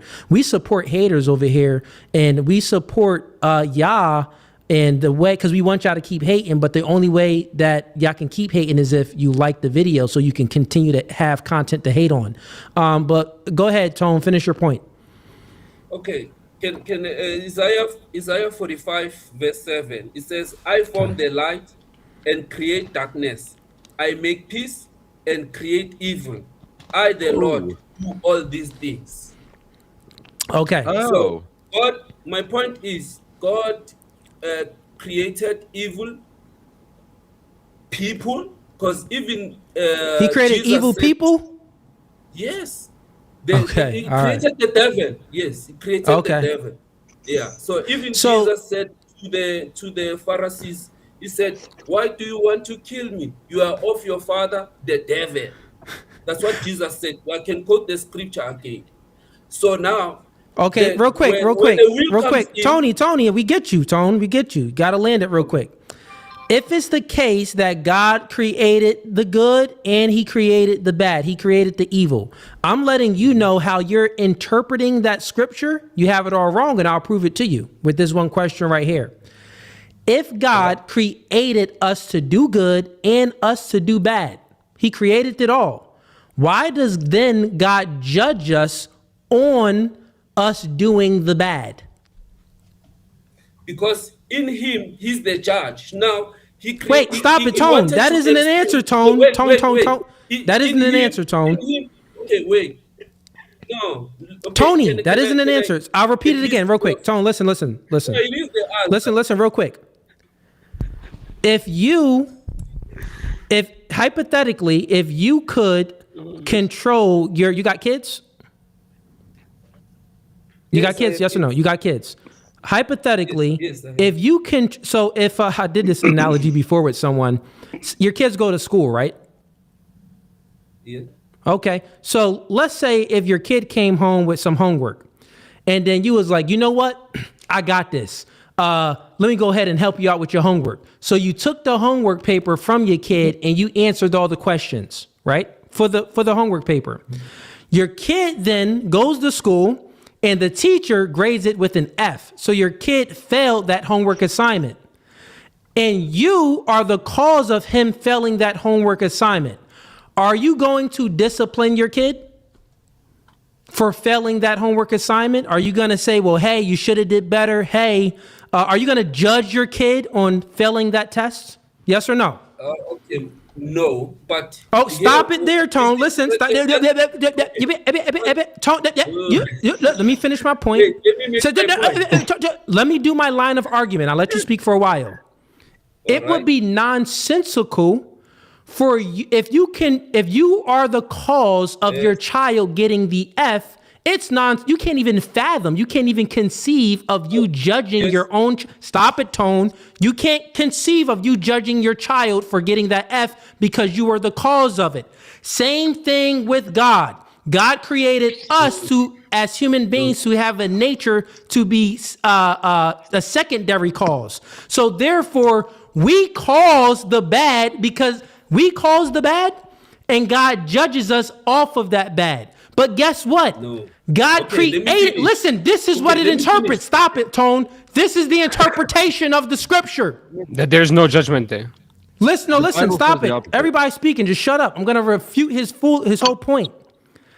God created human beings to obey him and disobey him. Therefore, that's why he says that he created the good and the bad, because he created us not perfect. God is perfect. He didn't create us to be perfect. Do you get it? He created us with the will to obey or not to obey him. That's what that means by that. And you know that's why it means that is because any other way you try to conceive of it, it's nonsensical, like you judging your daughter or your son for getting an F if you were the cause of it. Booyah. God No, dang, you're Cooley, mixing, you're I'm mixing hot. two things. You are mixing two things. That's hell. That's hell Okay, you burning have to you. understand. Getting That ain't closer. hell, The way that's that heaven. human beings think. Kule, there's the way that human beings thinks, and there's the and does things, and there's the way that God does things. You see, what you are doing, you are Body you bag. are, Yeah, you're happy you're you know, talking to you are- somebody illiterate who cannot speak English. Look how happy you are. Bro, you can barely Talk speak to me. English. Talk What to are you me. talking Talk to about? me. Wait, Talk to me. All right, Look, you won't you even know, allow. Tone, Matter's been waiting and he got Yeah, a this chip on his guy. shoulder. I'm gonna. It's up to Tone. Tone, do you mind yielding the floor to Manor? Yeah, can you give me 5 minutes, Tony? You've been talking for 15. for now, let me finish my point. All right, You've make been it talking for 15 make about it your point. concise. Tone, go ahead. Yes. Now, as I was saying, that God created good and evil. Ne? So in him, remember that these are his attributes. So he created people to show his love to, and he created people to show his anger, his hate to. The evil side is that side that God will punish. God will. All right, will Tone. put- Tone, the chat, I'm be honest, the chat is like, yo, move on from Tone. So, Tone, You we should've gotta said give it. we gotta give If it you to would have said Manor it, the real chat would quick. have liked you. All right, guys. Unfortunately, man, your boy is coming down. First of all, let me get Dusty here. Dusty, if you really believe free will does not acknowledge God, I want you to have the free will to become immortal. Can you be that? Can you do that? Can you become immortal, you loser? Anyways, let me get back to Cooley. Don't you have free will? Hey, you have free will, Powder Dusty, right? Go away. Cooley, back to you, buddy. Your definition does not line up with the angels. The angels can contemplate. The angels have free thinking. The angels have free thought, yet they cannot disobey God. You're a mental diseased person if How you did believe Satan that your happen? definition What are you lines up talking with free about? Have you will. ever heard of fallen What angels? What free will What are you you talking talking about? about? Let me finish, please. What Let me are you finish, talking please. about? Let me finish, please. Let me Explain finish, please. Lucifer. Let me finish, please. Explain Lucifer. Let me Explain Dane, real quick, let him, Lucifer. Dane, let's just let him land his plane. Let's Explain Lucifer. Dane, just let him land it. Look at the ball Real quick. up top. He's laughing. Explain You, Lucifer. buddy, keep looking at the screen. Go ahead, Manor, Cooley. go ahead. Yeah, so here it is. Cooley. Sure. Cooley. Yeah. Free will, what the definition of it is the ability to go against what God willed for you in accordance to his will. That's why Powder Dusty cannot become immortal, because no matter how much he wants to will that to existence, God will not allow it to happen. Also, no matter how much free will you have of a certain topic, if God does not want it to happen, you do not have the free will to have it happen. That means my definition we is test accurate. that? Your definition does not line up with angels or anything really. Anybody that has a free thought that cannot, follow, that means he's actually having free will. What are you talking about? This is You mental Islamic? illness What are you, Muslim? If somebody's Yeah. socially indoctrinated, Are you Muslim? These certain in a thoughts, storage he unit? has free will. Manor, are you Muslim? Are you Muslim? Yes, I'm Muslim. Yes, hey, Yeah, this is why Muslim Manor. Who's doing that tapping in the back? Y'all gotta chill with that. I gotta mute some people. He's Sorry, my bad. Sorry, He's like the sorry. squirrel. He's I'm calling done. for I'm the done. food on the. I got Okay. some ice for Maynard. I got some ice for him. Manor. Give me food. So Maynard, one, you came in here and you're giving us the Muslim definition of how you believe in free will and things like Your that. definition, your No, own definition, no, forced that free Manor. thinking is free will. That's what Ma- your definition says. Manor. And you said free think. Manner. Dude, this guy reminds me of fucking Angels. Beavis. How? So let's just answer this question. In the Bible, angels ask God questions. Does that mean they have free will to disobey God? Manner. Then describe Lucifer. Lucifer, you are mentally diseased. Lucifer's not an angel. He was a jinn. He's not an angel. He's a what? He was on the same level as the angels, but we all know he was a jinn. He has the same will as the as the man. humans. Listen, you Jinn just has have the a ability different. Yeah, you have a different doctrine, religion. man. You coming in here with a whole different religion. If I'm wrong, you come in here, you have to critique. If I'm wrong, show me one other angel that disobeyed God. If I'm wrong, Stop it. Listen, real quick. 1/3 Show of us- the rest of them. 1/3 of the rest of them. You When you blooming real idiot. quick manner, I'm gonna unmute you. I don't like muting people, just so you have because you came in here unprepared. When you are debating, if you are going to debate someone, you have to do an internal critique on their worldview, not come in here with your own worldview, like, oh well, yours is wrong and mine is right. Listen, that you're not disproving our worldview. You're just coming in here and making assertions, and you're making wrong assertions about what we believe. Because you're retarded. Yeah, you're Listen, dumb, Manner. All I know is we need two things right now. You're we need unmuted. Tony to Okay, say, you believe why are Jesus you is gay? God. And we Cannot need this guy agree to be with like, you. I am cornholio. I need TP for my bunghole. You do need something for your bunghole. You look like you love to That's put all stuff we need in right there. now. Can I get That's back all we into the need. debate though? I don't know why we got to talk about this bunghole or this guy's bacon. Because you sound like fucking Beavis, but you're too stupid to know what I'm talking about. All you want to do is just talk. You'd probably be a lot better if you just shut your mouth. Beavis. All right, let's hear it. Let's hear it. This guy literally is from Look up Alaska. Beavis and You're literally Butthead sitting and then out type in the middle in of the cold TP for just so you can bunghole, and smoke. then you'll know what we're talking about. But you're not With Ben, smart you enough to know. get stepped on. With Ben, you're not up here because you're scared to debate me. Look at this baldy. Scared to debate you? I've been up here longer than you. Who the fuck are you? To be honest, do you have your own free will? Why don't you want yourself to become immortal? That's what you sound like. Dusty, you have free will, right? Yes. Yeah, why can't you will yourself to become immortal? Why can't you will yourself to have the crush of your dreams love you back? Manor. Free will doesn't. It's never gonna happen. Hey, you know what? I feel like, you know what? This guy, hey, you know what? I feel like we're right. Maybe we don't have free will. And Maynard, because obviously I he have a can't shut question up. for So obviously Maynard. there is no free will. I have a question for Maynard. Do you have a woman, Maynard? No. Yeah, I'm married. Dave Schneider. No. Is she What's his your- name? So there's a 66% chance she's your cousin, right? Actually, throughout all of history, 80% of all humanity married their cousin. Well, not you're the fucking your close cousin, is what you're cousin. saying. All of humanity are cousins if you want to really be stupid. But 66% of Muslims marry their cousin. Y'all are Nobody wants cousin to be as fuckers. stupid as you are, Dane. So, but yeah, 80% So of all of history. is your wife you're married to? Is she your close cousin? No. Oh, so you're in the 1/3 of Muslims who Right. actually aren't fucking their cousins. I'm not a Muslim. So you're the weird one. You You're said the you weird were one. Muslim. You said you were Muslim. You said you're a Muslim. I bro. know, but you just destroyed me. I'm not with my cousin. That means I'm not Muslim anymore, Oh, right? see, so you just a lying little weak punk bitch then.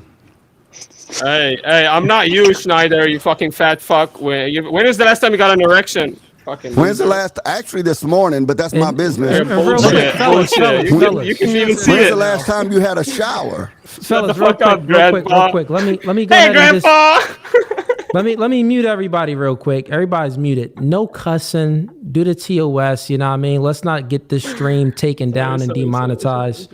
Yeah, let's no more cussing, man. So I'm gonna go ahead and unmute everybody.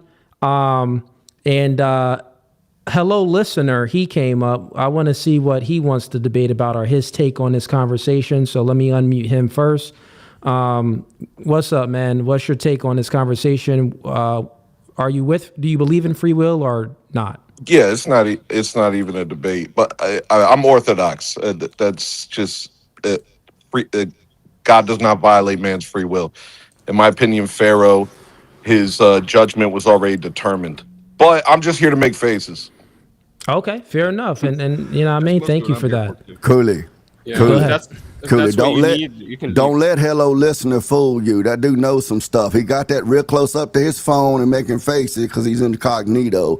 This is Tony. The dude Bro, knows why the some fuck do you stuff. sound like a ringtone? This Hey, is man, this going dude. on in my Hello truck. Listener Hey, here is a hey. Jim Bob Andrew person. I'm I telling you, drink he's trying to beer act during silly my over truck. here. He knows Well, some he stuff. came up. He said that he's Orthodox, so he's probably an ortho bro. So respect to y'all. What you got for us, man? He's an ortho thug. He'll tell I'm you. an ortho thug. Yeah, Ortho yeah. thug. Okay, ortho thug. But you were listening to the conversation, and we got 1, 2, 3. We got actually 4 people up here that believe that we don't have free will. So, what's your thoughts on that? I mean, look, there's a lot of stuff that's like not up for debate. But when you're outside of the church, everything's up for debate. So it's mostly, in my opinion, Protestants are out here debating whether Calvinism, Arminianism, free will, no free will, but none of that stuff is actually up for debate. It's just a result of Martin Luther rebelling against the Catholic Church and the Pope rebelling against the Orthodox Church. We're When it debating comes it down now. to it, all of this stuff is already hammered out in the true church, which is the Orthodox Church. Free will does exist. We all have it. God does not violate it. There's synergy. We can operate with God's will, or we can operate against it. And that's really all it comes down to.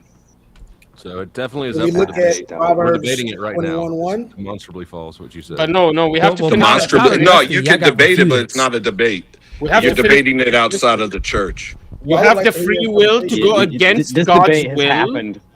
up to His will. That's it. You don't have anything else. If we didn't have free will, why would you be gay?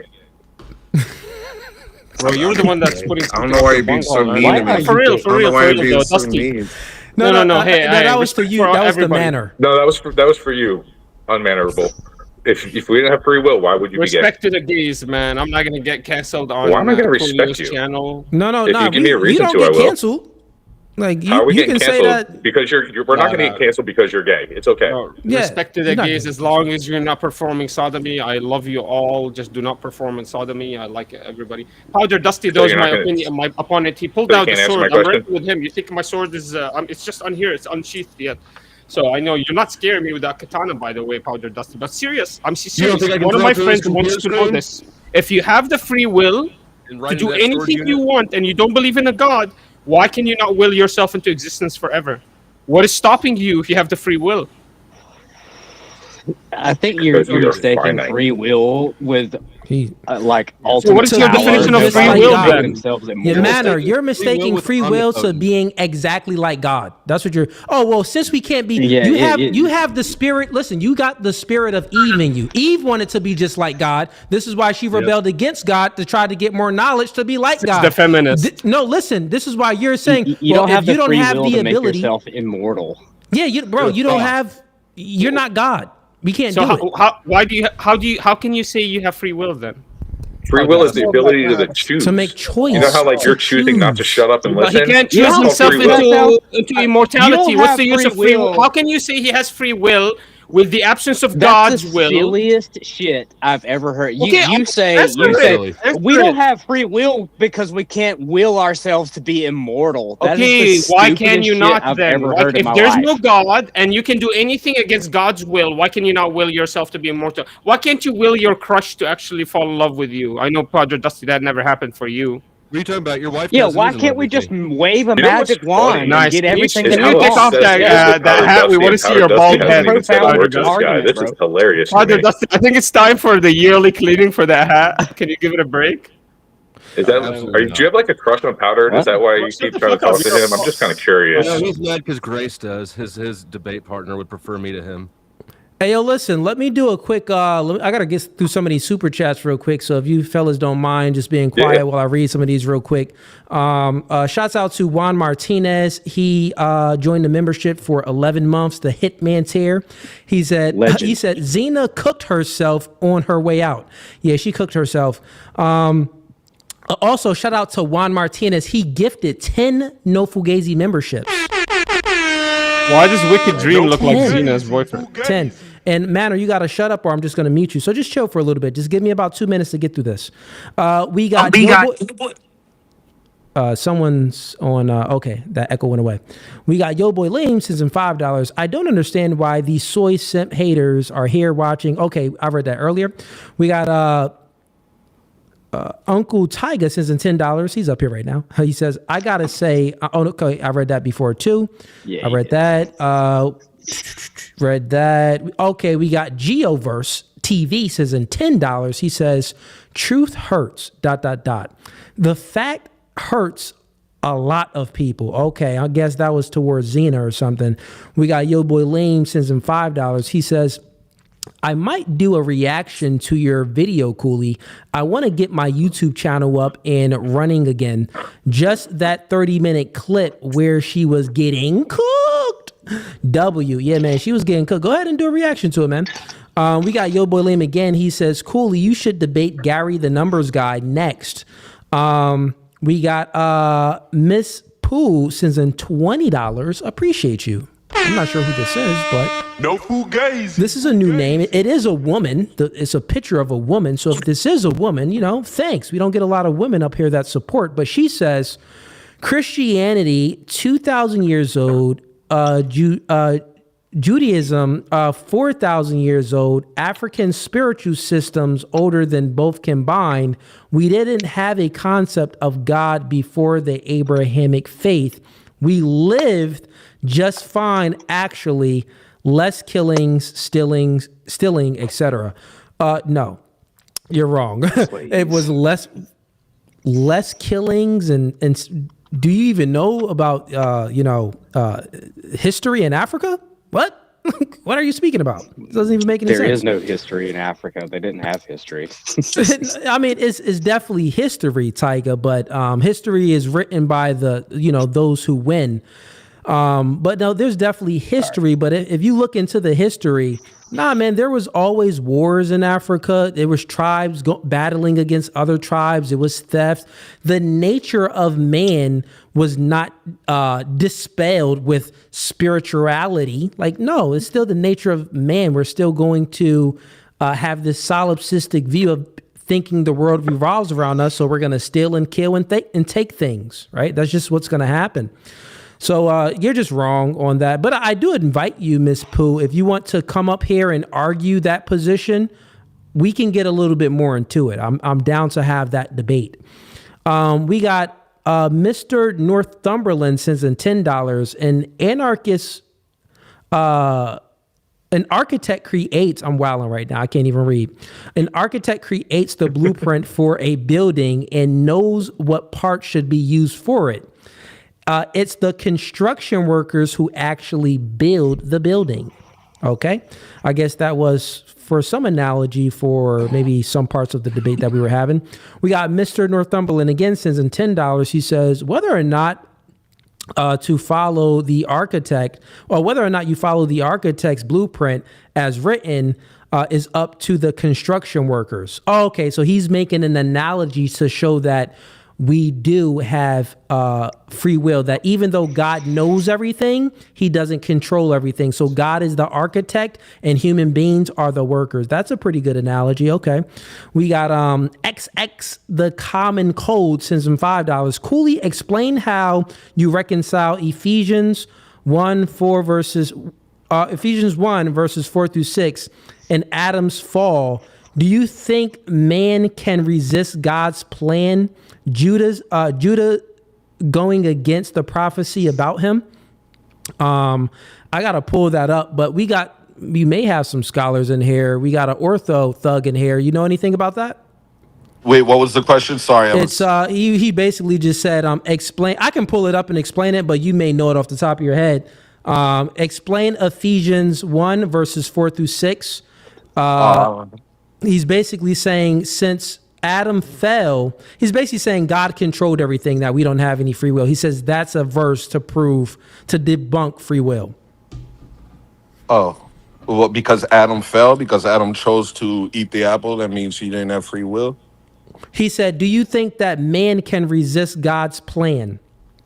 Well, God's plan is synergistic with yes, up to his will. So yes. God, I can look. I'm not a expert at all. I can tell you what the saints. I can tell you what the saints say. Humanity can disagree with God's will up to His will. Yes, and when He stops allowing you, He will unwill it.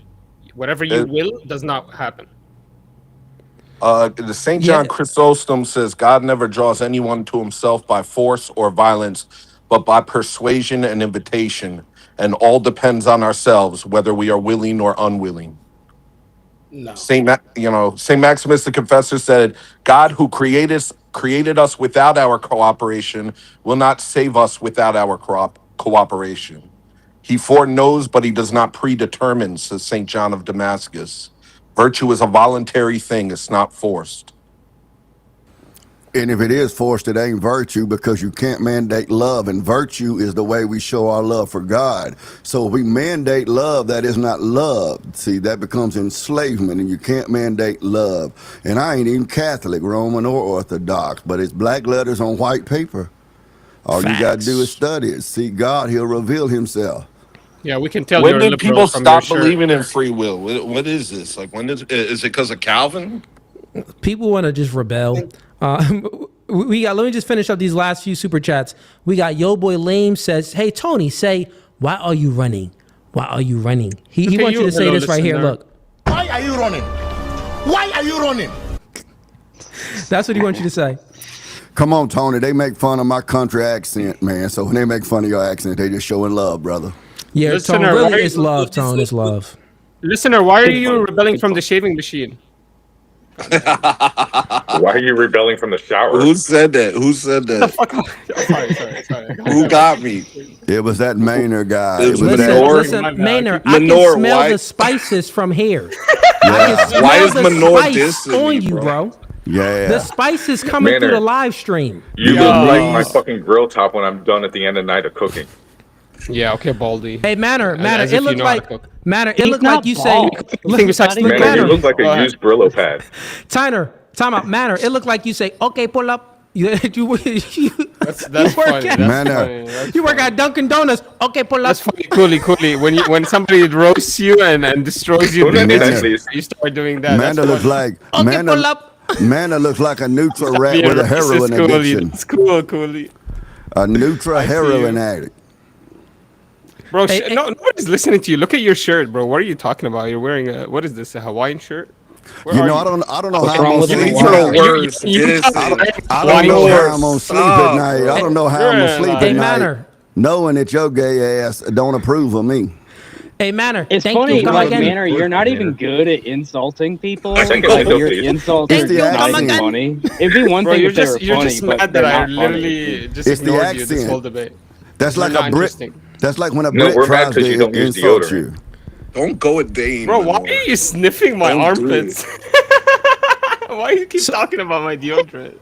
Let me finish these super chats real quick, fellas. Where did you get your beanie from? The thrift shop? Or you found it on the floor? I got 4 more super chats, and if anyone wants to donate to the channel and support the show, send me your money. And I'll read your chat.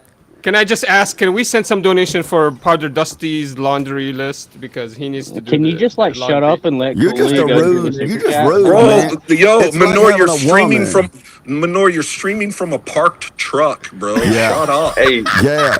I bet he got some fertilizer. He got some fertilizer in the bag. Listener. Hey, yo, listen. Outside of wherever he at, he got no rights.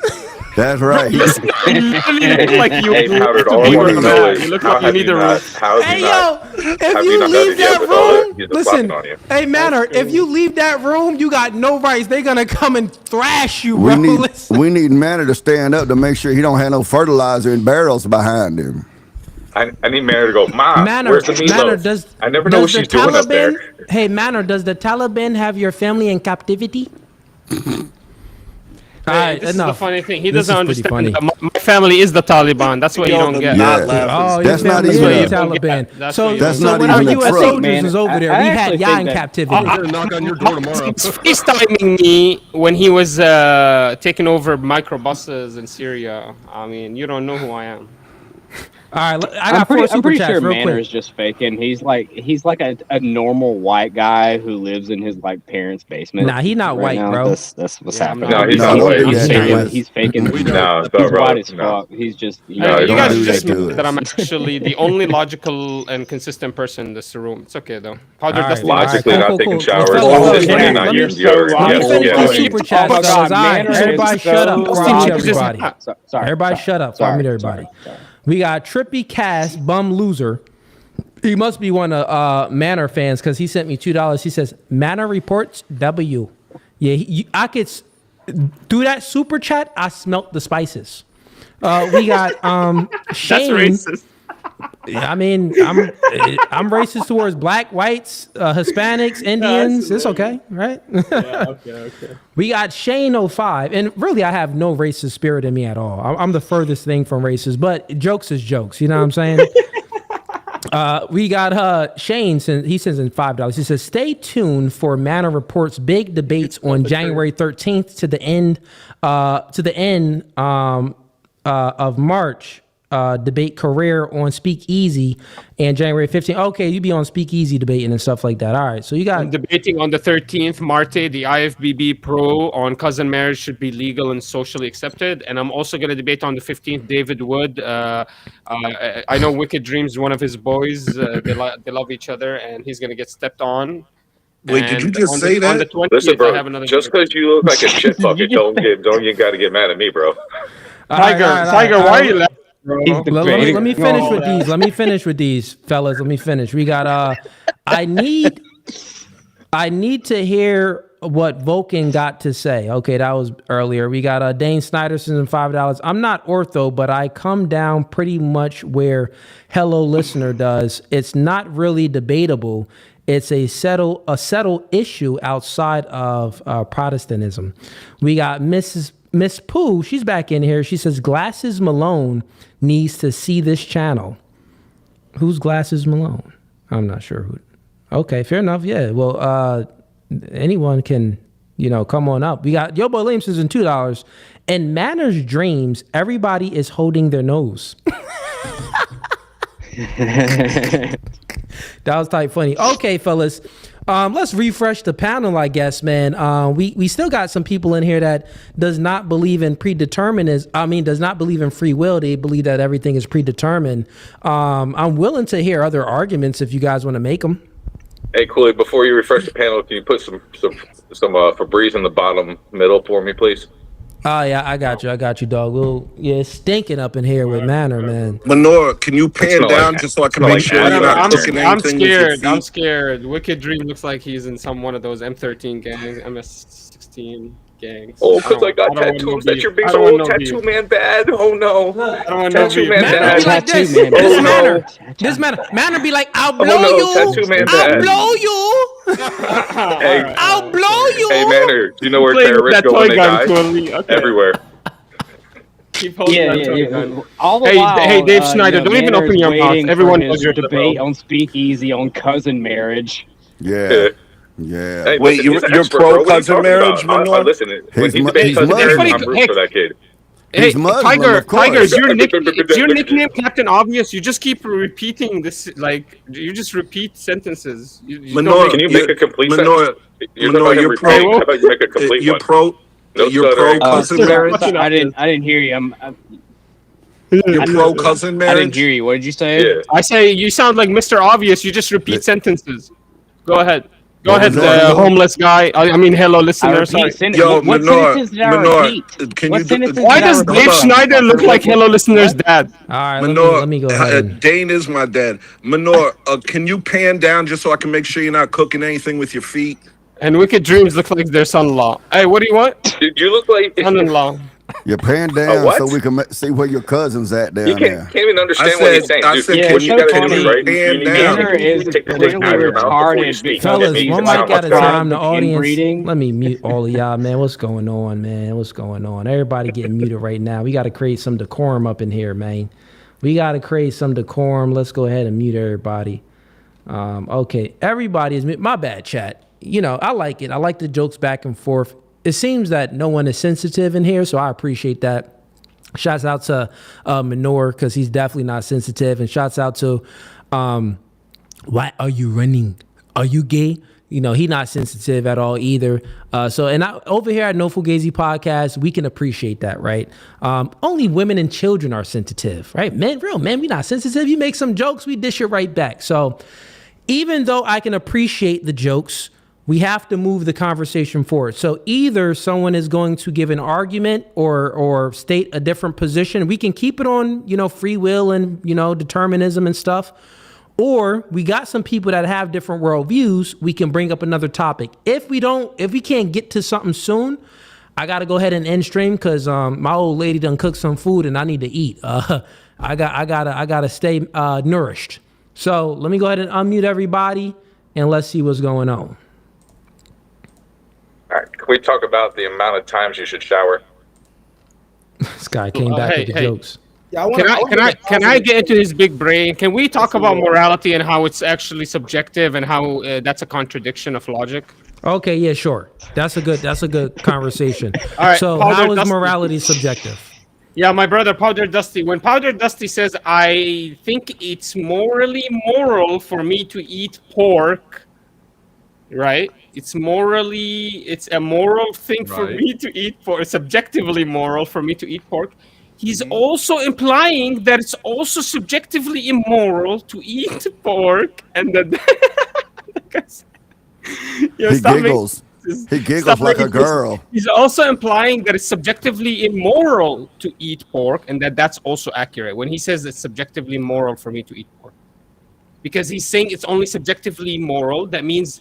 And it's true to me, but that means if you have another subjective morality and it's true to you, then it's also accurate and true, which is a contradiction. He cannot. Okay, and where do you think that morals come from? Is morals? If it's all subjective, it's all based off our preferences.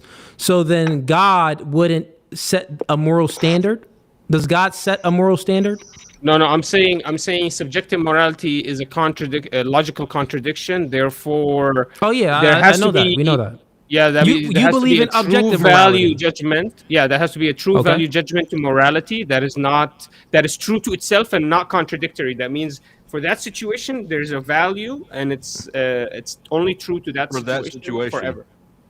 Hey, Maynard, give us the Coke giggle one more time. This is for Powder I want to hear Dusty the real Coke quick. giggle.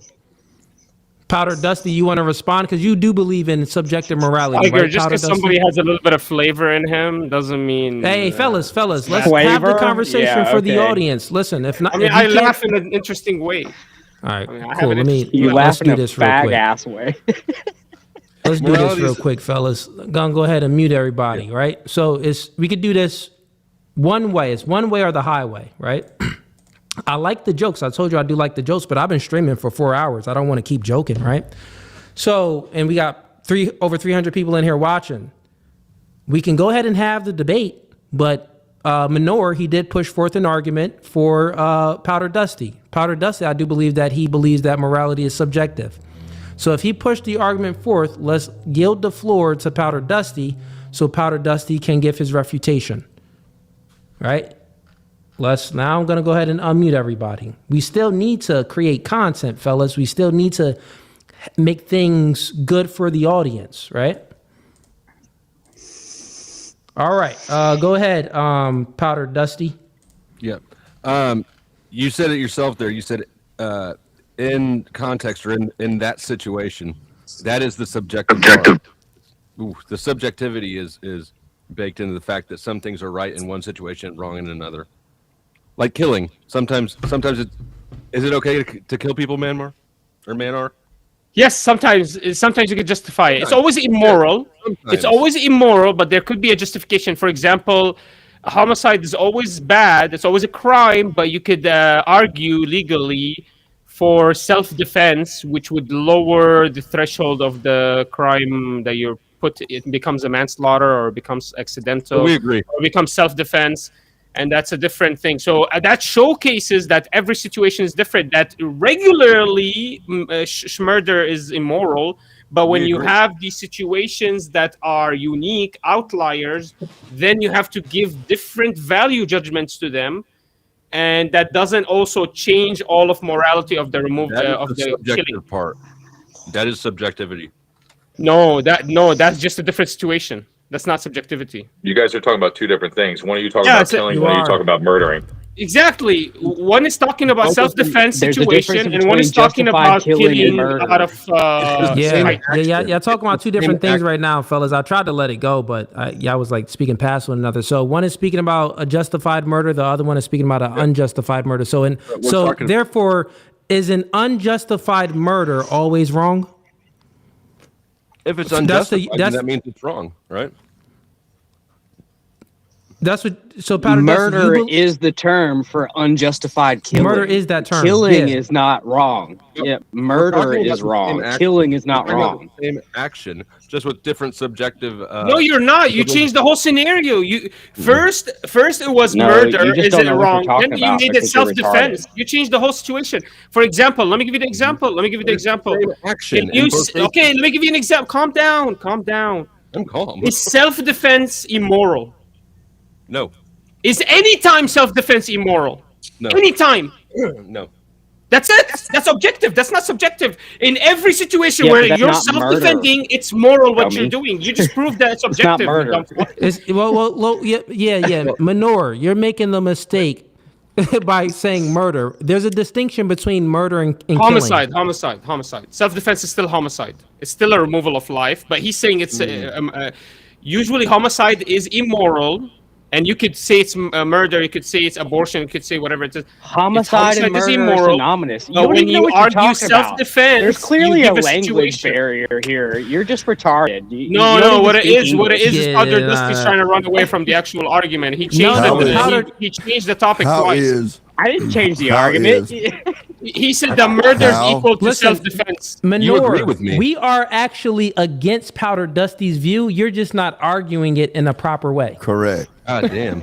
How is homicide? Well, give me 2 minutes and allow me to actually argue. how is homicide Borat always needs an extra immoral? minute. Give me 2 minutes without Homicide. you interrupting me and keep talking over me and talking shit like losers. No, and how allow me about to say fucking 30 explain. seconds, not 2 minutes? You mean like how you were Powder talking over Dusty. everybody all night?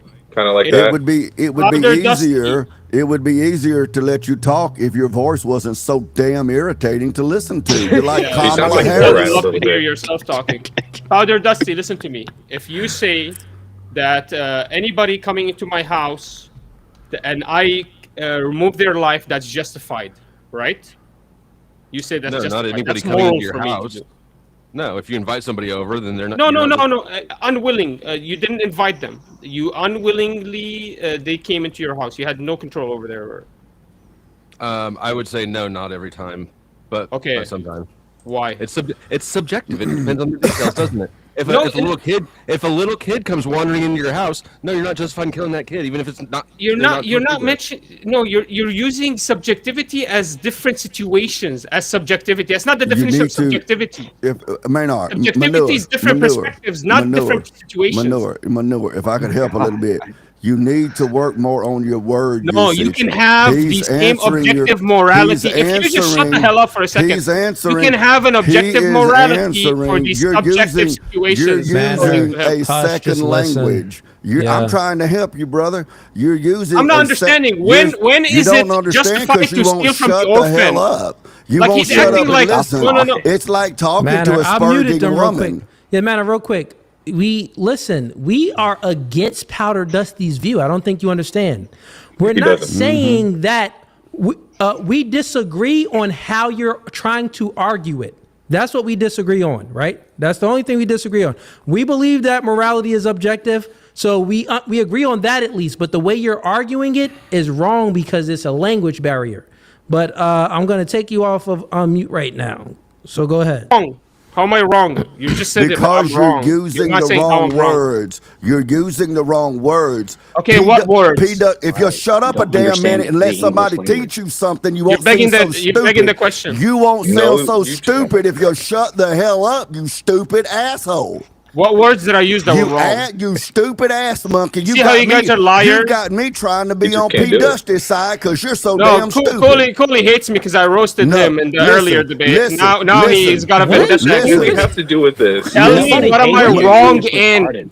Manure. When did you roast me? Manure. Listen, What was I wrong? I could You find said somebody make reason look good. That's the most illogical description and definition of everything will I've ever heard in my life. Manure. Okay, shit boy.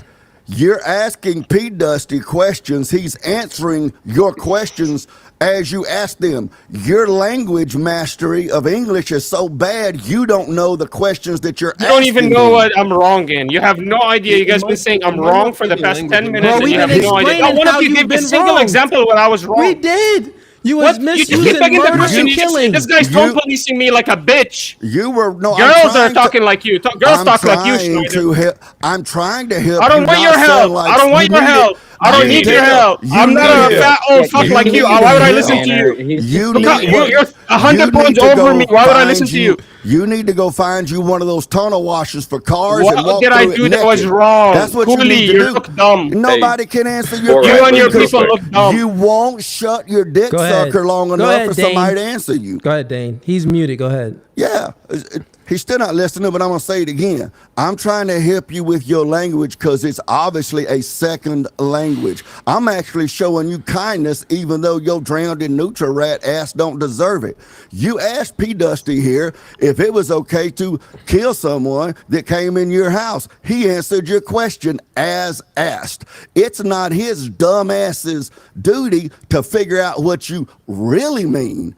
It's your duty to ask your question as you really mean. Now, if you mean, is it okay to kill someone who forces their way into your house against your will? That's a whole different question.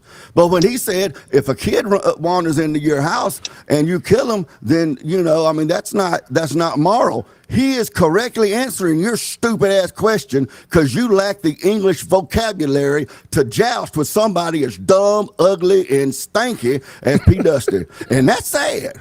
That's sad. Funny. No offense, Dusty. No offense, Dusty. Oh, man, Dane, you done offense. cook. Go ahead. Man, are you off mute? Do you understand now, man? Okay, yeah. So what you're saying is I was 100% right, and you're just you're tone policing me. I was exactly right. The argument that I actually said, everyone understood it exactly what it was, but you guys are acting stupid, and maybe you're messing around and believing. How long did you start your transition? How long did you start your? So keep talking over me. Keep talking over me. Now Cooley's gonna mute me because you can't control yourself for 1 second. One more thing, Wicked, and then I'm gonna shut up. Now I'm gonna get muted because you can't control yourself. Let Manor make a fool of himself again. Yeah, I muted Dane. I'm being. Let me finish. Here. Go ahead, Manor. Let me finish. So, according to Powder Dusty, he says all situations, even though they're similar, will attribute to morality differently. So, even if it's the same situation, there's going to be a different subjective moral compass attributed to it. That's the Powder Dusty's argument. Do you see how mentally ill the argument is? I mean, we can look at the same situation and have differing opinions on whether it was right or wrong. It's the same situation, and you're saying it has two values. Shut up! You were just bitching about people interrupting you. Now you're interrupting Dusty. If you're speculating that there is an objective right and wrong in God's view, maybe you're right, but you can't prove it. I can't disprove it, and you're just purely speculating or making the claim. You are arguing. You can't prove it. It matters for us. We're humans, and we have different perspectives on the same thing. So yes, morality functionally is subjective. How? You just agreed that it's not, because in the same situation, you would not have two different moral compasses. You just agreed. You can't actually define it. You can't even give me an example. Yeah. Can you give me an example in the same situation where there's two different crimes? One guy has Dusty, CP. do you mind if I try? One guy has CP, and then when the court says because your situation, you're a white guy, it's a different situation because that guy is black.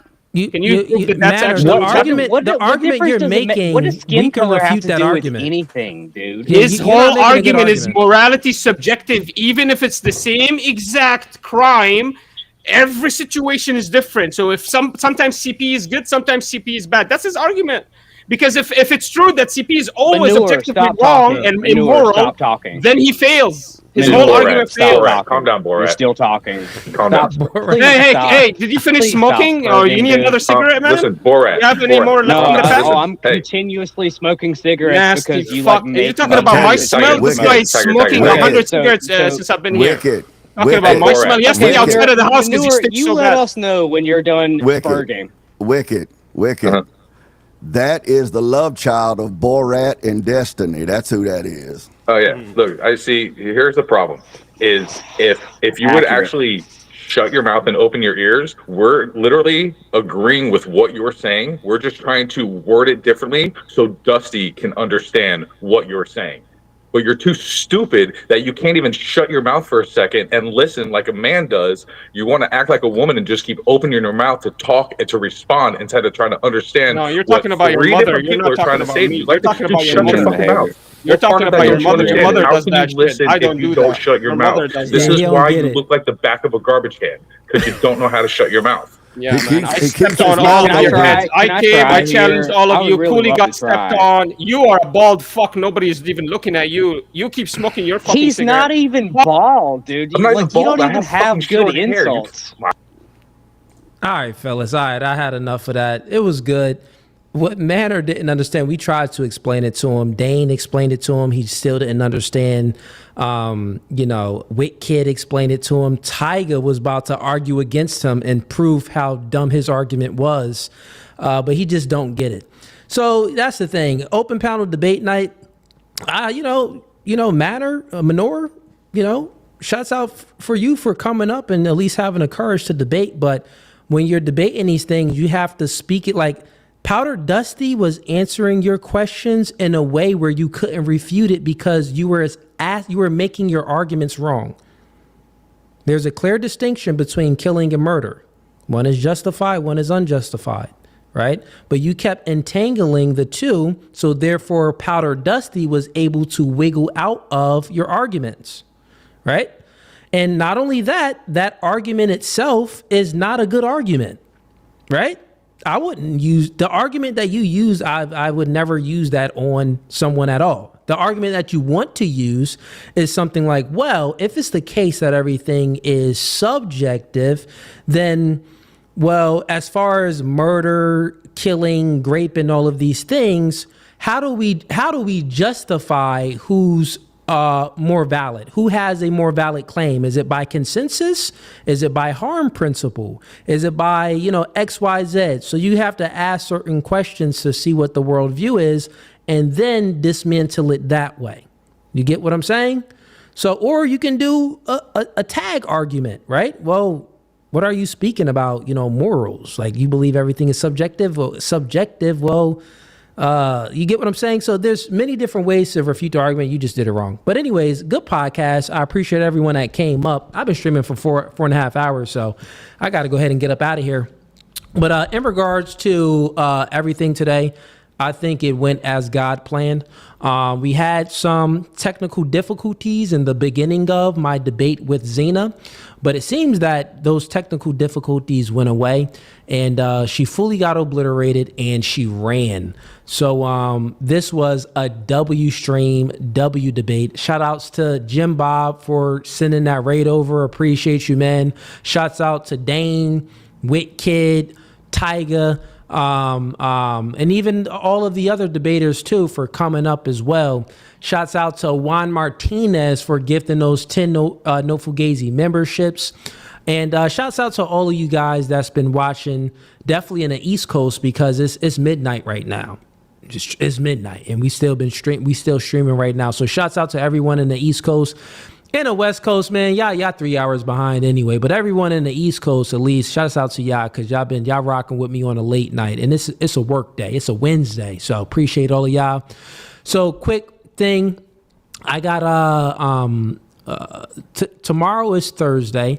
I'll be traveling out to do a podcast with on the Digital Social Network. With the gentleman Sean Kelly, and I'll be doing a podcast with him, just a little interview. I may be debating Not So Erudite that day in person. I'm not sure. He said that he would reach out to Not So Erudite. I'm not even sure what we will be debating, but I will go in there prepared for whatever, right? This is why I do these open debate nights, you know, so I can be prepared. So when things come up and, you know, someone wants to challenge my worldview, I'm prepared to at least defend it and also challenge someone else's worldview. So I'm here with all the smoke. I've never turned down a fade, and I never will, and I never turned down a debate, and I never will. That's just how we do it, and we keep it no Fugazi over here. So without further ado, Fugazi. this podcast is No Fugazi. My next live stream will be this Saturday. I'm doing a full girls panel, having about 6 to 8 girls come out. We're going to talk dating and relationships, maybe some politics. Who knows? You know what I'm saying? So it's going to be some good conversations for that girl show. That's going to be Saturday at around 7:30 p.m. Eastern Standard Time this Saturday. Peace. I'm out.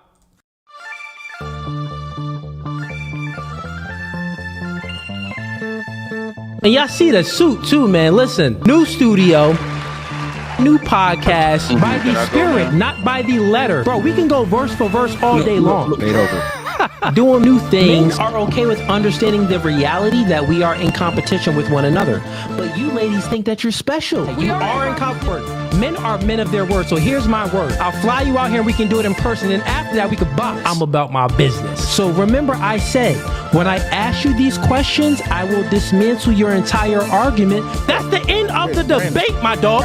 I'm 39, but I don't look your typical 39. Belly. Yeah. You look 39. It's okay, though. That man isn't intimidated by a woman like you. He's annoyed by a woman like you. Because a man doesn't